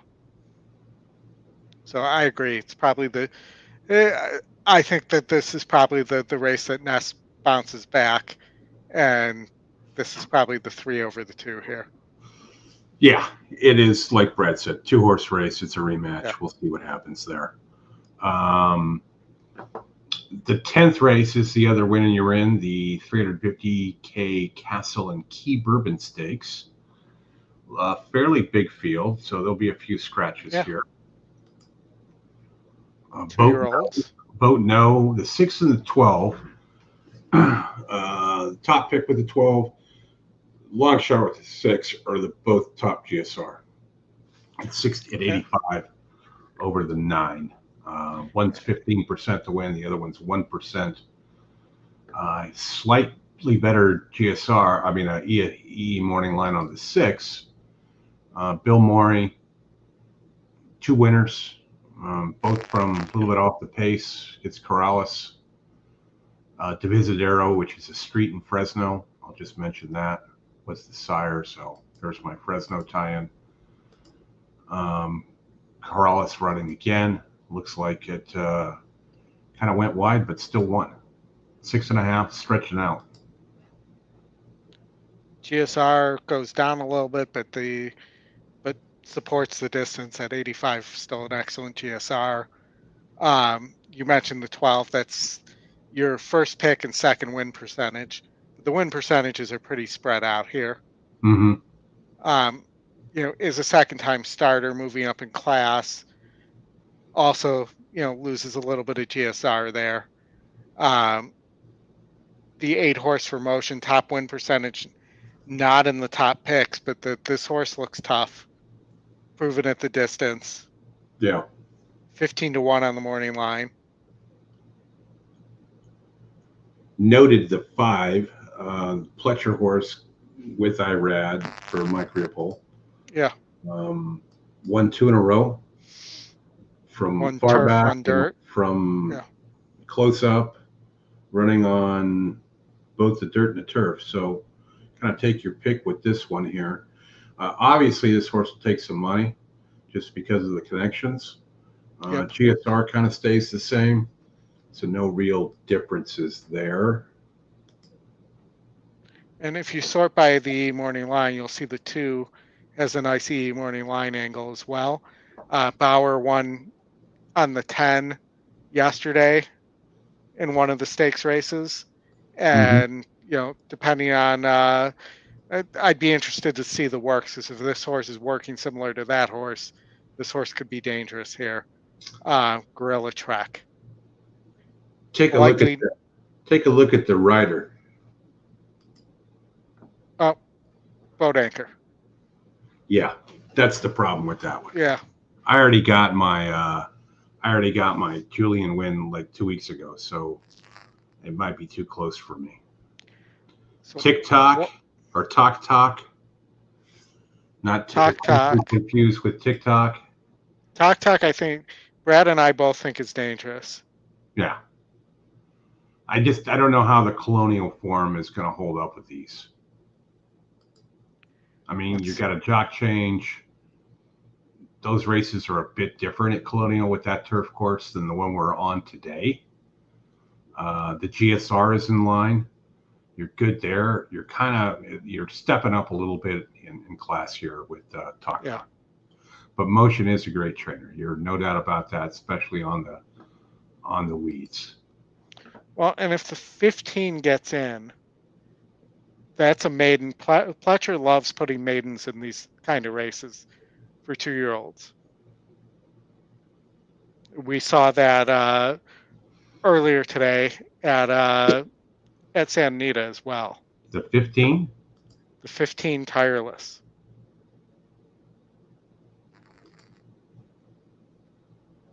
There it is.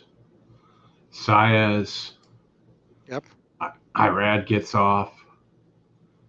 GSR.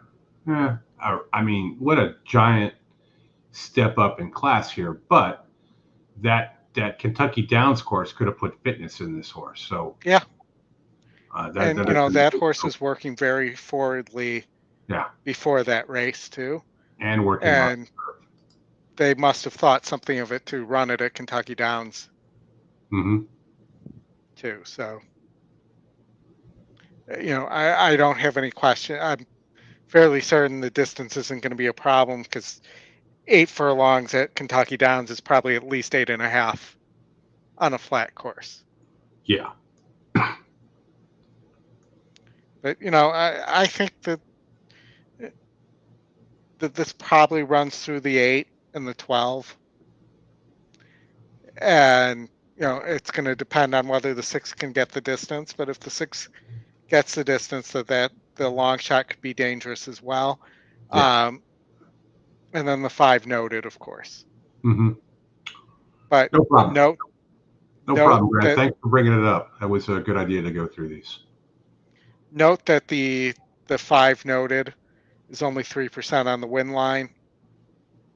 So just keep that in mind. Doesn't seem to be, none of these look like blowouts. They could have just been maintenance works, but don't know that this horse is working all that well either. So, and the reason I'm bringing that up is it's also the morning line favorite. We haven't even discussed the second choice, the 1 here, who doesn't seem to fit from a GSR standpoint. It's a Godolphin horse, not by Appleby or Brad Cox. Yeah. So, for me, my top pick here is the 8, who is top win percentage, 15-1 on the morning line. 2 for 2, lifetime, both on the turf. Gets Johnny V. So I'll go there, and I'll go with the 6 as my second choice. Okay. All right, let's get back to today. The marathon continues. It does, and we have, and if you need to go, we can. No, we're good. I'll finish down. I'll finish up with you. We got 2 more. We have We have on our ticket the 4, 6, and 1 here. Mm-hmm. The 2 is your second choice right now. Check it out. Lots of yellow. Lots of West Coast races. I mean, Dita's going to be tough. Yeah, I would guess so. I mean, this horse just missed last out and has run off a nice string all over the place. So and has a win over 80s. Mm-hmm.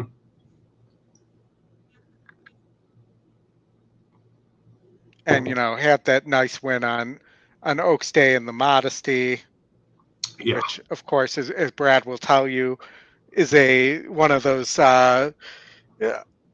races they pulled out of Arlington so that they didn't lose the graded status for them once Arlington was closed. The Modesty used to be the last race on Million Day. Yeah. But I'd give some. I know you said you don't think so, but I'd give some chance here for Turner Loose to get away on the front end. We'll see.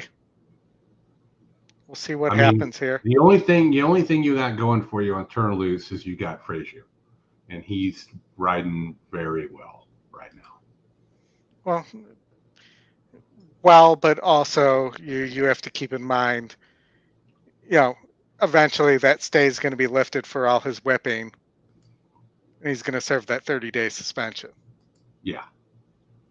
During the crap time of year after the Breeders' Cup. What's up, Blair? Where have you been? We've been waiting for you. Hey, Blair. 467 Santa Anita. Is that a box? Looks like it. I'd love if he's right too, and the 4 wins here with the top pick and tied for top win percentage. Win place show on the 7. Neige Blanc.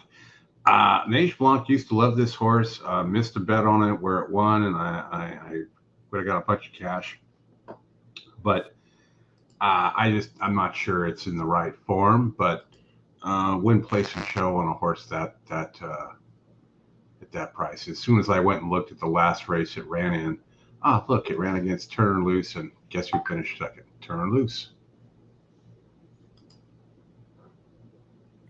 Well, the horses have been warming up on this hillside turf course, and the one that I've been waiting for this race is the number 7, Neige Blanche. She is at 30-1 right now. There's your jinx right there. Line. There's your jinx, Blair. No why. She and there go your odds. People will bet that Herrera by herself, as she usually does. But this is her distance. She likes the longer, the better. So I love Neige Blanche in here, and I'm really hoping she gives an upset here as well. Another one that I noticed, Hector Barrios has been warming up his horses today very lightly, mostly just walking or jogging. I've noticed that a lot today, and I think he's coming into tune with how hot it is out here. I don't think he wants to warm them up and get them hot and sweaty before they come to the gate. He just wants them to be relaxed and come to the gate nice and slow. So just something interesting that I've noticed from a jockey today in Hector Barrios. They are about to line up for the Rodeo Drive, and Anisette is definitely interesting in here.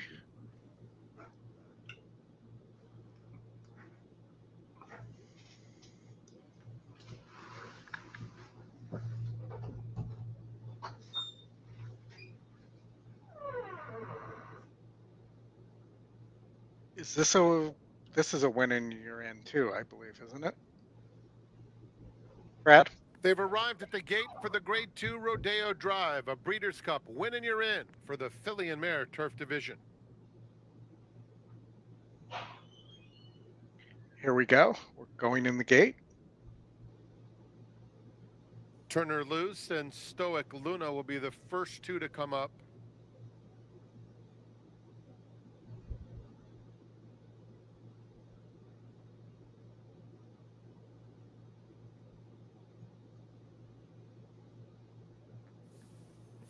Closing remarks, the California bred.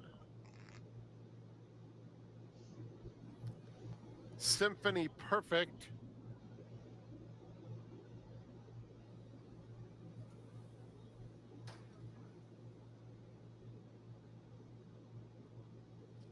They're in the gate.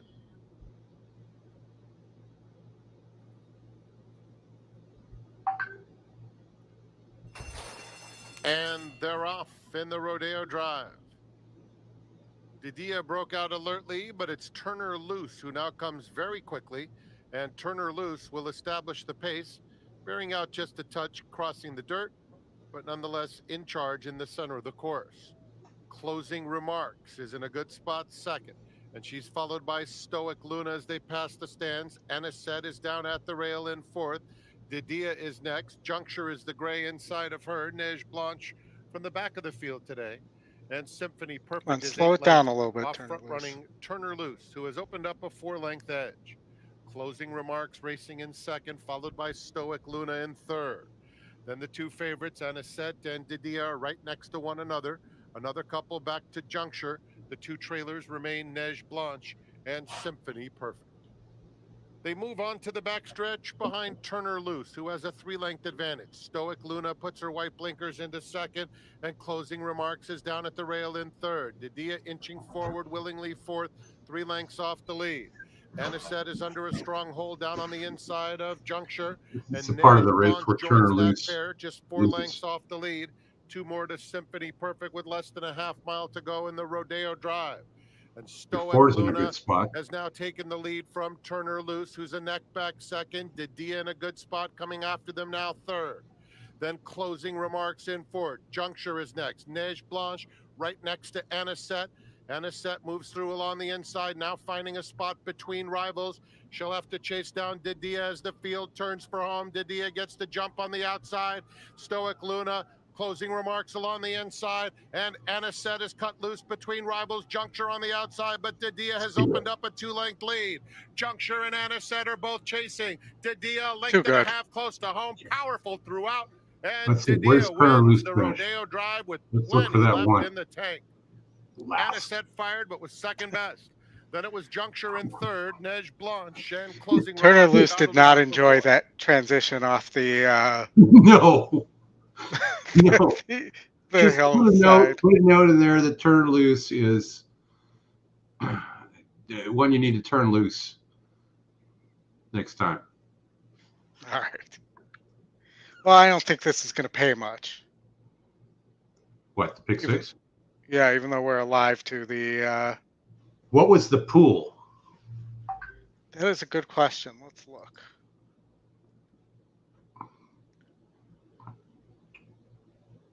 Oh, pool. So that would be The race pool. 1.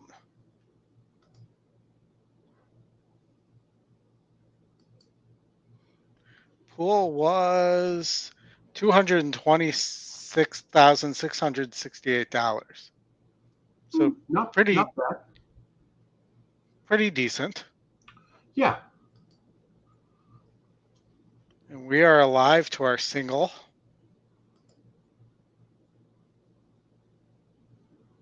Muth. Moose. Yeah, that horse is going to be a strong candidate in the turf for sure, Brad. No doubt about it. Yeah, that was my secret horse on, not my secret horse, but my top pick on Oaks Day was Dita. I believe was around 12-1. Let me switch here.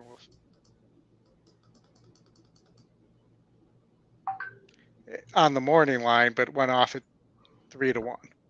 Yeah, Vincent had one job today, and that was to get it done and then go to the Derby and have a nice dinner. Yeah, I mean, this was his only ride, right? Yeah. I mean, the 6-2 double there, for some strange reason, is paying 3-1. All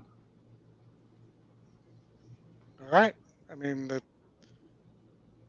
probably something we should have looked at and something that we could have played. Delta Race 4.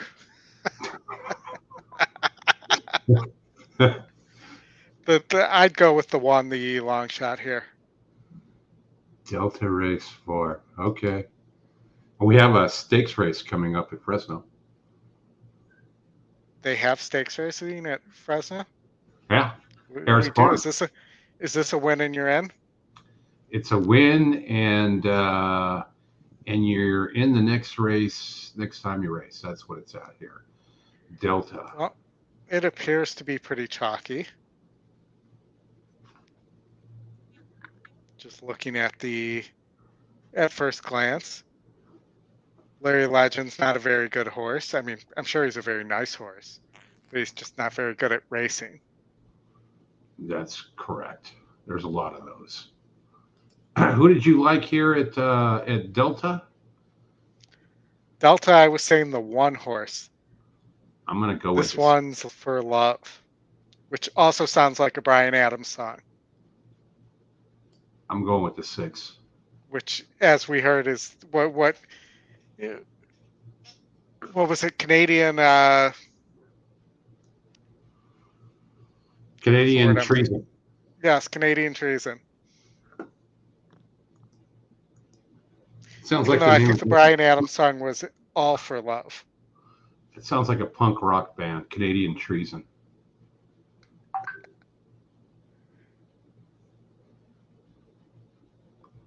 You like the one here, right? Yeah. Yeah, on the lead. Cruising around. They're off. Okay. Getting a lot of pressure. No, he's done. On my screen. He's done on your screen. He's not done yet on mine. He might finish last on my screen. Well, the 6 beat him? That was my selection, the 6. Nah, well, he beat him, yes. Will the 6 win the race? No. Again, these are races from the future brought to you by EquinEdge. Yeah, let's go wide on the 6. That's smart. The 4 and the 8. The 6 ran okay. Ran better than the favorite, the 9. Make a note. Came from behind. Oh, no. Did the 9 finish 3rd or did the 6? Yeah, 9 finished 3rd. Louisiana Cowgirl. That was the top pick from the Trackmaster, folks. If you had it. All right, because we have nothing better to do, let's go to Fresno in this wonderful. How big is this stakes purse here, huh? It is $75K. Surprisingly, I was going to say like 35, but 75,000. It's a decent state-bred, non-graded stakes at Fresno. 3 and up. So the Chosen Vron actually would have qualified for this race. Yeah. As a state-bred. God, the Chosen Vron. I mean, instead of working him out, why not just come here and pick 75? That's basically what they were doing. They were running him in state-bred. God, he would destroy this field by as much as he wanted. Yeah. Clovis connection. That's where my parents live, in Clovis, which is right next door to Fresno. Blaine Wright. What a bunch of races. 6 by Vronsky. So it's the little Braun. Yeah. All right. What do they? It really looks like the 3 and the 5 to me here. Well, what do they allow you to bet in this race? I'm going to actually make a wager in this race. You can do tries. Okay.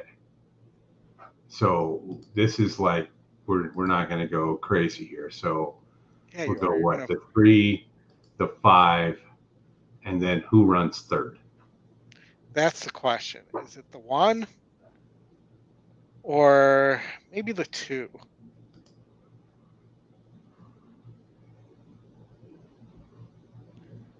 Maybe you just go straight try 3-5-2 here. Or 5-3-2, whatever you think. Well, the 1 and the 2 both. The 4. Look at the 4. The 4 runs 3rd a lot. Yeah, but that's mostly on turf. Yeah, you're right. I mean, it could. I mean, here. PSR downgrade, check out the 4. I'll agree with you there. But, you know, from a price standpoint, the 2, or I think no matter what, it's a straight try here. It has to be. Otherwise, all the value in the world goes out. Larry the Legend, I mean, let's look at what form he's in. Coming from Del Mar. He is coming in from Del Mar. So there is that.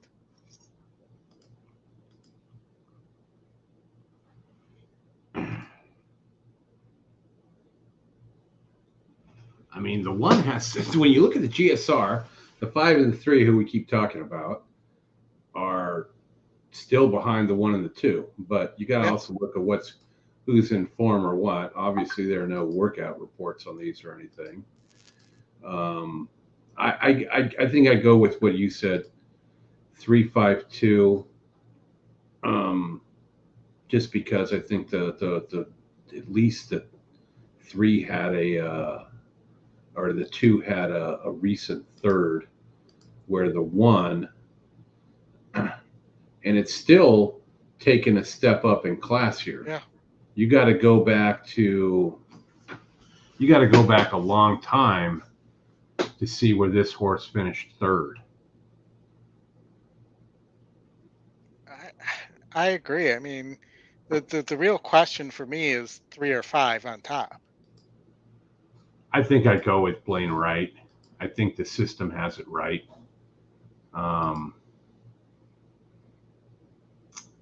The question is really going to be, is the pace really going to, is the 5 really going to be able to close into the pace? Because it appears that the 3 is just going to go. Well, it really depends on the 4, right? Mm-hmm. If the 4 and the 3 go, it could set up nicely for the 5.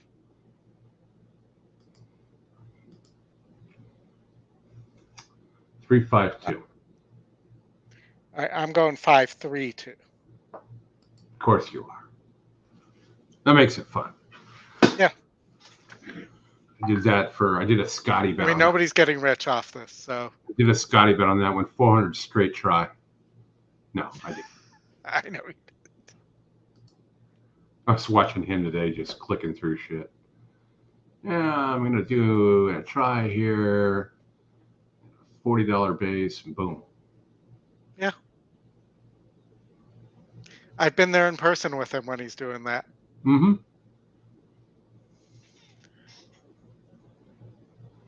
Hey, he got headed on an exacta that would have paid like $28,000. Yeah, and I'm not gonna wager at that level, but I'm a big fan of not playing things for base and narrowing down, betting your opinions. And if you have a strong opinion, bet it. And again, a single by double pick 3 at 50 cents is $2. Play that for $10 and it's $40. And if you hit those at between 5 and 7%, they're likely going to pay $2 to $4 grand each. Well, and I was talking in my class about how if you're going to play a $45 pick 4 with a single in the middle, you might as well turn that into a pick 3 and bump your base up to the overall 45 so that you spend the same amount. And it's one less race you have to win. That's the thing people have to remember is when you're talking about 4s and 5s and 6s, they become exponentially harder the more you have. So if you have an opinion on something, crush it. But you can't go, single by 4 by all and play that at a higher 4, 5, 6, 7, 8, 10 times of the base, because you're going to end up spending too much, and the math eventually will catch up to you, and the win percentages don't match up. I'm happy to lose $40 pick threes that I'm playing for $10 that'll pay very well because I know I'm going to hit 3 or 4 out of 10 to 15 of those.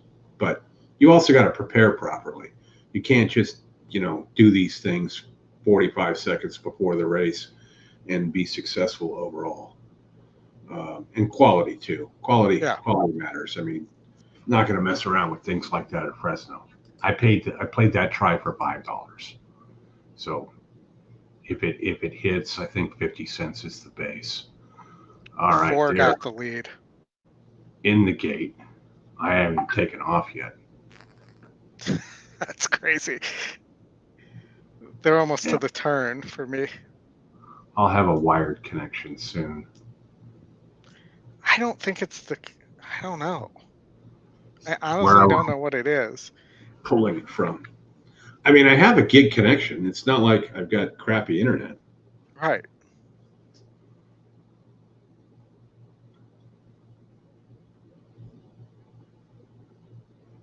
Well, the 3 is going up on the 4, as I can see.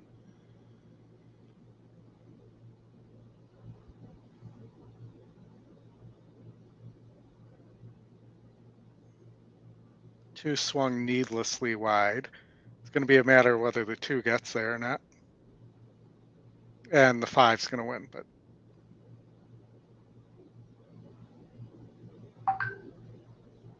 Or not. No, 3. 1 hung on for a 3rd. So EE was right. It nailed it.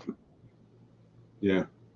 See what we do? We do these shows, we do these coaching classes, and then we do dumb things like that. Yeah. I mean, for $5, it wasn't that dumb. No, I get it, but we should have just went with the system. Boy, that 3 was game. Yeah. The Showed 2, something not for sure. the 2 should be suspended for a month. So at Evangeline Downs, if the 4 or the 5 win, there's a pick. It pays 2 of 3 in the pick 3. Sounds about right.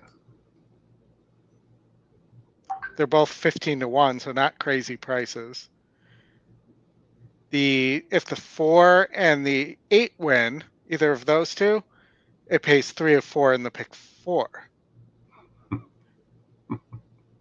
Oddly, okay, so I'm guessing the pool scoop is about 7,800 in the pick 4. Well, at the 50-cent base, it's about 34.50, 34.65-ish. Yeah, and yet they have an HD connection. Yeah, I mean, Delta finally got rid of the Soviet technology. Yeah, they moved to Cuban. Yes. They're no longer broadcasting their signal over UHF. Which, by the way, is a fantastic movie if you haven't seen it. One of my favorites. Keeneland, the library. Yeah, as long as you're teaching poodles how to fly, I'm good with it. Yeah.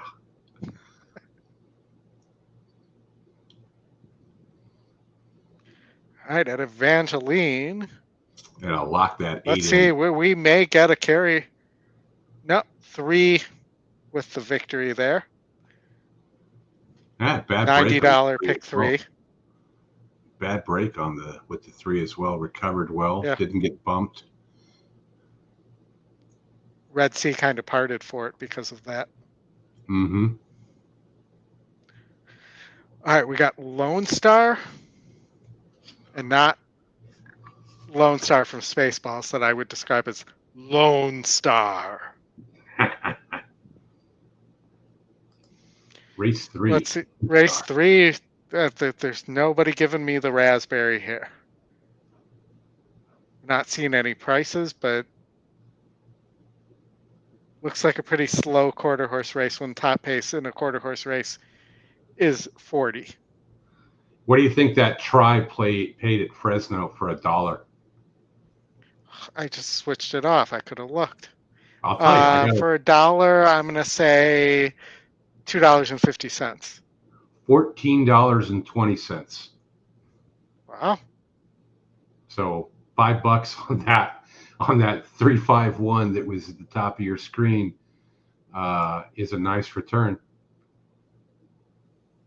It is a nice return. We're 5 minutes from Remington 1. You want to talk about Remington? All right, we got 9 minutes to Santa Anita. So yeah, let's talk about Remington. Let's do an early double at Remington. I hit that last night on the coaching class. I hit the late double at Santa Anita. Practical move to that Peter Urton Frazier horse that was like 12-1 on the morning line and paid 11.20. Paid 9-1 on the double. Nice. Yeah, super good. All right, so let's look All right, here. so Remington. What do you like? We got 5 furlong dash on the turf. Your top soar is the second pick, State School Smart, Steve, without no Stewart here. Second time starter, Steve's 17% with these types. Yeah. Last out at the fairgrounds back in March.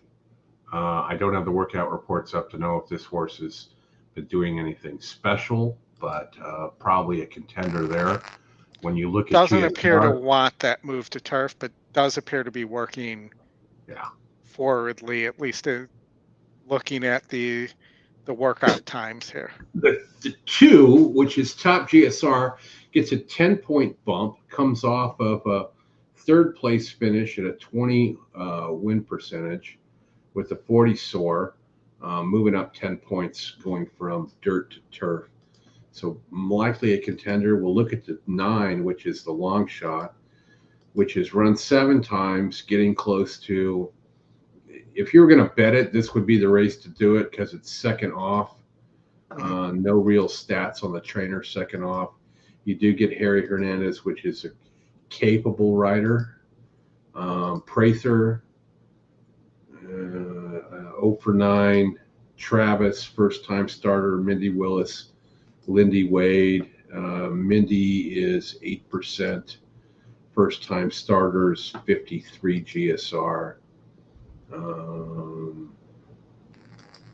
Go through the rest of that. Well, you missed the 10 safe bet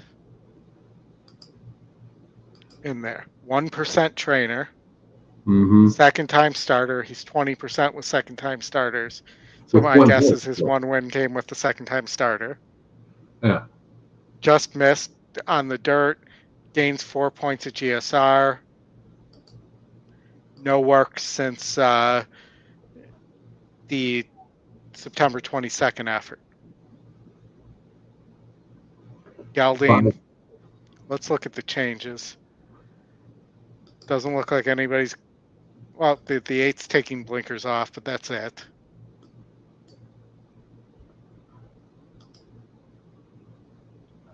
You know, I could see a top 3 GSR here if you're looking for 3 horses.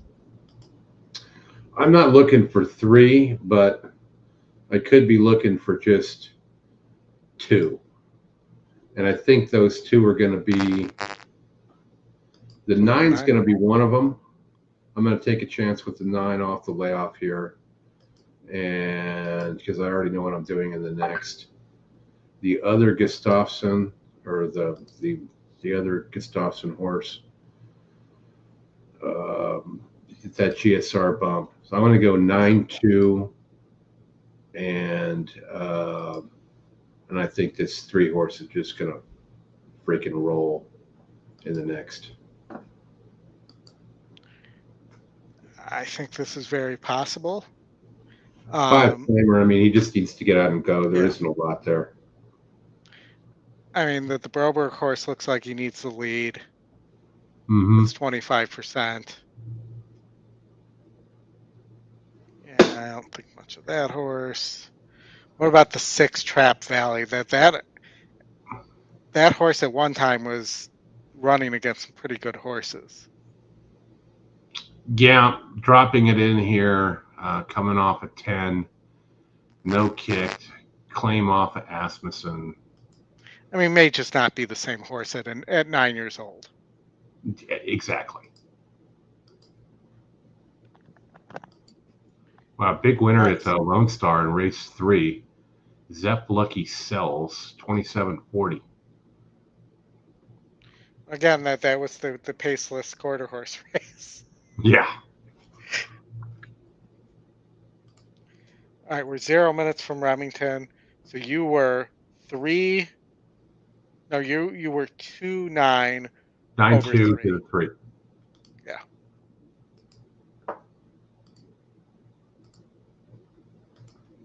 The 3 is not going to be 5-2. No.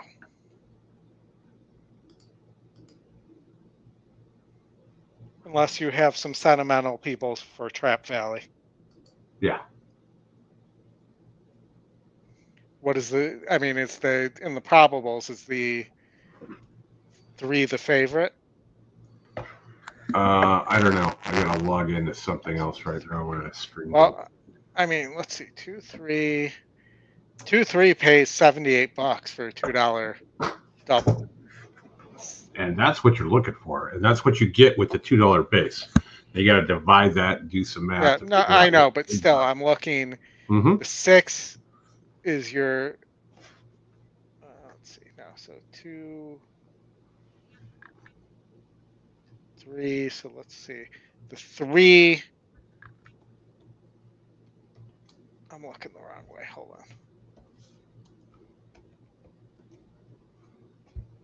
on. The 6 is your favorite in the next, if the 2 were to win.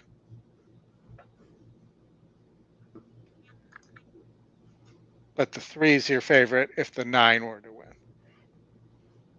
So it sounds like the 3 and the 6 will be the ones that get bet in the next race. I would think the 3 is going to take money. I mean, that's one of the better pace advantages we've seen throughout the day, based upon what you're facing. All right, so your 9 is in great position. I'll keep my mouth We shut. We will not be with you for the second leg of the double here at Remington, because we're going to flip over to Santa Anita and figure out if Oldy is going to cash a very small profit on a $1 pick 6. I think I'm going to end up going 5-6, Oldy, on my $12 ticket. Well, you are alive to leg 2, my friend. 9 ball? Nope. 2 ball. Floated up in odds too. Should have bet that. And floated up in double. The 2-3 is floated up to $101 for a $2 double. I mean, you get really good. I'm on my TVG side right now, and I don't really pay attention to this a lot, but the Trackmaster picks here were first pick was the 10, second pick was the 2, and they ran 210. It just floated down to $99. Yeah, well, I mean, when I look at Kelly O'Hara with the big hair with her pick 5 ticket, she was 6, 7, 10 there. No 2. Yeah. 10 was her top pick. I mean, she picked the price, but and she tossed the favorite, which was good, but still, the 6 just wasn't going to win there. Yeah. All right, Santa Anita, Oldy. We're nearing the gate. Whoever's holding the camera is trying to make me sick. Yeah, they need a stabilizer.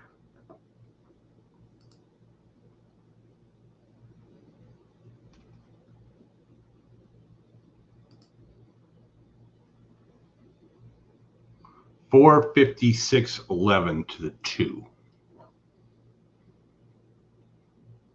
It's post time for the American Pharoah.